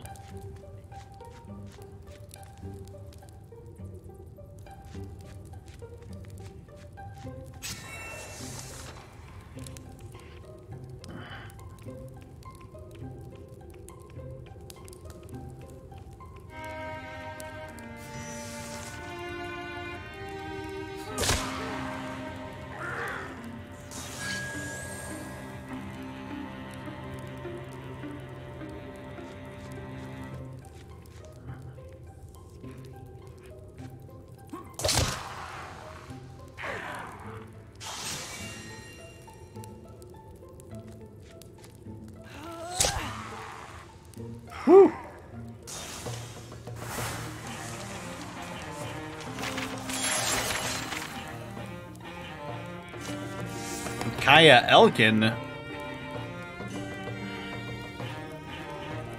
Let's get you Elementalist. Aspen Seeker of Glomania. Holy shit.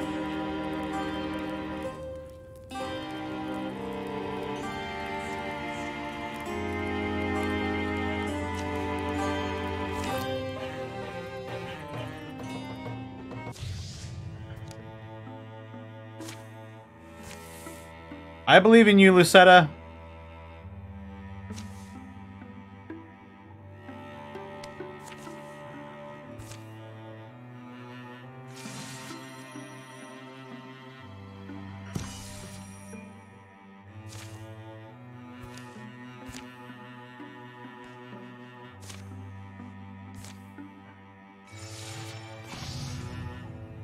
Oh, God.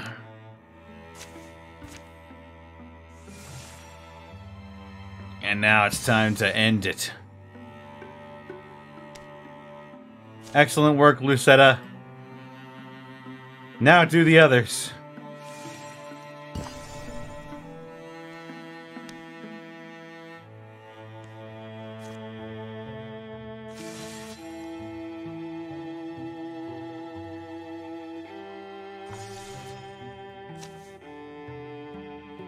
All right. This is the final fight, chat. This is the end of Wildermyth.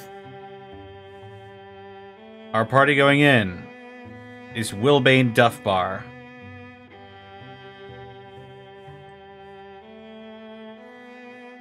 Shyantha Fenspear, Ursi Fenspear,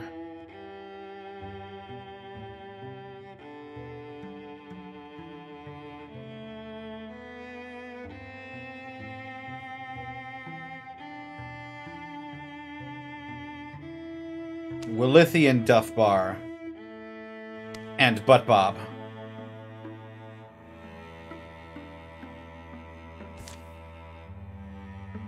Final fight is upon us. Do we have Jane May? No. I think this might be the first final fight that Jane May wasn't a part of.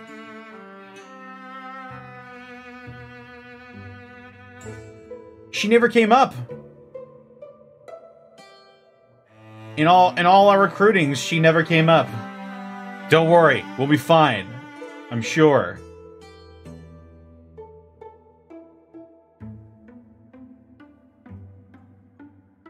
She's with us in spirit. We have 2 people here that have crystal eyes.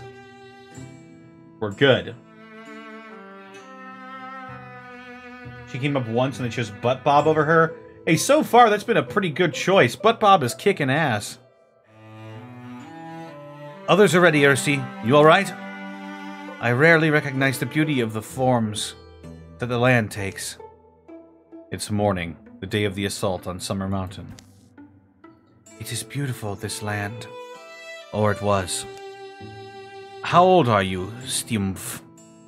Stiumph! 26 circuits of the seasons, me, Shalogton Pjark, Commander. When I was 26, I was already a wing knight. I had saved my warlord once. A wolf-eyed hyant named Zuviak was my shield that day. In exile, but his sacrifice was honorable. Only Veldvaren can know whether he was redeemed. The container's still still all sealed, Ursi? Thought you'd want to be the one to break the wax. The dragons can't kill us. A dragon can't kill us, can it? Not now. Let's just refuse that future straight off. What a stink! We're all raindrops wandering back to the sea, even just discovering the true nature of that eventuality. Death. Won't that be meaningful? Gosh, that is pungent! All these sentimental words, you'll feel awkward tomorrow when we remember them. You will not remember the warlord who rose and fell, when I was sleek-scaled and still in the soar of my youth. Thuvain, he was called. He was a stubborn, smart, pain-proven Drolf, a warlord from the Egg, a legend alive. I raced to join his ranks. For most of my life, I failed to realize the many ways of our legends fool us, and I was a fool. You do remember the great Diven Versal, I hope. I was alike to him in that way. The Divan believed so deep in stories, myth, like the sky is lush. I was Wingson earlier than anyone. Imagination is my mighty talent. Yes, Shillardson. This venom that the Fenwalkers devised was crafted from plants native to their small, wet, unwanted stretch of land. If more is needed, the recipe's in that book I took. The precaution of leaving copies with some of the hill folks in case we fail. The compound coating a weapon will poison dragon blood, and as far as they knew, or as my ancestor wrote, only dragon blood. It might not be smart to drink it, though. Hopefully it washes off. I don't want to be the lady with the smelly bolts. They smear their weapons in the pasty Fen's ichor. They don't bother to clean up their final camp. They'll return to it, or it'll be scattered by the weather in time. They'll unwrap a few fresh pieces they brought for today. The best their people could supply. The sun is climbing.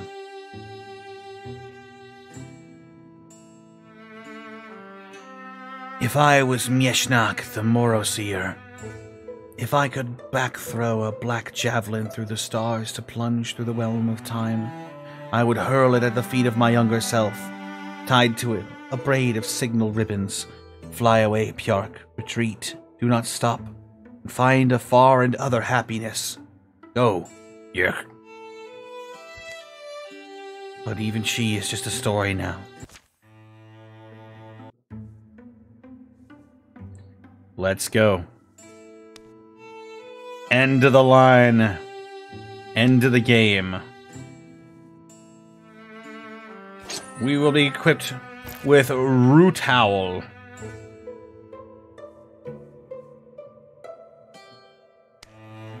And Pine Howl. And that's it. Yes.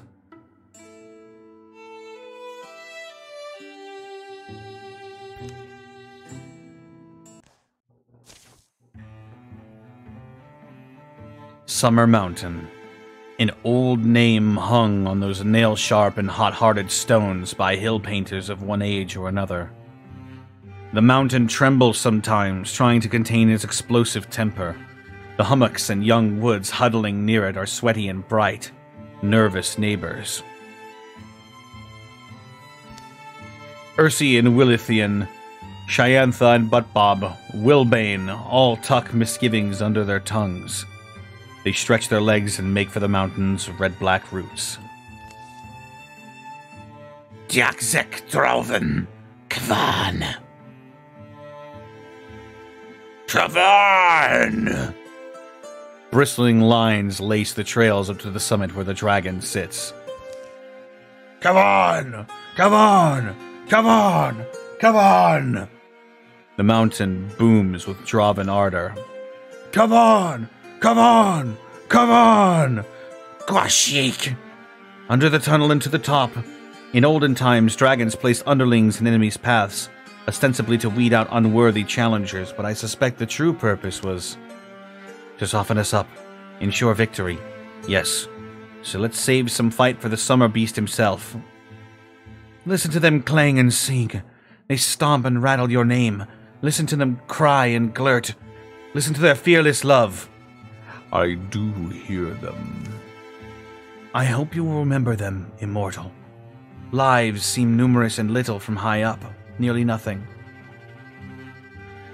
But so do stars and planets appear from our far perch. If even 100 stars went black, I believe you would... I'd notice the death of stars. Kavan, the night you hatched, I realized the world had ended.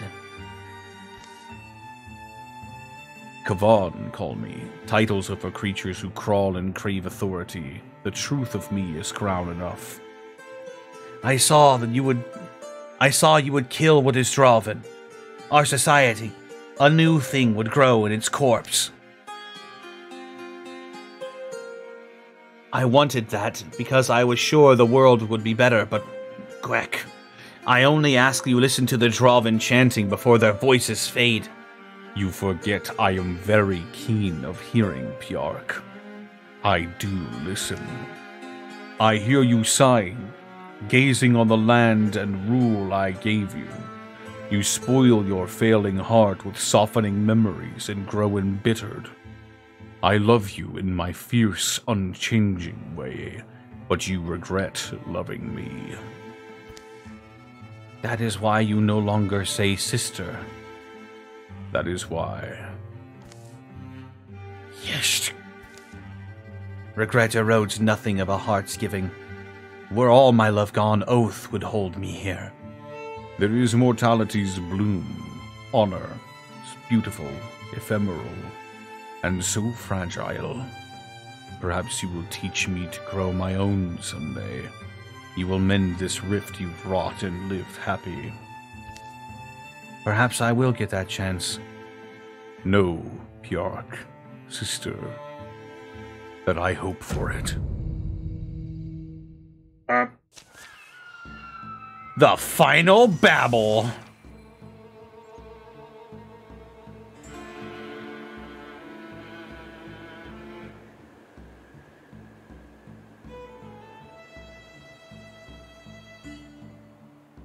The final babble.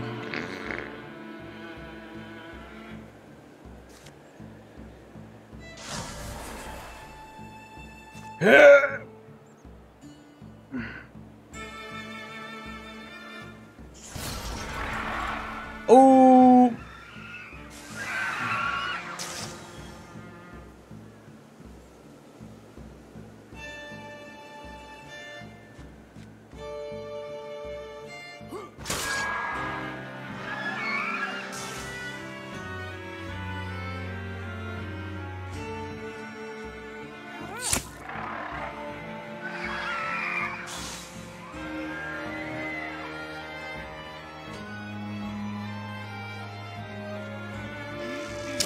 Ah, fuck.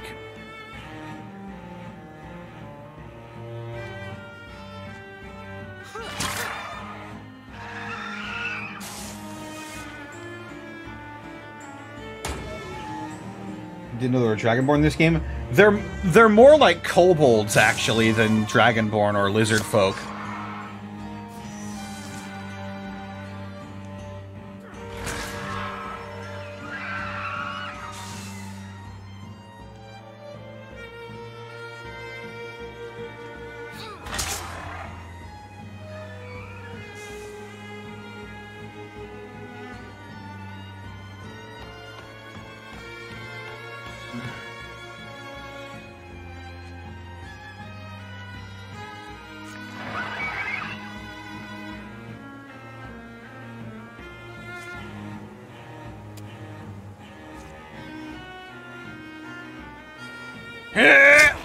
Oh, what you gonna do now, big boy?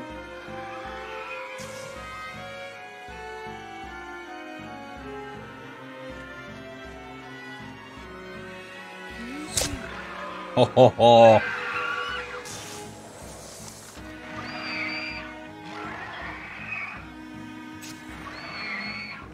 Yeah, lore-wise, they're very much like kobolds.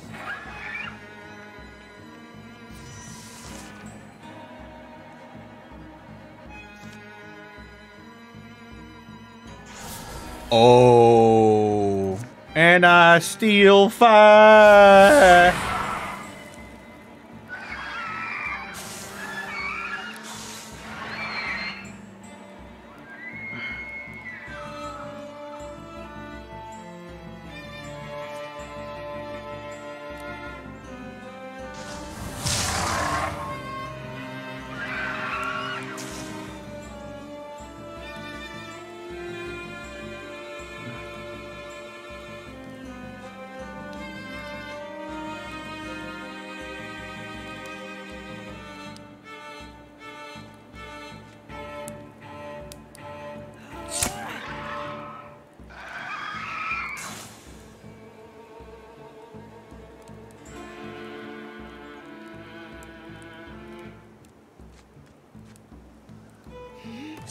Oh, fuck.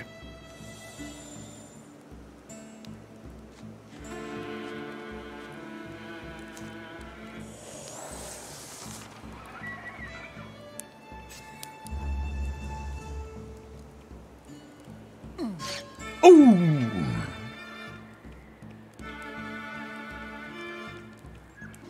Oh, yeah. Line up just like that, right for Butt Bob.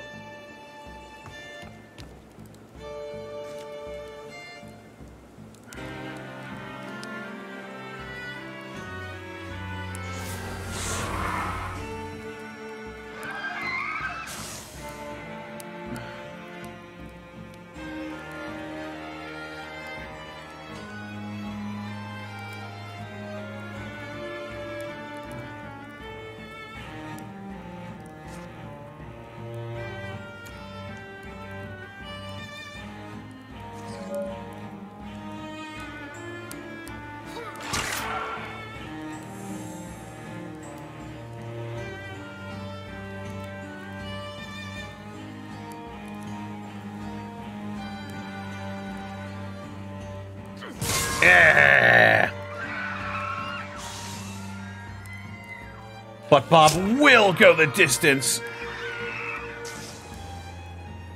He is on his way. He can go the distance. He'll be there someday if he can stay strong.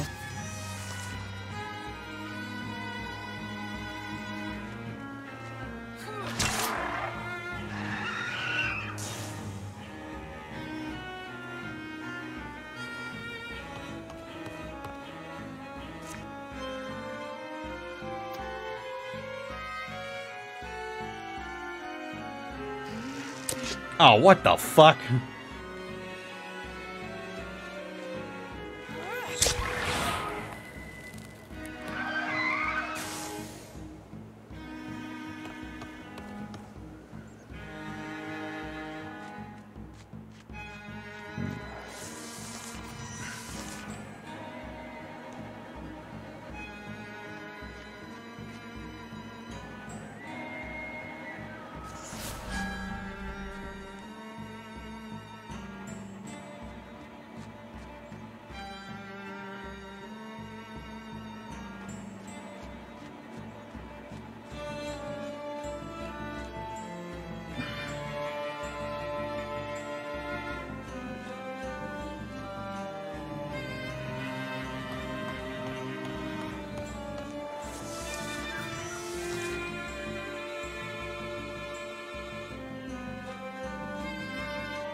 Oh, red cloak. What the fuck?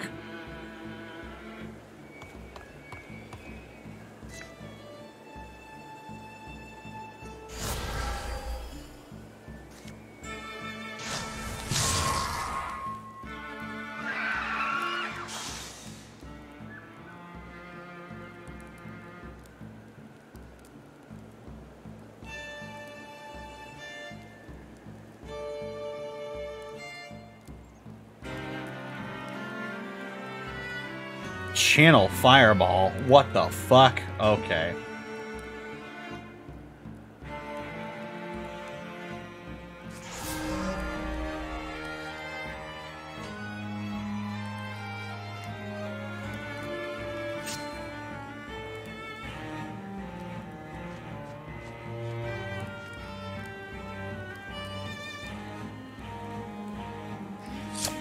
Ooh!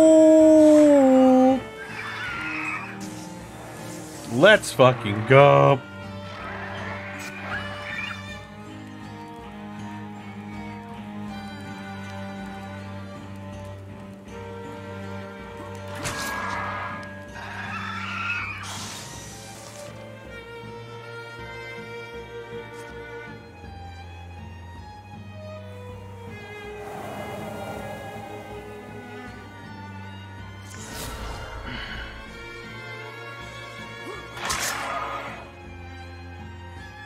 I need you to start.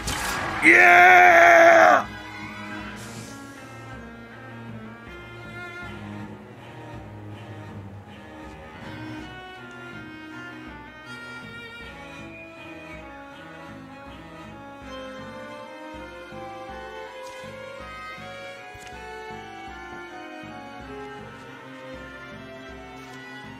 Whoop.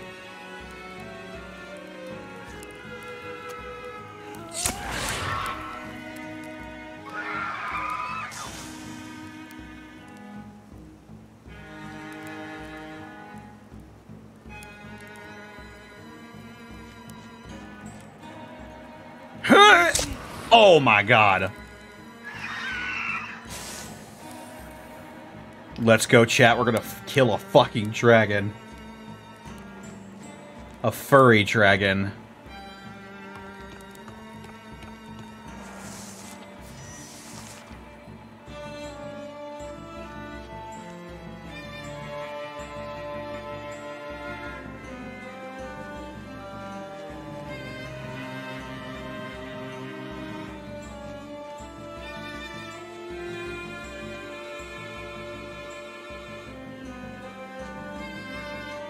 Man, Wilithian is just so fast.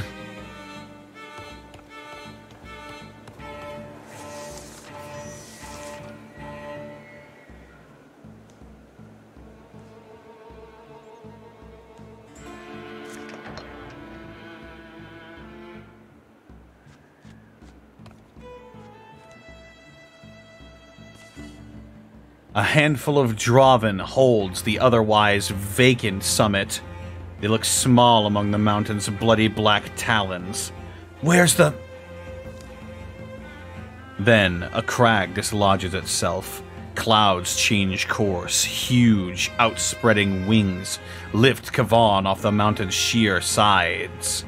Relax his bulk with stunning lightness into the broad plateau. His gaze lands on each face like the flat of a forge-hot blade. The fumes up here of oil smoke, sulfur, souring flesh made it hard to look at him, but blinking would take too much courage. At last, the dragon speaks. Familiar eyes behold me, and I'm glad. You can see me groan and understand the futility of your struggling, snarling, yapping, clasping. He is matured now. The rocks ring harmonically, vibrating to his voice. His warm insouciance thickens and slows the blood, making wax at muscles.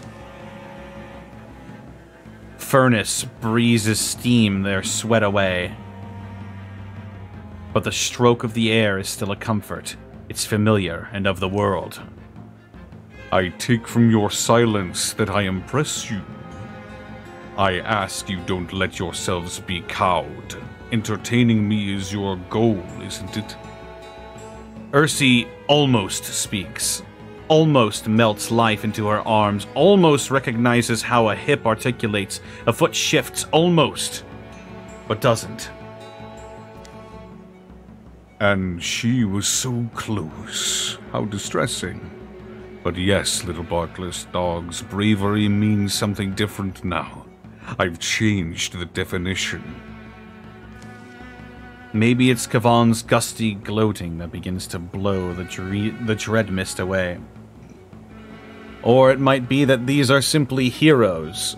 Memories stir up in them. They remember green things grow not far from here. Ursi remembers her grandmother, guiding her small hand and a wrinkly great one to point to the jeweled features of hero constellations and make her wondering mouth grin. They each have recollections like this. The paralysis of amazement and fear begins to leave them. I think I must understand it, though. Perhaps now you hope to prostrate yourselves before me, to bend and wag and call me a king. Brekmat. So tell me something, Flame Fuel. To wound a dragon, to ruin his hold, to bury his supplicants before he has given them leave to be bones. You knew it would demand my wrath. What hate does your species bear me that was worth your annihilation? But Bob is first to finally spit words. No one was looking for you, old arrogant thing. The only purpose we went with was to defend our own. His pipper sounds childlike, dwarfed in dragon echoes, nearly drowned by the blistering wind that blows constant through Kavan's nostrils and maw, but the dragon looks upset. Drekna Darudi Kavan. Tiest. They must say it. Hate is hallowed in their language.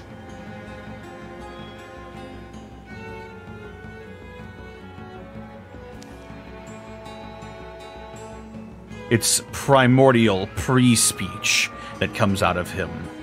A form of expression unfelt in this world since Ildali of Winter was returned to her egg. The salty words he says aren't important, it's the emotion made real. Real as heat. Emotion given a place and state among the atomic rattle of is and isn't. What Kavan imparts is a crowded feeling. Rage, fear, sorrow, bafflement. The furied uncomprehension of an unloved despot. All aged, fermented over egg-bound eons. This is pre-speech, the true tongue of dragons, the only one in which they cannot tell lies. How perfectly clear things are, then. Today is the final day. For Kavan, or for humanity. Anything becomes after fate. Anything after becomes fate. A cord to be reeled on history's spool. Our weapons are deadly to your blood. There'll be agony as they pierce you. Your chance was to bite while you had us awed. Now that's gone. My forebearer may never have slain a dragon, but my inheritors won't say the same thing. I shall set such a fire on you that your ghost shall forever fly shrieking, immolated even as they flutter ash-like, lost in the black wind of mortal oblivion. To hear an undying thing speak of death, my spirit laughs at him. Come on, then. Kavan. His menace humbles mountains and stars. In his eyes swirls a solar heat that could feed or devour all creation, whatever fate he feels like having. The Draven commander stands high, her eyes resolute, her voice is a steady presence in the air, unifying the motions of her troops. And then these guys.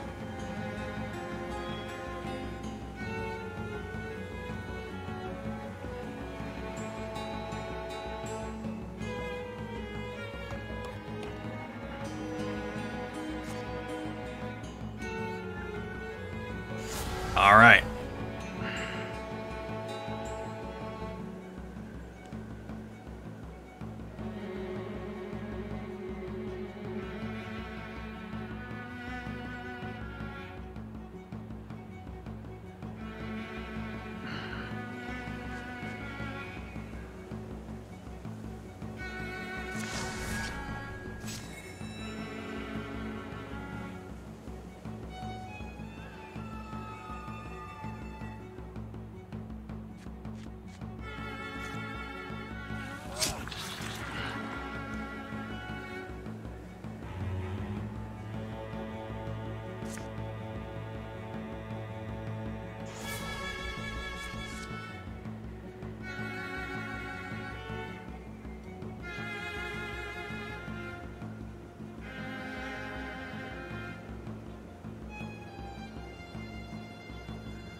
Ooh.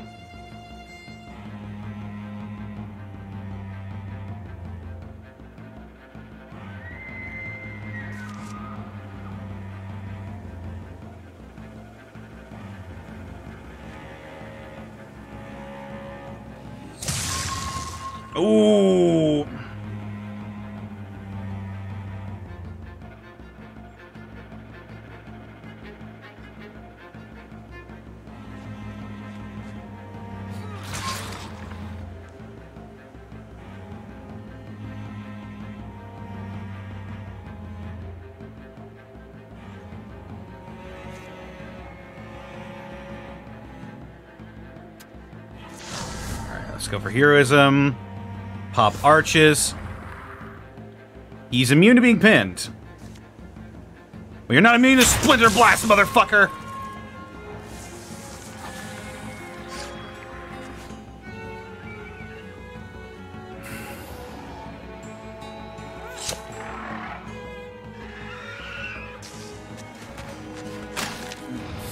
Whoa, Nilly!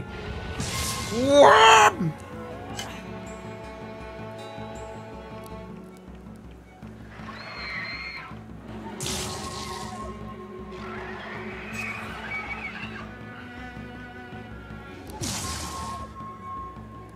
Oh fuck, he's engaged.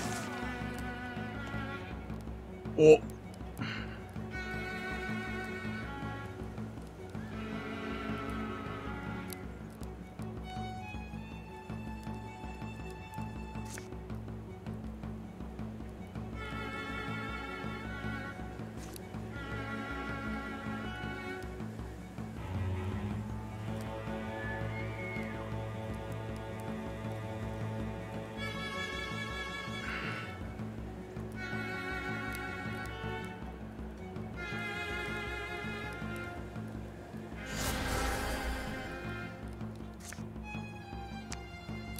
Discus!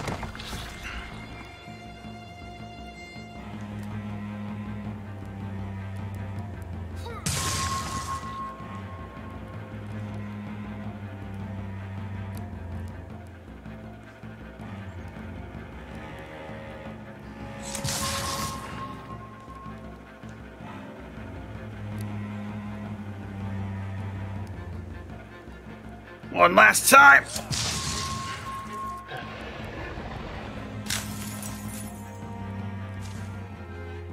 Come on!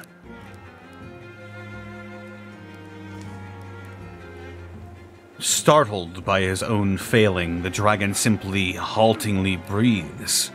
That quiet is not as complete as the one that follows, because his breathing stops. And he crumples. Come on! Her cries are the cries of a lamed wolf in winter, left by the pack. The wound does not hurt as much as the dread. Heart-crushing, gentle-building dread. Recognition of one's cold, terminal aloneness. The remainder of her power she now turns on Kavan's killers. Come on!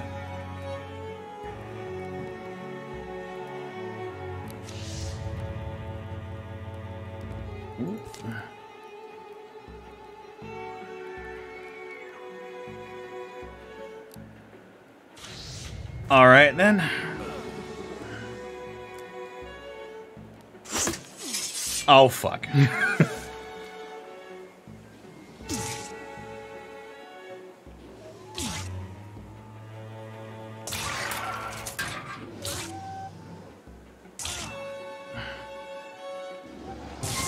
Oh!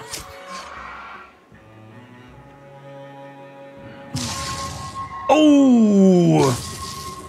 Oh, fuck.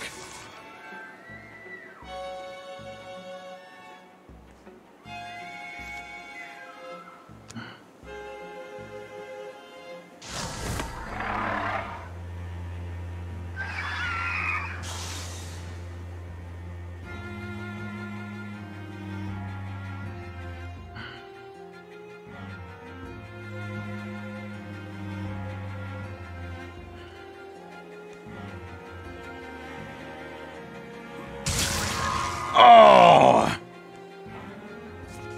Switch to the dagger now and end it.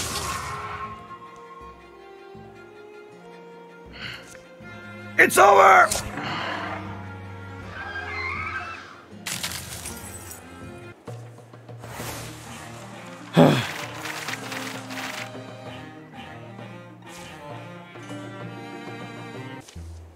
We did it.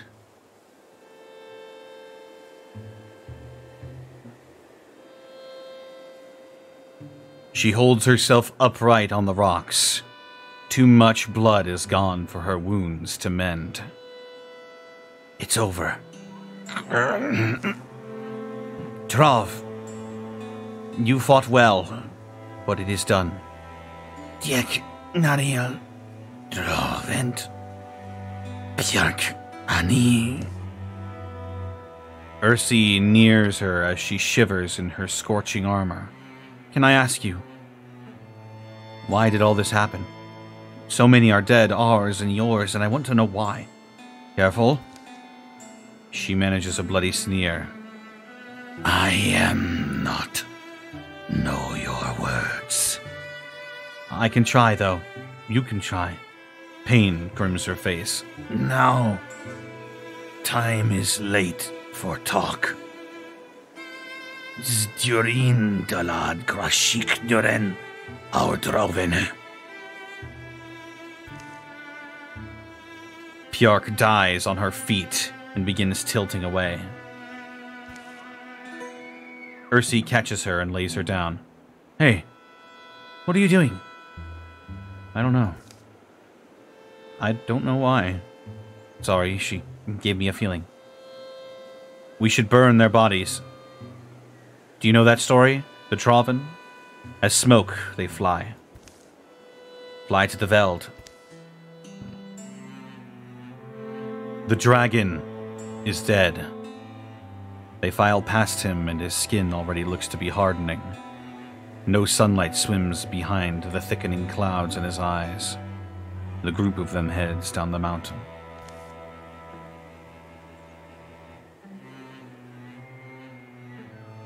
There's no reason we cut out a dragon's heart, is there? Keep hold of the dragon's egg? That's not smart, is it? Nah. I'm curious what the thing would look like. They're supposed to be dazzling, which... Who actually saw one? I don't know, but we'd risk more that way. Ursi and Buttbob, Wilbane and Willithian, Shyantha, they make it down. What if the volcano erupts and the egg winds up somewhere? Can't stop the world moving, can we? Just be vigilant as we can. Feelings turn bright in the evening air. Words sound soft and rich. The incredible truth of what they've done settles in. The dragon weight that bent their shoulders is gone. None of them has ever quite felt this light. Loyal dregs of the Draven army creep to the mountain to see the scene. They're surprised to find neat pyres and burnt bones. In the dark, they pull down their barricades. Talik kvandjun. Veldnak dusek. Et shlodsen. Yesk. For a while, Buttbob and Ursi will climb the mountain each morning and observe how the dragon decays. By the third such morning, Kavan's remains will be unrecognizable, hardened stone. Other rock masses around it seemingly pulled from the earth or perhaps condensed from the air and dust. They'll all go home eventually. They'll brush clean old furniture, stare at old books, savor remembered recipes, enjoy the quiet, as easy conversations that happen over golden domes of bread. Dragon Slayers! My pocket's too heavy. Come, take my table, and have as much as you can scarf down. It's weird. The normals of life come back and aren't quite normal. It's really them. When you've seen how easily the world's colors can be painted ash white. A grin in broad daylight seems heroic, worth answering. And you go counting the things left unburned. Some things you recognize, some you never bothered to. Plenty remains.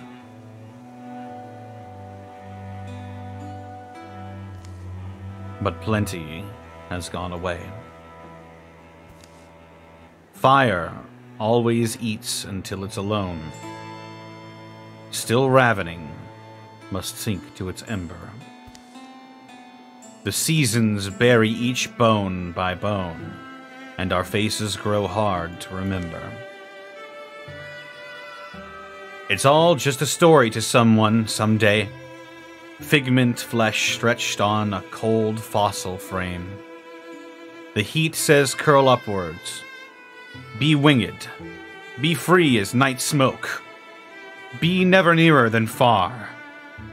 Their stories will never be ours. The end.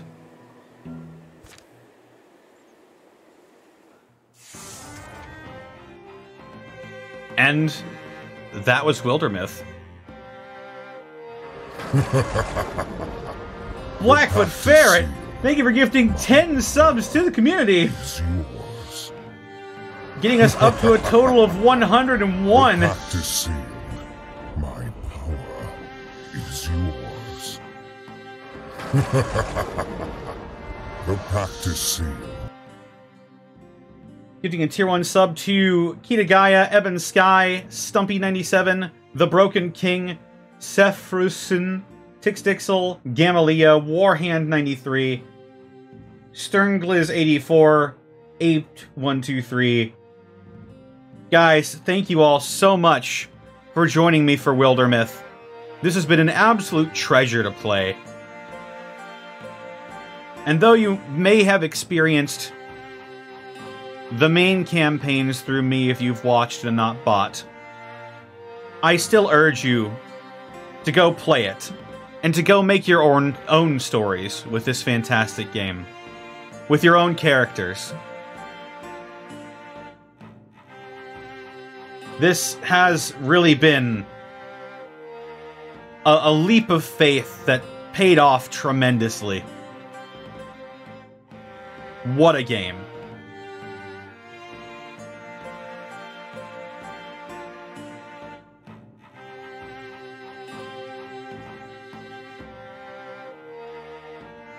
122 years of peace.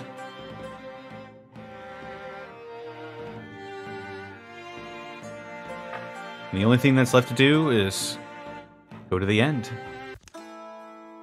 Simonia Earthworks presented the Seekers of Dawn with a series of painted pottery commemorating the battle that freed their site.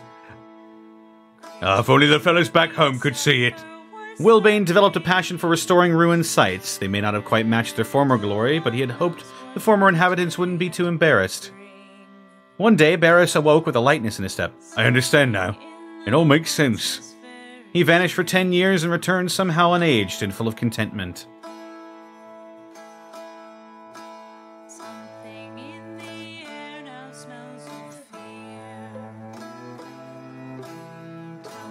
The Wildermyth plushies are out. That is right! You can get the small critter plushie. The little thing that steals your coin.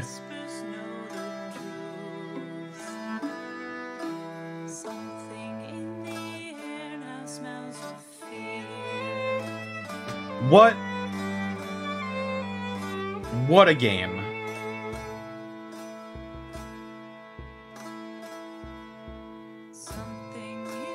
The writing is second to none. Don't tell anyone. I don't know how many more fights I have left in me.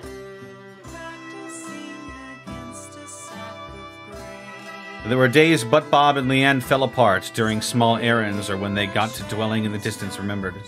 The graves are oh shit.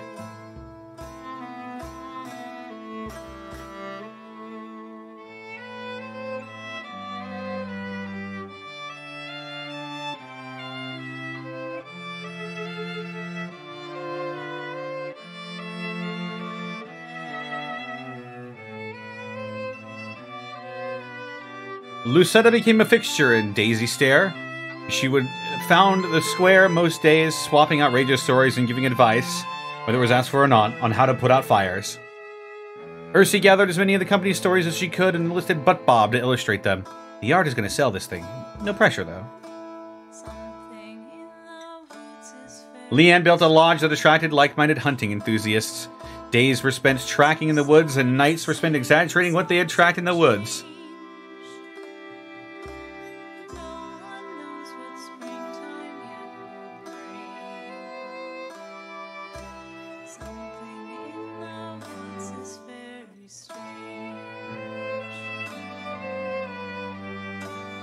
Well, hopefully the development of this game continues, and later down the road I might pick it back up again, but For the time being, one story ends.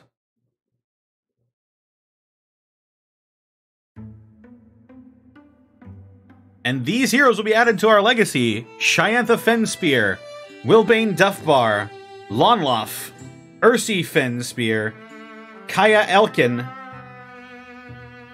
Willithian Duffbar, and Lucetta, who helped put out fires.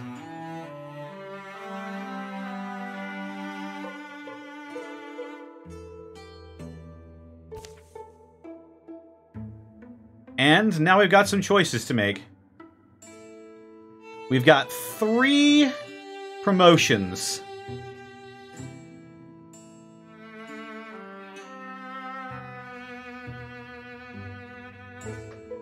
We've got 3 promotions we can make here.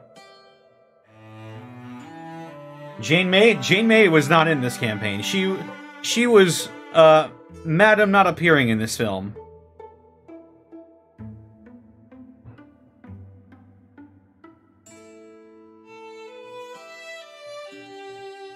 But Bob deserves it?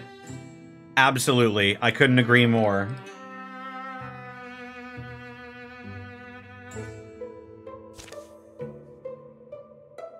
But Bob deserves the world.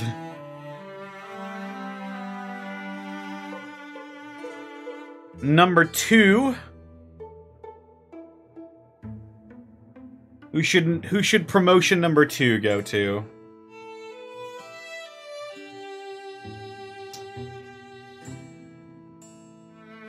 Lonloff?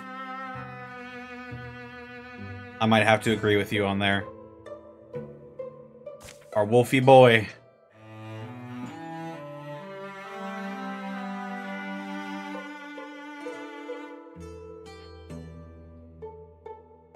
And one more.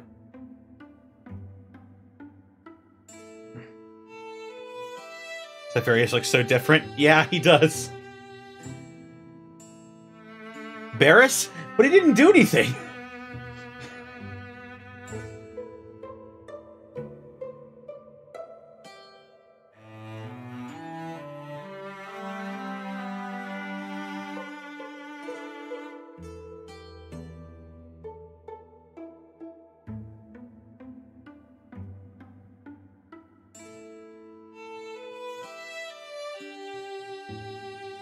Shiantha?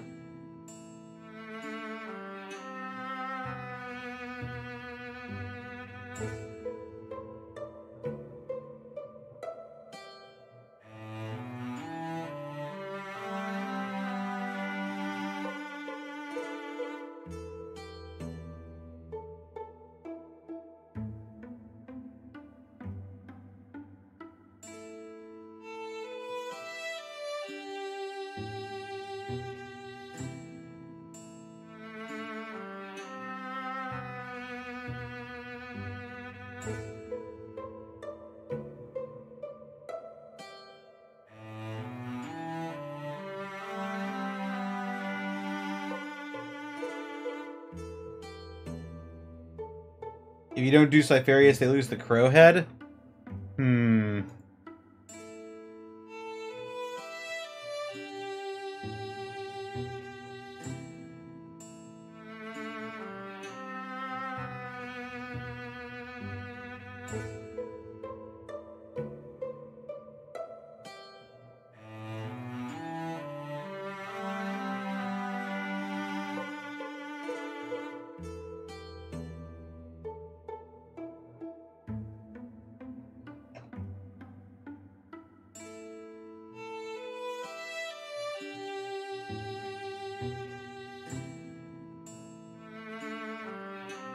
Ursi?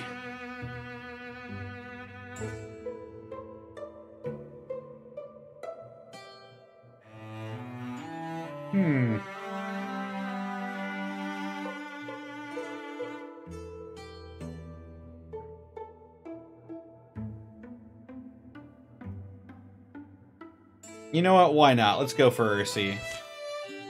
The elemental weapons you discovered this game have been unlocked. Complete all the Bones of Summer campaign, and that's it. We've completed all the campaigns in Wildermyth. And there it is. It's the critter plush. Available through November 18th. If you want to get a hold of a little critter plush, now's your opportunity. There's a campaign creator mode, and you can download other people's campaigns. That's what I heard. I'd be eager to try that out. But for right now, I'm thinking that's going to be all the time that I have for right now. And next Sunday, join me as I embark on a whole new journey through the Banner Saga. And yes, there is multiplayer in Wildermyth.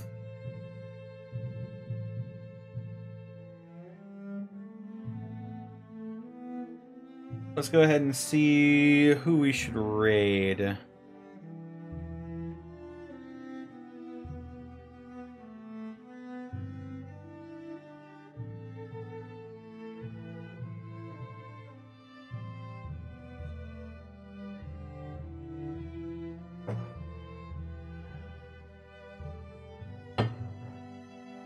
Banner Saga? Yeah, I've never played Banner Saga before.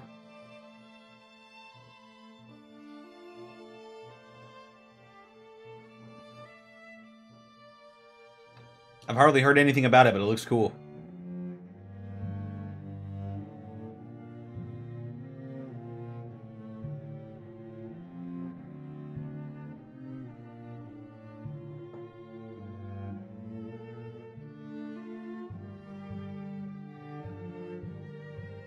Let's go raid Coup.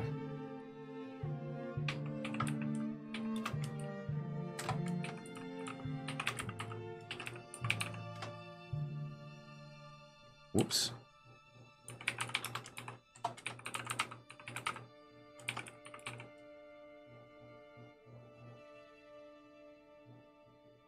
Our rating message will be something in the woods is very strange.